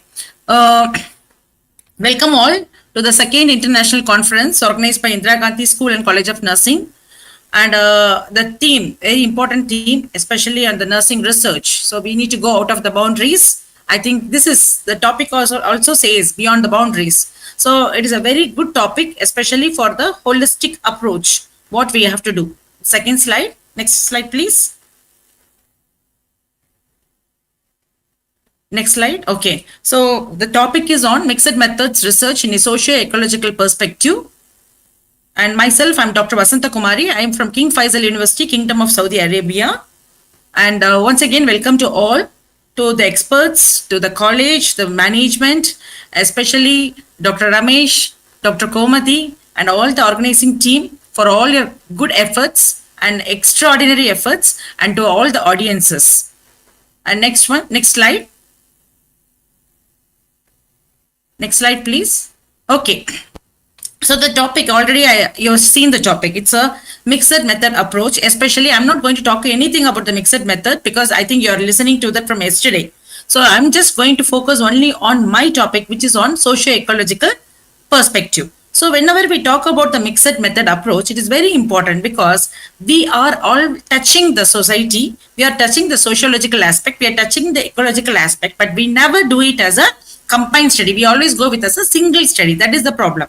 But this one, the topic which is given to me is socio-ecological perspective. Even first time when I heard the topic, I was thinking, what will I talk on this? But when I entered into this and I was browsing and I was just going into that, then I found we are many times making a lot of mistakes. We are doing many studies which is based on the society, which is based on the human, but we never try to integrate societal with human. That is, human relations should be always integrated with the ecological aspect that we fail to do. So here we are going to talk about the socio-ecological system, because we know very well that researchers, whomever we are going to do, they need to go with the very good interventions, and that intervention should target the individual, it has to target the society as a whole, it has to target the government, it has to target, because it has to give some productive outcome. So we are more concerned because we are healthcare professionals. We need to go with the healthcare outcomes. So we have to talk about the sustainable development goals. Even when you talk about the SDG, socio-ecological perspective is coming up. It is the foremost one which we need to consider whenever we do a research. Okay, next one. Next slide. Okay, so integrating the quantitative and qualitative aspect is very important because we need to integrate both qualitative and quantitative in understanding the human environment system. This is very complex system because we know the environment is internal, external, and it has lot of extrinsic and intrinsic variables. So it has lot of linkages. So we need to know. So it has lot of intrication. So all should understand that. So when I think after this presentation, even after my own presentation, really I need to thank Dr. Ramesh and Dr. Gomati. I don't know who has selected this topic for me. When initially the topic was given, I was very much thinking what boring topic. But when I went inside, I found such a beautiful models. Always we are thinking about the theories related to nurse, but we never think about the models which is based on the socio-ecological aspect, which is very, very important. So when we talk about this model, we need to know the environment interaction. Next slide. Next slide. Okay. So when we talk about the introduction, okay, so I think you can do the first click. Can you please click fully? So first of all, whenever we are going to choose anything, we have to always choose anything that is going to be right topic or the right design and which has to be given at the right time. Please click, dear. I think then only you will be getting that. It's a. Can you please click it again? Please go on clicking it because I think you'll be getting the images. Yes. So we have to ensure a proper research method. We have to use a right tool. That is very important. When you talk about the socio-ecological perspective, what is the right tool? What is the right tool we need to use? And how we need to use? What is the method? And what is the right group? Because we cannot do it for everyone and also at the right time. So whenever we are talking about the COVID, we all know pandemic. Now we are all in post-pandemic era. But now again, in India also, many places we see lot of disasters are happening. So even that was one type of disaster. COVID. And again, we are having a lot of disasters. So when we talk about COVID, the COVID is not only the virus interacting with the human, also because of this virus, there was a lot of problem with the individual because the economy of the individual was totally hampered and the society, the country's economy also was hampered. So many countries started to have a lot of problem. After the COVID, we know that lot of inflation of the cost has come. So when you talk about this, when we think all this, we will know how we have to go to the right route and right direction, how we can do a study and how we can, what all we can do to explore this. So only if you do a quantitative one, we cannot be able to fulfill this. We have to always go with the qualitative data also, and both we need to converge or both we need to combine. Then only we'll be able to go with a proper study. So using a single point or doing in a single point of time, nothing happens. So this particular socio-ecological perspective, we have to use it as a combined model, not a single model, and we have to use a proper tool for both, and we should go in the right way, and we have to approach the right group, and we have to do it at the right time. So this right group is not only individual, we have to even target the government. Okay, so many times as a healthcare professionals, we have a fear. What we think when we target the government infrastructure of government, we think there may be a problem. So we think the ethical, because we are always concerned with the ethical. But we think sometimes when we are targeting the institutions, we try to find out some kind of explorative study where we find out the quality of care, how it has been done by any hospital or do. So we never want to do that because we don't want to expose the findings, because that time what happens? But we need to do that. When we are going to do any study that is going to expose the findings, or which is going to go with the law and order, and that is helping us, political studies, that is going to help us, and that is going to completely improve the country. So that we need to take the risk, and we need to go with this. And we'll also sometimes be appreciated for this, because not everyone can do that. Next one. Next slide. Next slide, please. Next slide, dear. Okay, so coming to the what is this? What is the need for the socio-ecological system? What is that? So it is a complex system. We already told it's a combination of human and ecological components, which is completely linked, or which is interacting dynamically, because that is very important. It can change anytime, because environment cannot be permanent, it can change. Also, we know human beings are very important. We are the very important actors. We are the integral actors in the environmental process. We are surrounded by external environment, and we are ourselves as an internal environment. Also, the components, whatever components are surrounding the human being, is actually a non-linear one. So when I'm talking about the challenges, I'll tell about this non-linear, what we mean by that, because here we cannot go with any logical regression or linear regression, because that is a traditional one. But when you are going to talk about the socio-ecological perspective, we are going with a non-linear way, which is going to be a cascading way. Cascading way means it can cascade. It can cascade up. It can cascade in any direction. It can be upward. It can be downward. It can be in the horizontal way. So any way the cascading can happen. Okay. Next one. So with the traditional approaches, often we know very well it is going to separate the human and ecological system, where we can see sometimes the interaction is missing. So here we can see a model. You can see a sustainable developmental goal. We are talking about the ecological process. We are talking about the social activities. We need to find out the interaction and feedback, and that is going to emerge. You can see the cascading. It can emerge, and that emerging can go for a goal. So we can achieve the sustainable developmental goal. So for this, what we need to do, we need to have a framework, proper theoretical framework, and also we need to have a proper method. So the method can be both quantitative and qualitative methods. So here we are very importantly acknowledging the human well-being. We are going to target the environmental health, and also we are going to integrate all this together. Okay, next one. Next slide. Okay, so here we can see this. When you talk about the perspective, I'm not going to tell more on this, but whenever we see, you can see the models, the human society, and it has been surrounded by the ecosystem, it is surrounded by the water resources, it is surrounded by many institutions, it is surrounded by social structures. In a way, we can also see this human being can get interacted with the wildlife too, because we have so many wildlife around us, the plants are surrounding us. Also, we can see the social system and ecological system both act together, and we are going to target the individual demographic data and what are the external influences, how it is going to completely go with this interaction, and what will be the outcome. Next one. So here, why we are going for this? Why we think single method is insufficient? Because we know socio-ecological system is very important, because it's very complex, it is very dynamic, because there is going to be interaction between both human and ecological components. That's why we cannot go with a single method. We have to use both the methods together. Next one.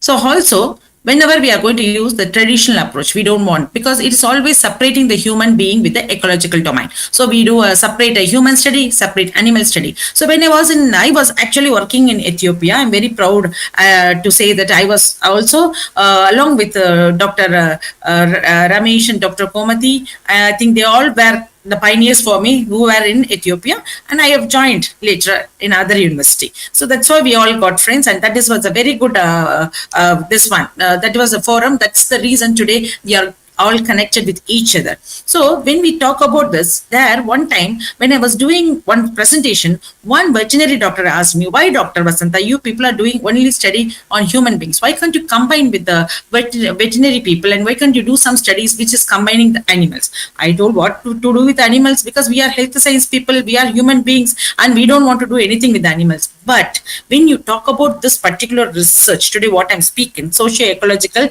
perspective means we have to go with the plants, we have to talk about the animals, we have to talk about the infrastructure. So all that is going to come together. So we have to, because many times we know there is a lot of zoonotic diseases. So these zoonotic diseases, there are a lot of problems that is going to happen. We know very well the animal or the birds, we need to preserve those. We have to preserve those also. So when you're going to preserve these kind of things also, we can see we have to find out what are the harms in that, and especially man-made. We are, as a human being, what are the things we create for them and what is happening. So why can't we do a study on that? So all this also should be taken into consideration. So when we talk about this, so we should never separate the human from the ecological domains, because we know very well the qualitative methods are very important, because it may sometimes lack lot of measurable indicators, which is for the, when you do ecological analysis, we may be missing. So whenever we see the study, especially the healthcare personnel, our studies are very much lacking, because we always go with one intervention, nurse-led intervention, we'll be doing on some kind of acute illness or chronic illness. We never think about the what we will do, how we can go with the government, because we are more talented, more knowledgeable, more skillful, and we are professionals, and we most of the time, because of the I don't know what are the challenges, what are the risks, why we are all the time going behind. We never go, and we don't want to take any, I think, step which we are just covering up the community or society. We are going to the community, but you know, when we do the community study also, we never go and approach the stakeholders. We never try to do something. We have lot of ideas in our mind, and most of the time we'll express our ideas and somebody will use it and they will go for the marketing. So most of the companies, whatever is that, they preparing the patents. Mostly I will always tell to the nurses, why can't you prepare the patents? Because we are knowledgeable. We do many things in the healthcare system or in the community area. We are trying to do many things to help the patients or help the individuals, but we never come out with a patent. I think I need to be in this juncture. I need to salute one person from our nursing. I think he is from AIMS. I think Mr. Arogyaraj. I think I hope I'm spelling the name properly. I think he came with a very beautiful patent and a very beautiful discovery. I think why can't we do that? Why? Because we have such an amount of talent, but we have a fear. Most of the time we think what people will think, what government will think, whether it will going to be useful. Once we take the step, only it will be. So our study, not only we know only descriptive analysis, inferential analysis, we know mean, median, standard deviation, t-test, we never go beyond that. So our study also should have this ecological analysis. Next one.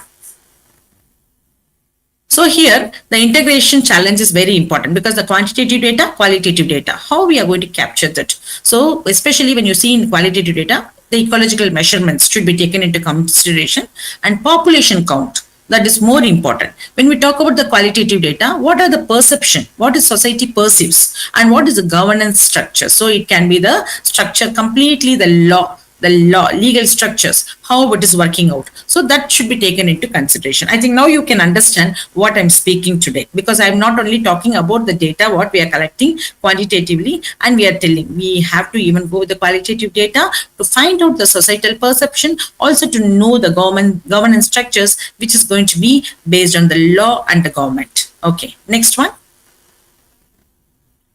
So it is also when you are going to integrate, why integration matters. When you know mixed methodology itself says us to integration, it is integrating the data. So it is providing a comprehensive understanding, because we are going to comprehensively or complex integration is going to be addressed here. So in SES, that is the socio-ecological system itself, it's going to be a very complex system. So here we are not only going to observe the environmental changes, here not only that, we are going to understand the social drivers, we are going to understand the human responses, so all that. So the quantitative one is also going to be combined with the qualitative one. So So previously, whenever we do any study, we are going to find out completely. We'll just see, observe the environment. We just try to find out the environmental changes. We just find out the knowledge. We just find out the practice. But now we have to also understand what are the social drivers that is making this particular, what happens to this particular focus or locus, and how the human is responding to this. So all that need to come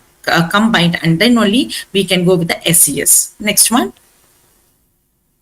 So here you can see this. This is a very important SES framework, Ostrom's social ecological system framework. He is talking about the integration. So the holistic integration, that is, we are bringing everything together. So we can see here the resources. We bring the natural resources and other resources, whatever is there, the water, all that comes here. The governance system, the institution, rules, and decision-making process, all that comes here. Actors, we are the individuals. Individuals are going to be the actors. Our knowledge, our skill, our values, our norms. And what is the other things? Social, economic, and political settings. We need to bring all the factors into this. And then we need to know, we also know what are the related ecosystems. For example, for one problem, what will be the related ecosystems that we can bring? And then we need to know what is the outcome. So all this should be integrated in SES framework.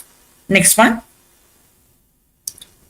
So we can see this is the same thing. So we can see the ecosystem, resources. So you can see in ecosystem, the coastal, sea, river, because that is very much needed now, because lot of disasters, we know very well, there are a lot of time now. We can see the climate change, and because of the climate change everywhere, and the climate is totally changing. We don't know, summertime it is like a winter time it has become like a summer, and we know that rain is we not able to predict nowadays, and unpredictable, and it is also causing a lot of problem for the people.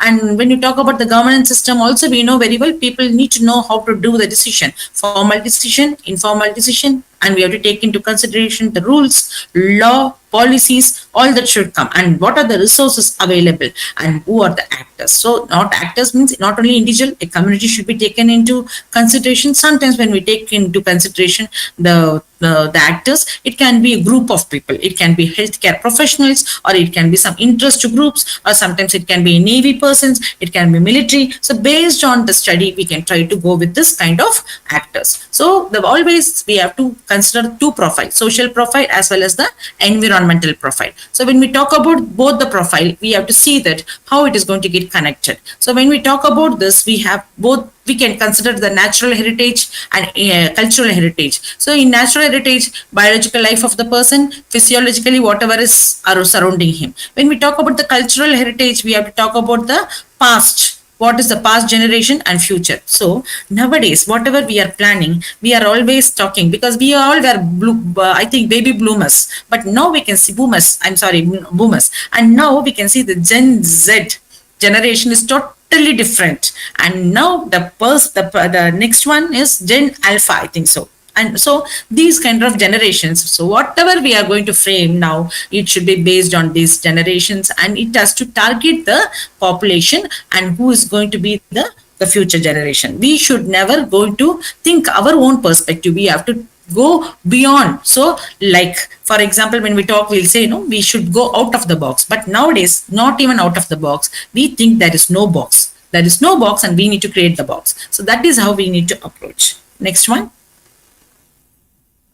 So here, when we are understanding the mixed method, especially in this socio-ecological perspective, we know very well, I'm not going to talk on this because it's a combination of quantitative and qualitative study, and where we are going to see that we need to go with a proper understanding, and we need to understand the phenomena. So we are combining the numerical data with the textual information. Also, we are going to systematically, we are going to use the methods is very well. And also here, we are mainly talking about the insights, because we wanted to see that whatever we are missing with the single method, for example, if you have something we may miss in quantitative, which sometimes we may miss something in the qualitative, but when you're going to combine both, that is going to be very helpful. This integration is going to give us a valid data, or it is going to be very reliable one. Next one.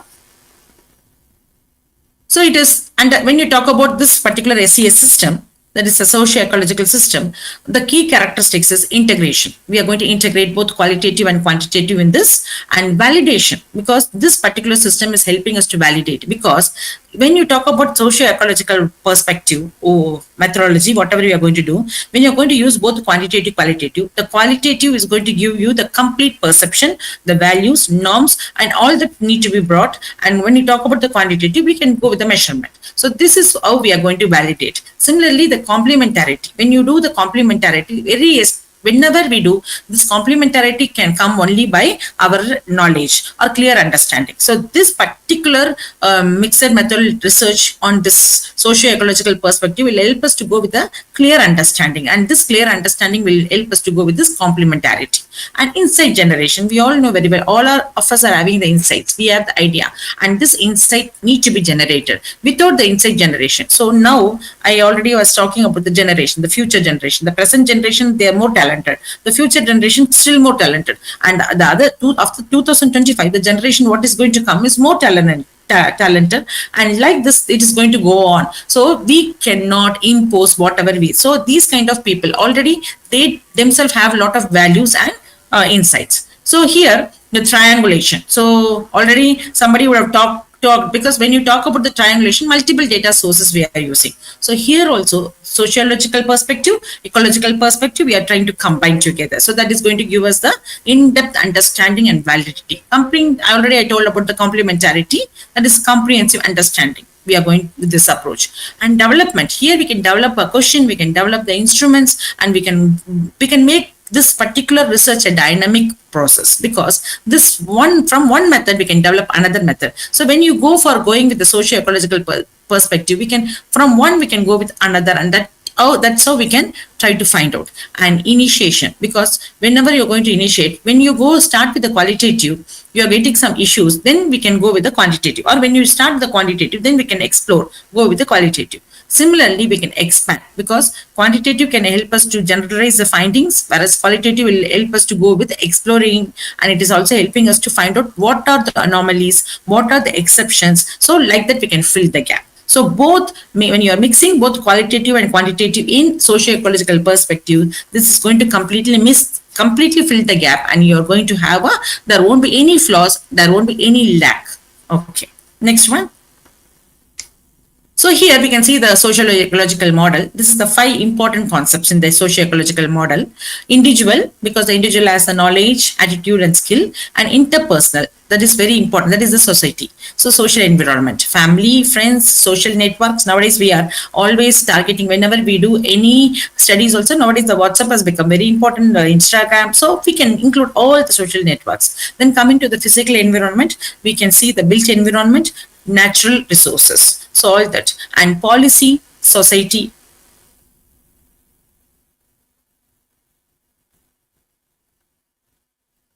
laws and policies, and the politics, all that can come into this. So this is how we can take. So these are going to have an influence on the socio-ecological system when we are going to do the study. Next one. Okay, so I'm just going to skip all this, because these are the models. So I just want to show some models. So whenever we are using, because we have many models, when we all know only some models, like ORM, self-care deficit theory, and we know about what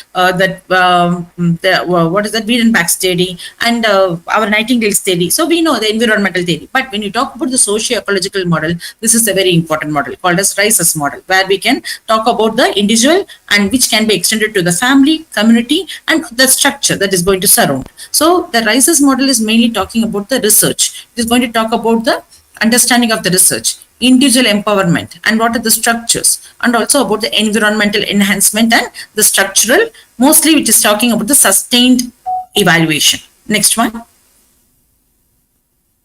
Next model, I think I'll show. This is also the model where microsystem, we all know the home, school, environment, and mesosystem, because they extend and go for the neighborhood, schools, and then there is ecosystem where there is going to be parents' workplace, that also can extend, and next there is going to be the macro system. So this is how we can also extend. So this is called as, this model, the particular model is called as Braun-Fern-Brenner's model. So this is also an ecological model which can be used. Next one. So this is a butterfly model. So I think the right side you can see it's called as a butterfly model, and the left side you can see a model that is mainly a model where we can see the infrastructure. We can use the socio-economic aspect. We can go with the infrastructures like it can be the infrastructures what we can see. Sometimes it can be then infrastructure that is related to the government and also the governance, the policies, all that can come.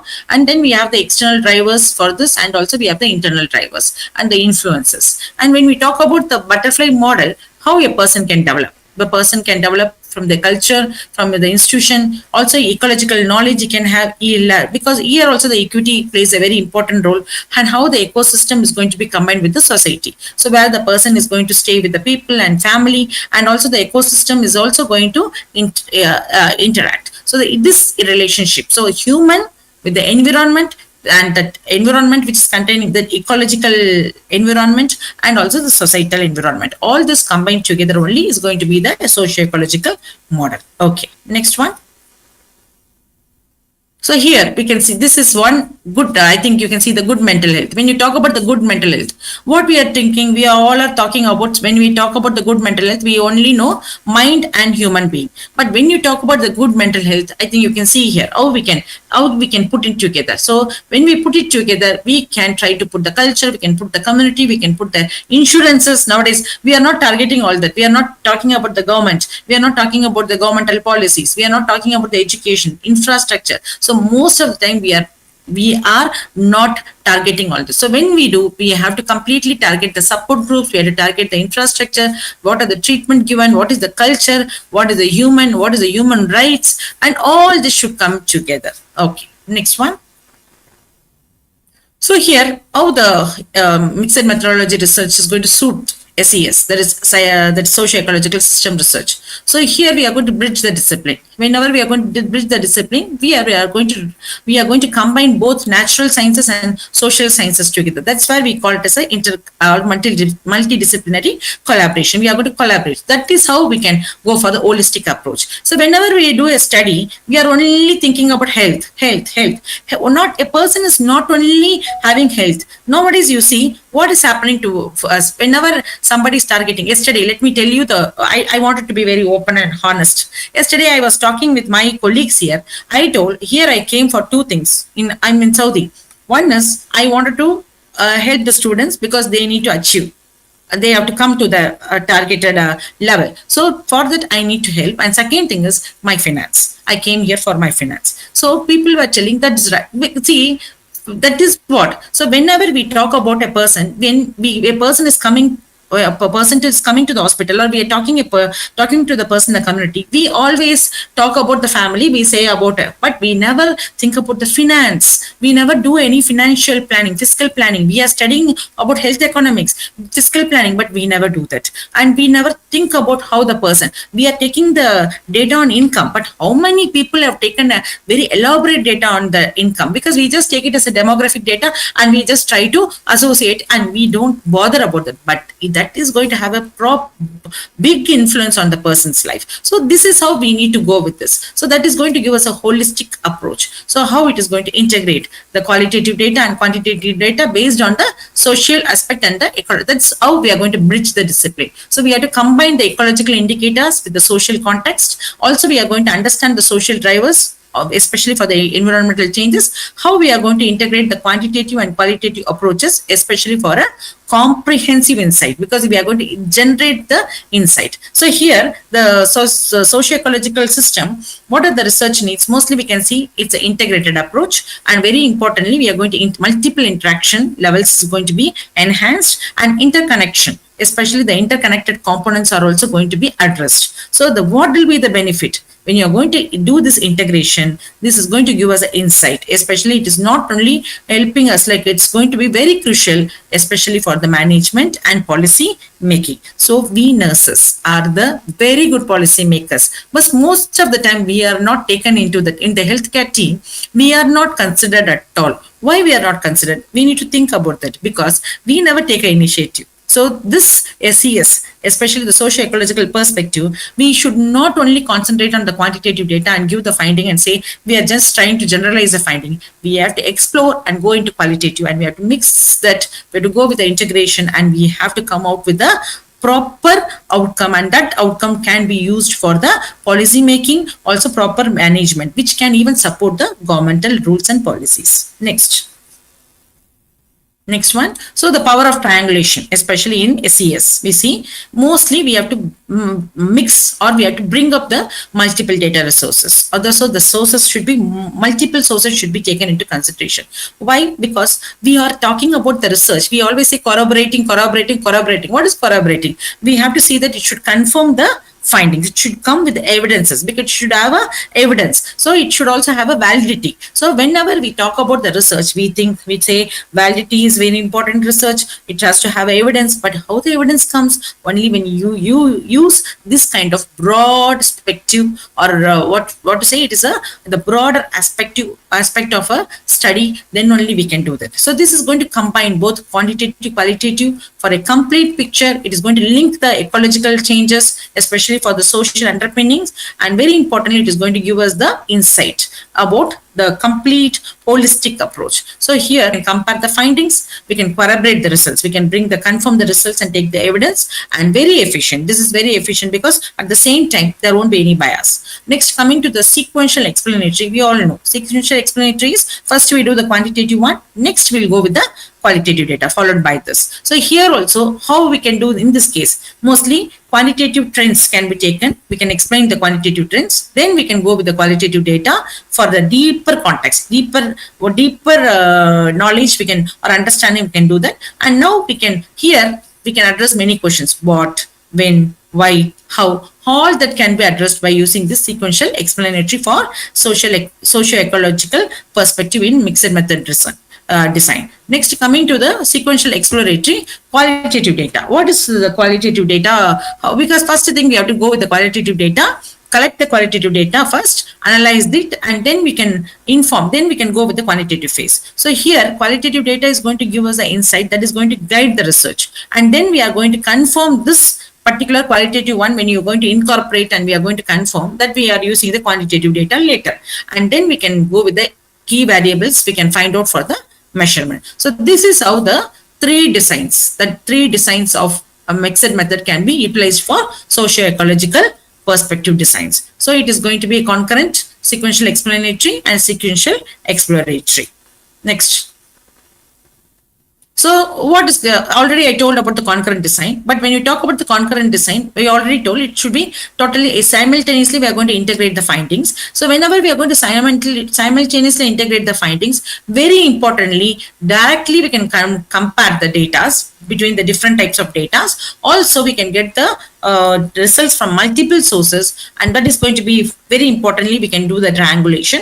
Also, we can use the resources and the time efficiently, because we don't want to do this separately, quantitative separately, we can do it together. So how you can apply it in SES research. So when you're going to apply this concurrent design, mostly we can see quantitative data, we can do ecological measurements, we can do the counts, and we can, like for example, the quality of the water, the quality of the air. Nowadays, we are more concerned with the air quality also. Then coming to the qualitative data, where we are talking about the perception by the community and governance structures. So all this need to be combined together. So one example they have given. In one example, what they have told, the water quality example they have told, in that they are saying, we are collecting the water quality data, and after collecting the data, community interview has been done regarding the water patterns from the community, and what are the perceived changes in the water quality. So that can be taken as one study. And when you're going to integrate this particularly, the quantitative findings should be taken, because we have to mainly concentrate on the area of ecological concern,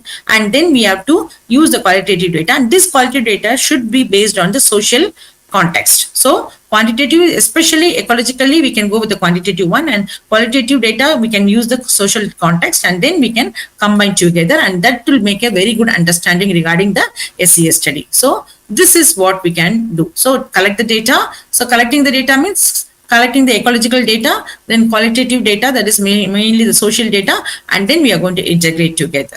Next. So sequential explanatory design, how we can go with the approaching, how the approach can be done based on the socio-ecological perspective study. Especially we know the quantitative data, collecting the data first, and we have to find out the patterns, trends, that is quantitative. Then qualitatively, we are trying to take the data collection and analyze. So here we are more elaborating, especially on the quantitative one. The first quantitative what we have taken, we are going to elaborate more, we have to explore more using a qualitative approach. So the examples for this condition is mostly if you take about we talk about I'm talking about animal husbandry study. So it's actually we can see that the fish population is very much decreasing. So how to know this? So here when you are going to go with this, we have to do a qualitative interview with the fishes, and we have to find out the perception of the fishes, and also we have to go with the deeper context regarding the trends. So we can also find out like why the fish population is reducing, what happens, and what happened to the water quality level. So we can find out the quality of the water. So all this can be done. Similarly, when you do a sequential exploratory design, first we do a qualitative one where we are trying to find out the key issues, key patterns, then we are using that, and then we are going for a quantitative design. So where we are trying to collect the data, and we are going to generalize the findings using this data, that is quantitative data. Here in the example what we can use, sometimes we can go with a focus group discussion. So we can take the community stakeholders together, and whatever concerns they have regarding the environment, we can make them, we can give some guiding questions, focus group questions. We can make a focus group, and first thing we can do a quantitative survey, and then we can first we have to go with the focus group discussion, then we can go for the quantitative survey, and then we are going to come out with the outcome. So what will be the benefits of both sequential explanatory and exploratory? Mostly we can see in sequential explanatory, it is going to give us a results, especially the unexplained quantitative results we can get it from the explanatory design. Whereas exploratory, we know very well, we can identify the questions, we can construct. So this is developing, we can develop more tests, we can develop more questions once you are going to go with the qualitative phase. And then that qualitative phase, whatever questions we have taken, that we can use it for the quantitative survey assessment, and we can do it. So that is going to completely holistically cover all the dimensions and all the views whatever is required. So that is going to give us there won't be any disadvantages or any kind of mostly there won't be any kind of negativity or any kind of negative or any problems with this, because when you are going to completely cover everything. Next. So here, when we do a data collection strategies, how we are going to go with the socio-ecological strategy. So already I told you that types, designs, concurrent, sequential, explanatory, and exploratory. Now we are going to use the data collection strategies for this, especially we are going to measure the ecological aspects. We are going to measure the social dimensions. This social dimension should be a nuanced one. Nuanced, you all know very well. All in all details, every detail one we are going to correct. So across the multiple system level, we are going to do this. So when you talk about the quantitative visitor use data, what we can do, we have to use the cameras, we have to find out, and also sometimes we can go with the trail counters, because that is very important to measure the pattern. And sometimes we can also go with the identify a direct impact what the human is going to have on the ecosystem. Then coming to the visual assessment, sometimes water quality, we can go with the visual assessments of ecosystem, where we are going to talk about the health, and we are going to see the water quality testing, where we have to find out the phosphorus level, some example. And sometimes we can also track the physical and chemical ecosystem changes that is happening in our around us. And coming to the experiential data, mostly the qualitative data, especially this qualitative data where we can find out the experience from the people, community perception. Then we are also going with the social context. We are trying to find out the social context where they are exposed to. And then we are going to find out the benefits and negative aspects. Then we'll go for the decision making data, where we are going to use the governance. Governances, we are going to use the rules, policies, and then we are infrastructures, whatever is available. Then we need to understand the rules and impact. Then we have to go with the decision making process. So now you can see how wide. So this is what is required for the government. This is what is required as a healthcare professional. Then only our profession can be completely, we may be more visible. Our visibility can come, because most of the time we know we are grinding the same story. You see, one person when they do the study, the same study, even in there is no change in our studies. But why can't we do? We always just categorize.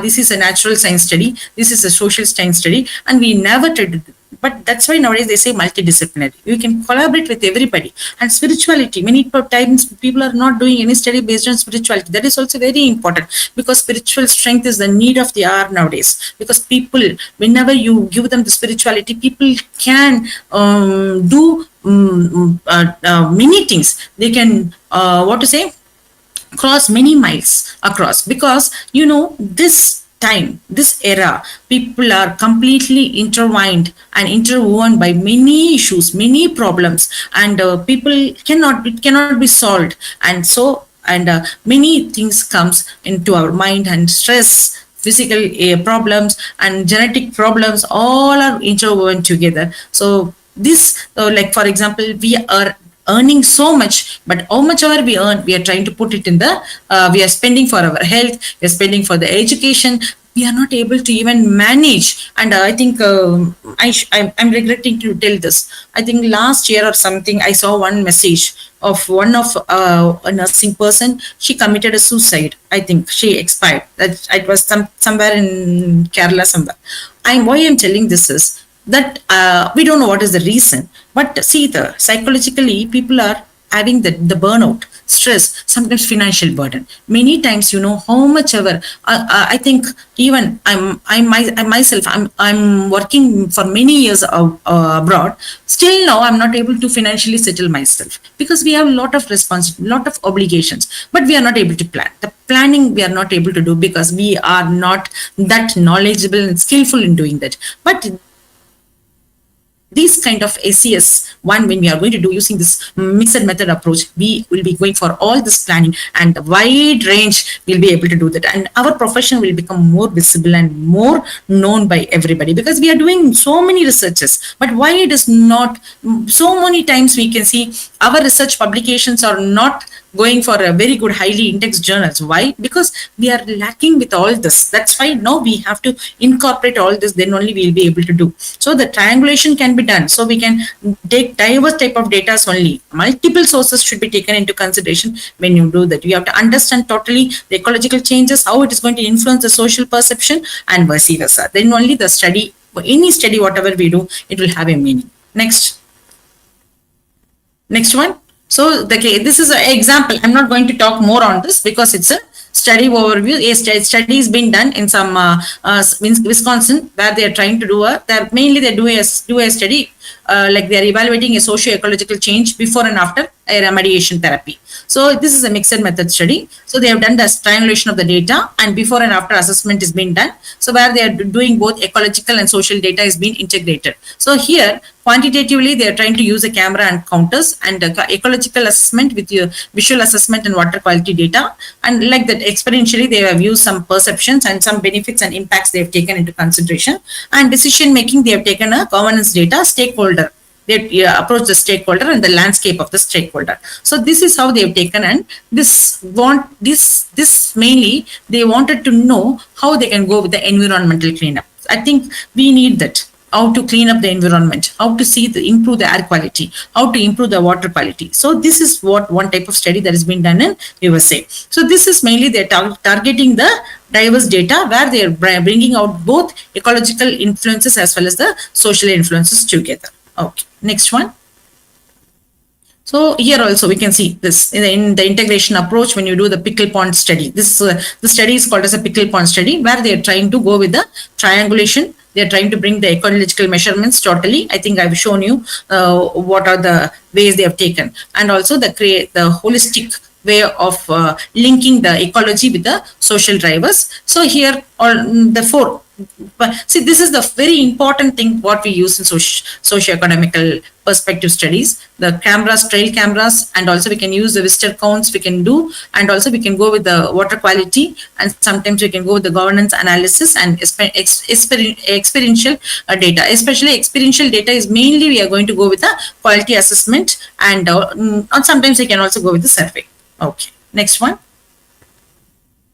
So here we can also use this MMR in that, especially in evidence-based nursing. So in evidence-based nursing, what we can do, we can generate the outcome, and also we can focus on the evidences. So whatever we are going to get, for example, here we are going to target the stakeholders, and we are going to take the perspectives. We are going to take the perceptions. We are going to, like, for example, the practitioners, healthcare professionals, patients, stakeholders, all that, and we can use the EBP. Then also we can develop a strategy, and after developing the strategy, we can create an intervention. We can formulate the policy, we can formulate the guidelines, and then we can do the measurement. So this can be done. So in real world implementation, we should understand the effectiveness of this EB and that is evidence-based strategies. One, how we can do, most of us are not doing that. We can do this. This is a very good study. This is a very good example of socio-ecological perspective, evidence-based nursing. Take a lot of evidences and try, that is, don't take the old evidences. Try to take a recent evidences and multiple studies, and after taking this multiple evidences, and when your study is supporting the evidence, and try to implement the evidence and come out with the outcome. And this is going to be very, very useful, and which can be done everywhere. So here, this where we can use both quantitative as well as qualitative one, and that will help to completely address the barriers. Whatever barriers are there, we can understand the barriers, we can understand the facilitators, and we'll be able to proceed. So this is one example by Lam and Schubert. They have done a study 2019, and they have done a EBP understanding. They found this particular mixed method research which can be used. This is mainly focusing on, we can go with the socio-ecological perspective studies. Okay, next one. So here also, when you talk about this, the key applications, already I told you the strategies, whatever we do, what will be the benefits of this? The main benefits is comprehensive understanding we can get, and also we can go with the proper implementation. So we don't know, we are doing something, we don't know whether what we do is right. So we have to combine the data with the insights, and also we can know who are the drivers, and we know what are the barriers, what are the facilitators, and then we can try to implement that. So when you are going to do this, especially one example is the concurrent design. So when you're going to take the concurrent design, first thing is quantitative data. So what we do, we are trying to find out the EBP drivers. Then we will go with the qualitative interview, where we are going to find out what are the barriers, what are the facilitators. Then we are going to integrate the analysis. Now we are going to get a complete picture of evidence-based practice. In evidence-based practice projects, most of the time we do only quantitative. We never go with the qualitative. But when we are going to combine both quantitative, qualitative for the healthcare MMR researchers, this is going to be a very good example, and that will be very helpful, where you can come out with a complete picture of EBP implementation, and you are going to get a proper outcome. Next. So here, now we can see the challenges. What are the challenges of using this? They say sometimes there is methodological heterogeneity. That is a very important challenge, because sometimes, because there is a lot of diversity in the socio-ecological system, every system is not the same. For example, even Delhi is not going to be the same like Chennai. So Chennai will be different, Kerala will be different, and similarly USA is different, India is different. So the framework is totally different. So the methodology can be different. So we cannot generalize it. So across, when you're going to compare it across the studies, it is going to become very difficult. So the framework design is very important, because sometimes it can allow the flexibility, mostly how we are going to adapt, what type of context we are going to adapt. Sometimes there is no standardized procedures, where we cannot go with the proper empirical application. Similarly, what the consequences, we have certain consequences, like sometimes ambiguity. Whenever you're going to interpret the data from this, we are very ambiguous. Ambiguous means we don't know what is right, what is wrong, because first of all, we are not knowledgeable on that. Sometimes very difficult to compare the results in this, and sometimes there may be impeded synthesis. Whatever we are going to bring, sometimes it is getting impeded. We are not able to come with the proper generation of the result, and lot of challenges, because already I told that is because across when you are going to bring across the cases, there will be lot of challenges, because we don't have the commonalities. There is a lot of differences are there. So the study design, when you see itself, you can see there is varied approaches, because no study designs are same. Similarly, the conceptualization is totally variable, because people are using different method, especially when they are defining socio-ecological system. Because in our country, the income, middle class is different. In USA, the middle class is different. So most of the time, in many countries, there is no middle class. I think in Ethiopia, we don't have middle class, only high class and low class. In some countries, there is also the socio-economic variation itself is already there. And similarly, when you do the data collection, also the diverse sources, different techniques, and analytical method also, the frameworks and models are different. So that is making a lot of challenges. So in challenging, we need to know how might we achieve this methodological diversity. So when you are going to do a comparison, we should always have a proper, we need to find out how well we can address this. So that we need to take into consideration. So that is a very important challenge. So that is what it is making difficult for the people to go with this, because heterogeneity is more. So whenever we do a study where we are going to combine human with animals, I already told, human nature is totally different, animals are different. So we cannot do that. So sometimes that is those components are only making there is a lot of differences. So the heterogeneity is already existing. It is not same. Next. So we can also see the challenges, like sometimes transparency challenge. It's not transparent. The methods, whatever when you are going to use, it's lacking the methodological transparency, because it's not clear. The documentation is not clear. We are not able to go with the proper decision making, and also it is limiting the ability, because not able to understand properly, not able to have a proper replication, not able to compare the findings. First of all, when we do a mixed method research, many people still know we are not knowing our own field. We are in a confusion how to do the analysis for the qualitative. Everybody is now well versed in quantitative, again the qualitative, how to do the analysis. So people are not able to do that. In such cases, when you're going to bring socio-ecological system, how people can analyze, so that is also again problem. How to compare, how to score, that is also again, because we all know knowledge, have a high good knowledge, poor knowledge, moderate knowledge, or average knowledge, good skill, poor skill, average skill. So we are knowing all this very nicely, but we never know how to classify the economy. Can we know because it is economical classification, you need to go. We are not able to explore into that. That is why we need to always take the multidisciplinary people into consideration, and we have to bring them together, and we have to do a team. So this team should be there, and so that is why whenever you see in government, when they make a policy, they are bringing the health people, they're bringing the economy people. It's like that they'll have a diverse people together, and then they are going to keep the person together. So that is very important. Also, when we talk about the methodological, so there is a totally unclear methodology. The researchers are not able to understand what is this. Also, the variable selection, they don't know what variable to select for the SES. So because they don't have a proper documents for this, they're not able to have a proper variables, and they don't know what variables to examine. Similarly, the justification is, there is an insufficient justification, what to include, what to exclude. Also subjectivity. Most of the time, whenever we are defining anything, selecting the variables, most of the time subjectivity. So because as we are unclear, our criteria is unclear, we are very subjective.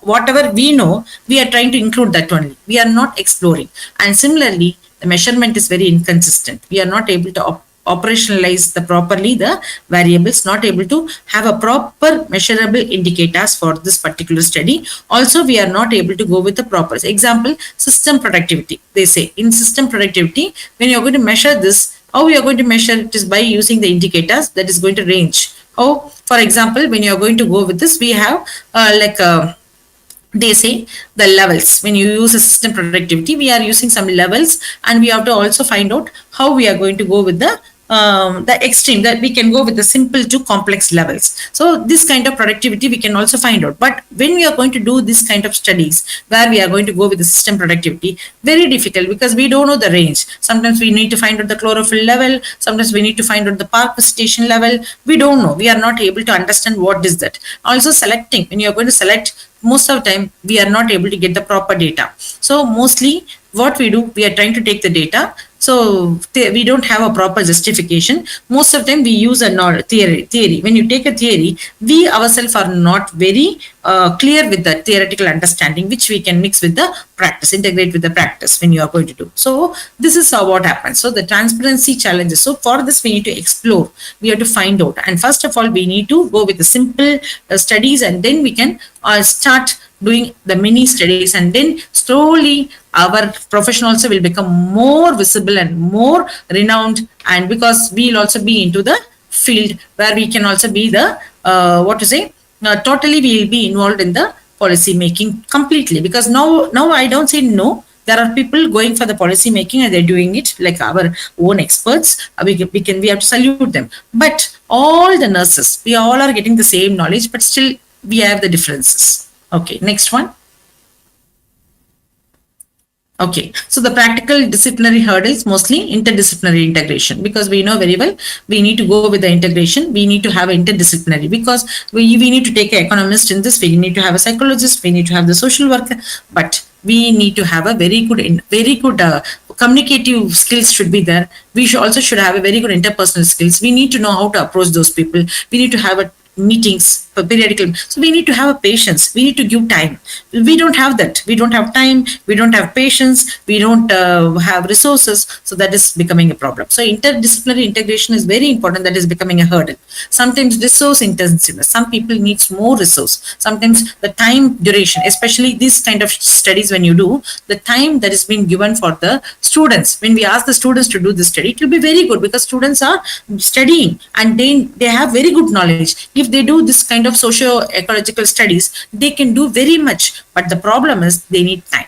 The duration of the study, what we give for them, maybe 1 month we give or 2 months we give. So they are not getting more. If for the PhDs, we may give 6 months. So that is not sufficient for them. And they need to go for this. They need to cover, because this cannot be done in one limited area or one area. They have to cover all the areas. So here they need to spend the finance, they need to go for traveling, they need to spend the time. So the resource intensiveness is very important. Same time, epistemological and ontological clashes, because sometimes what happens is, whenever you see the natural science and social science, whatever we are going to use, we are not interested to use those kind of sciences and experts also. Same time, whenever we are talking about the thing, what is ontology will tell what is there, epistemology will tell how do you know. It talks about how component, and ontology is telling what component. So when we are going to talk about this SES, we are going to have a clash, whether it's epistemologically we have to do or ontologically we have to do. So the clash comes.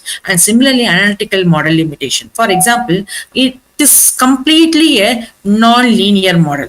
So this particular socio-economical I already told, it can cascade. Cascade means it can come in any other way. It can be deflate. For example, you do a study where you are trying to find out the economy or something. You are finding out completely it's the economy is downward economy. It comes down. We have to show that. So what happens? Sometimes it can be cascading down, or it can cascading up, or sometimes it can be non-linear. It cannot be the linear one. Like normally the traditional model is linear and it is also going to be logistic. But now the present SES model, if you are going to use, especially the qualitative, quantitative together, it can be non-linear. Also, it can be dynamic. It can change. It cannot be the same. For example, our GDP, if you take the GDP itself in this month, and then today and tomorrow, we can see people. I think some people will be in the share market. They also will know. So that there is a lot of changes. So those dynamic changes are always there. So it is non-linear. So that kind of limitations are also there. We cannot predict it. We cannot say this is.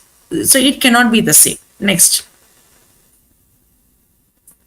Okay, here future direction. What are the future direction? How to go about with this? How we can do this? Because we have seen the methodology what we can use, but there are a lot of hurdles, there are a lot of challenges we have seen. So, but how we can do? So mostly we can make it as a longitudinal study. So we can go with the longitudinal study where we can make we can take the variables and we can do it in the extended period of time. We can do that. We can track the fluctuation on this. Similarly, we are able to go with we can improve the ability to mainly assess the causality. What is the cause and effect relationship, especially in SES. Similarly, we can also find out the temporal patterns. Also, we can find out the long-term trends using the longitudinal study. Similarly, when we talk about the transparency, already we told the challenge is mainly the transparency is very poor. So here we want to enhance the transparency. How to enhance? We should have a clear documentation. We should know how to take a proper decision, methodological decision. For this, knowledge is very important. Methodology should be known. Also, we should also take a proper data. See, we cannot fabricate the data. We cannot falsify the data. Whatever data we take, we should take a proper public data from the proper repository and we have to use it. So yes or no, sometimes it can be see, when we do any experimental study, what mostly we do, we try to fabricate. Sometimes we try to make it see that we wanted to see that this particular intervention is creating a effect. So we are trying to show the effect. That is why most of the time when the PhD came, many people started to go with the biophysiological measurement, because you cannot do any we cannot come with any kind of fabrication, or we cannot simply tell this is that. But when you go with the biophysiological, for example, if you do a study where we are trying to do some intervention for anemia and we are going to find out the hemoglobin level, there won't be any bias. So sometimes some studies can be biased because the opinions when you take, or we are just observing, we may try to, the researcher may try to control that, and we may try to do it in our favorable way. But here, when you see that is what. So when you do any socio-ecological studies, the data is from the public and it is cannot be fabricated. Same time, we have to go. This is helping us to compare. It will also help us to synthesize. I already told we have to develop the synthesis. It is going to completely synthesize the data across the studies. Also, it is going to be a sophisticated modeling. What happens? Mostly, it is also having a agent-based and system dynamic modeling approaches will be there, and also it is going to be a non-linear. Already, I told you last the challenges itself, because it's non-linear, dynamic and emergent in approach. Also, it is going to have a good relationship. Like mostly, it is going to go beyond the simple relationship, because it is going to have a intricate. We are going to go with the intricate relationship and complex relationship with the variables. And coming to the next one, we have to go with the integrative participatory method. So mostly that involve the local actors, especially those who are there. So for the knowledge co-production, we can take somebody also. So it should not be, for example, it is going to be a health related study, not only the healthcare person, patient and family. We can take somebody else also. Also, we can improve the understanding. Totally, whenever there is no data, the data scarce context, we can try to improve the understanding. Also, mostly we can go with this is very important because we can go with the policy recommendation. I think the people today, those who are watching, the younger generation, I think you have to think. Please think. This is going to be very helpful for you. Think how you are going to go with this, and tomorrow you can take our profession to a very good lead, and our profession will be totally changed, because you are the generations which is required for us, because you are very talented, very expert, because technologically you are well versed. And especially I'm feeling very pity on the generation, because they are using it, misusing it, and they are trying to use it in a whatever energy they're channelizing their energy in some aspect which is non-productive. Please try to concentrate on this and try to go with the productive one, because you are generation who are more risk takers. I've seen that you are very bold. The new generation, the Gen Z, I know they are more bold, more authentic, and also straightforward. So these kind of generations, you can go with this type of studies, and that will going to be very helpful for our country on the whole world. And you can come out with a lot of outcomes, especially as a nurses, and you can totally change the vision of our nursing. Next one. So how to advance this? I already told we have to use the methodological transparency, sophisticated modeling, what I told, and integrative methods. All this, when you combine together, the vision, the future vision. So where you can increase the tools for understanding and managing the complex human environment system, and also we can advance where we are going to go with the sustainability challenges. We all know SDGs are there. We can try to address that, and also we can try to go with the policy responses. Next. So the conclusion is mixed methodology research. It is very important because it is going to give an indispensable result.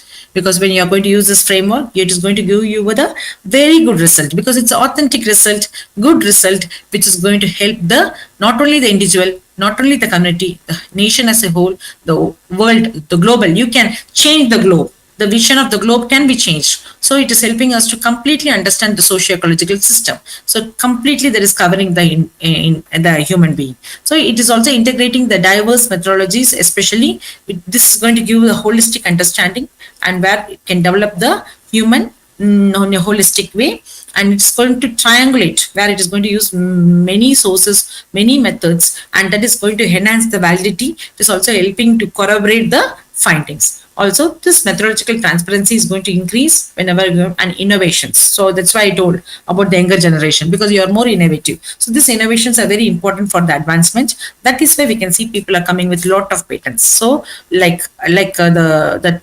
I'm saluting the person, our nursing person, who has come out with a very beautiful patent. But this patent, I think it has got a very good name. Similarly, I'm wishing all the young nurses, whether you have to totally utilize your knowledge, skill, and bringing out with lot of researchers and channelize your energy in a productive way, bring out with very good outcome, and bring out with lot of products and patents, also many publications and many findings, which is going to be corroborative and which is going to be totally the need of the hour, you can change many things, because now we can see the climate change. So many things are happening in the world where we are think we don't know what is where the world is going on. But you younger generations can totally try to have a, because you're going in a steadfast pace, so you can try to do many things, do wonders and change. And so kindly incorporate this particular socio-ecological model in your research, where you can go with the mixed methodology research and try to bring out a very good outcome, which is going to be more authentic and more collaborative. Thank you so much for the great opportunity.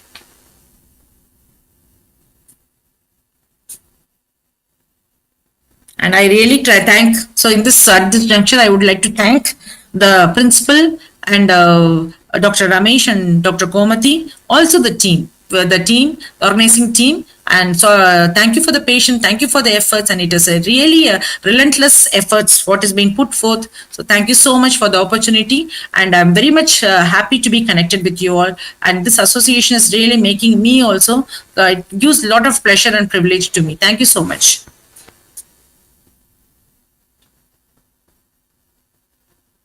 Any questions you have? Any questions? Totally lot of questions. It is a complicated topic, I know. It's a complex topic, but still, if you sit and see, if you sit and go through, I think it will be very interesting. Thank you, ma'am. Once again, thank you. Dear.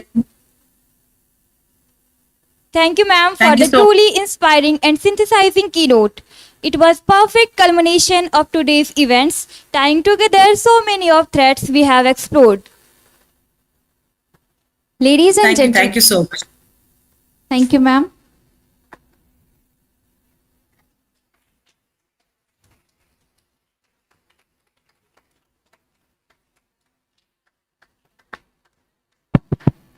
Ladies and gentlemen, now we have arrived at a very special moment of today's program, the certificate and prize distribution for scientific and paper presentations. We invite all winners and participants to come forward when their names are announced. Anjali Kori, GNM first year, Indira Gandhi School and College of Nursing.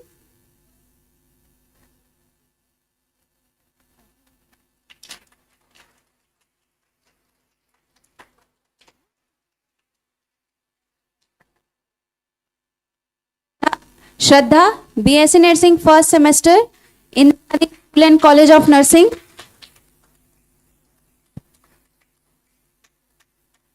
Sunaina Kasaudan, Gomti College of Nursing, Sultanpur.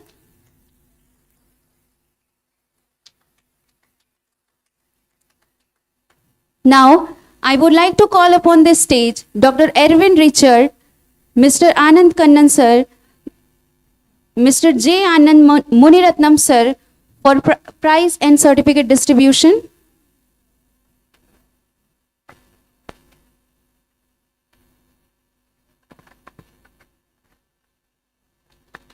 I request to Pratima Pathak kindly come to the stage.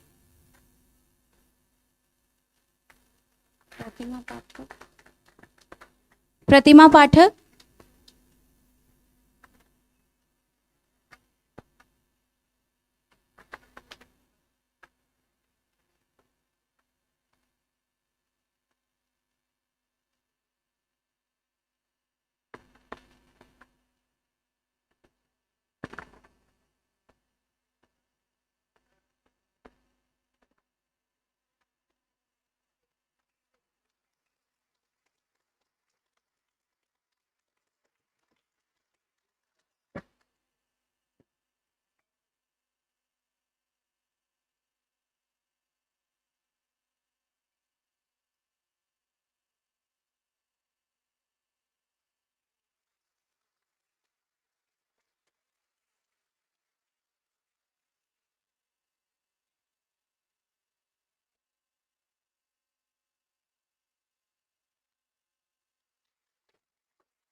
Now we proceed to declare the winners of poster presentation.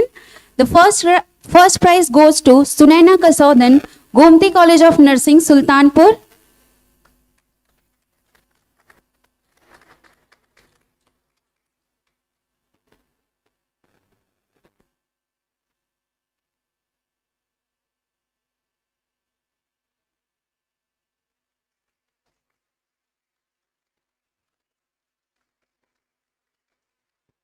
And the second prize goes to Anjali Kori, GNM first year, Indira Gandhi School and College of Nursing.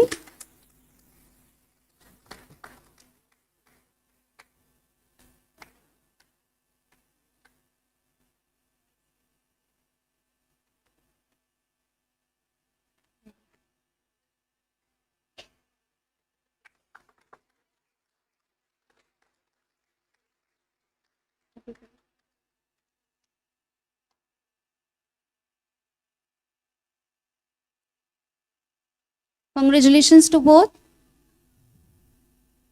Thank you so much, sir. Now we will announce the winners of scientific paper presentation. For distribution of certificate and prizes, I would like to call upon the stage Professor Dr. Sandeep Podar sir, Professor Dr. G. Ramamurthy sir.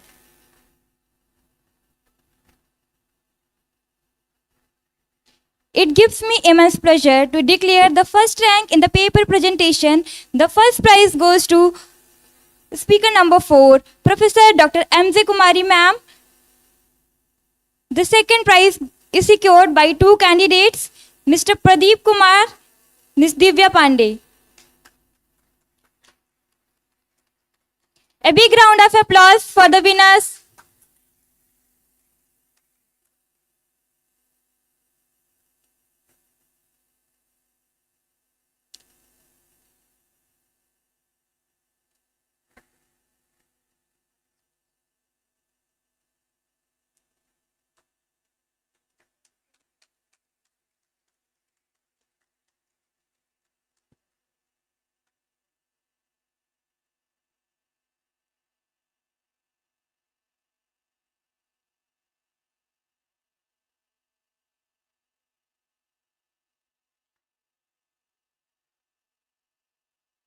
We truly appreciate the hard work of all other participants who showcased excellent academic contribution.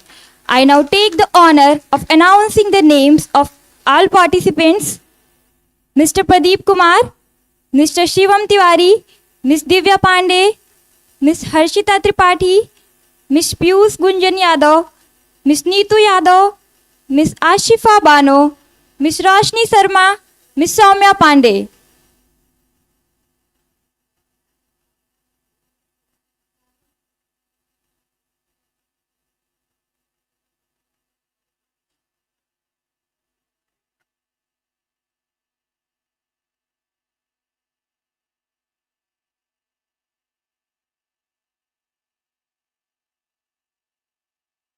Repeat the names: Mr. Pradeep Kumar, Mr. Shivam Tiwari, Ms. Divya Pandey, Ms. Harshita Tripathi, Ms. Piyush Gunjan Yadav, Ms. Neetu Yadav, Ms. Ashifa Bano, Ms. Roshni Sharma, Ms. Soumya Pandey.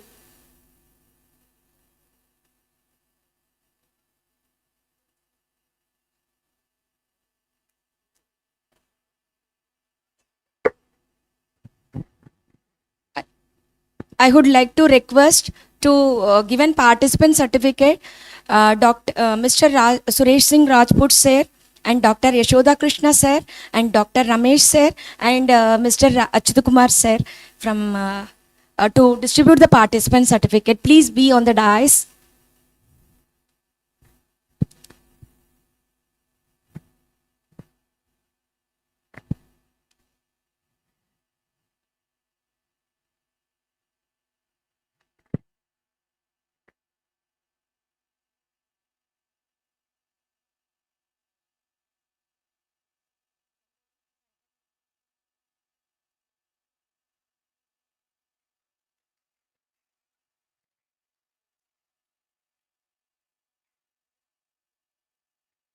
Totally 2 to 3 8 is there. 8 is there.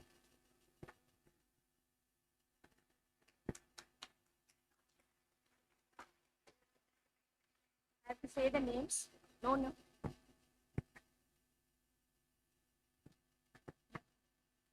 Properly. Otherwise, I'll call the name. Miss Divya Pandey next. Sir. Miss Harshita Tripathi. Next.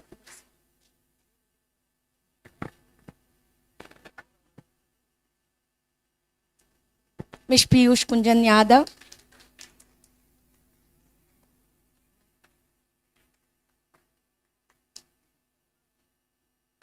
Miss Piyush Kunjan Yadav.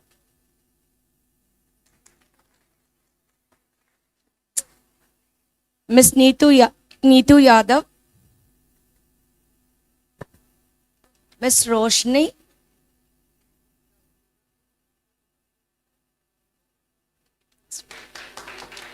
Miss Soumya Pandey.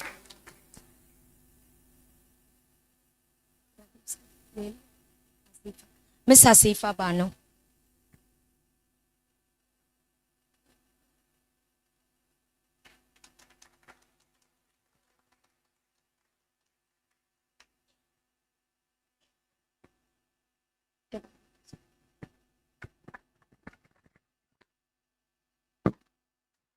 Thank you, sir.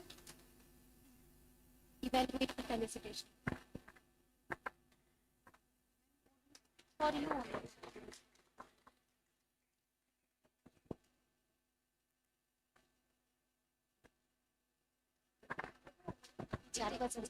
By you, ma'am, only.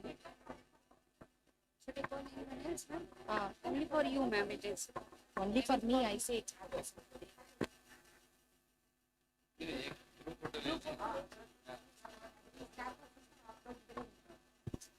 We will only announce the names. Names of it.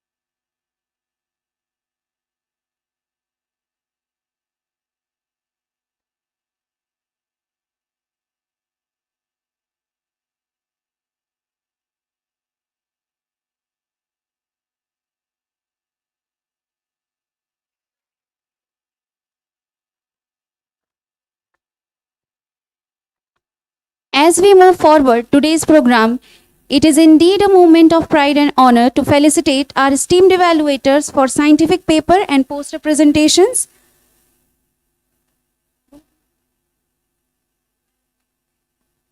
Our first dignitary is Professor Dr. Sandeep Podar, Deputy Vice Chancellor, Research and Innovation, Lincoln University College, Malaysia.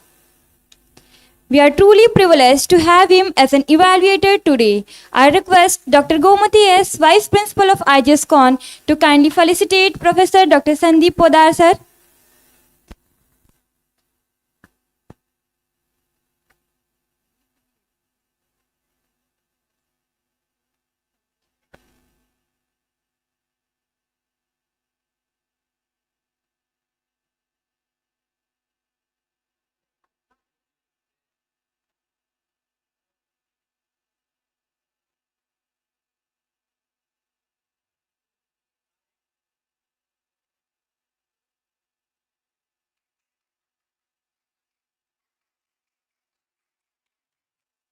Our next esteemed evaluator is Mrs. Manjot Kaur Sidhu, Professor, Department of Community Health Nursing, Indira Gandhi School and College of Nursing. Please come on this stage, ma'am.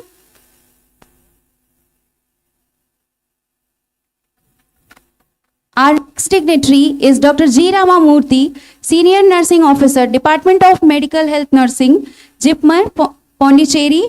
We are privileged to have him as an evaluator. Please come to the stage, sir. Thank you, sir.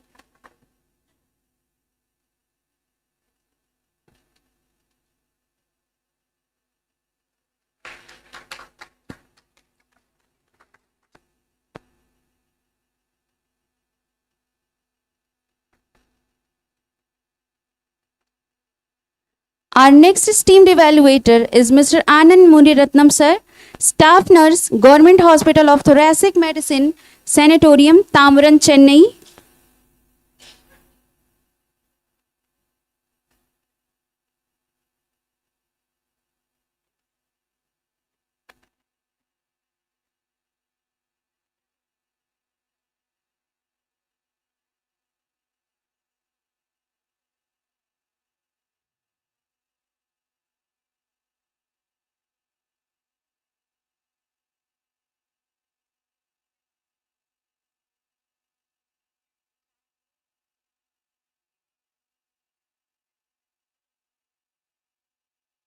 Our final evaluator for this session is Mr. J. Anand Kannan, Executive, Department of Nursing, Sun Pharma, Chennai branch.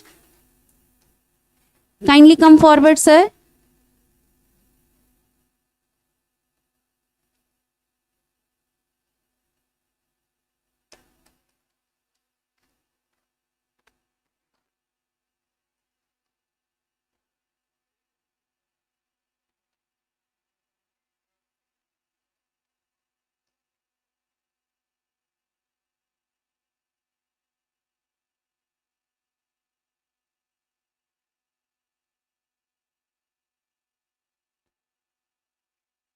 Thank you to all dignitaries.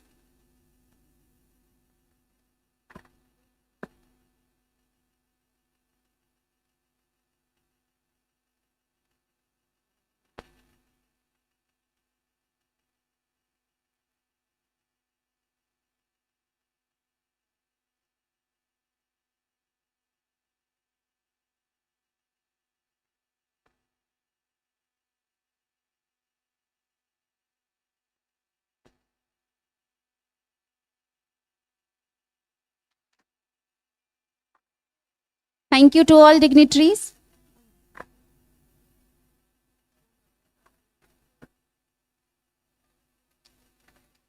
Now, we request all dignitaries, esteemed evaluators, faculty members, and participants to kindly assemble at the front of the stage for a group photo session. May I request everyone to please settle quickly so that we can capture this memorable moment.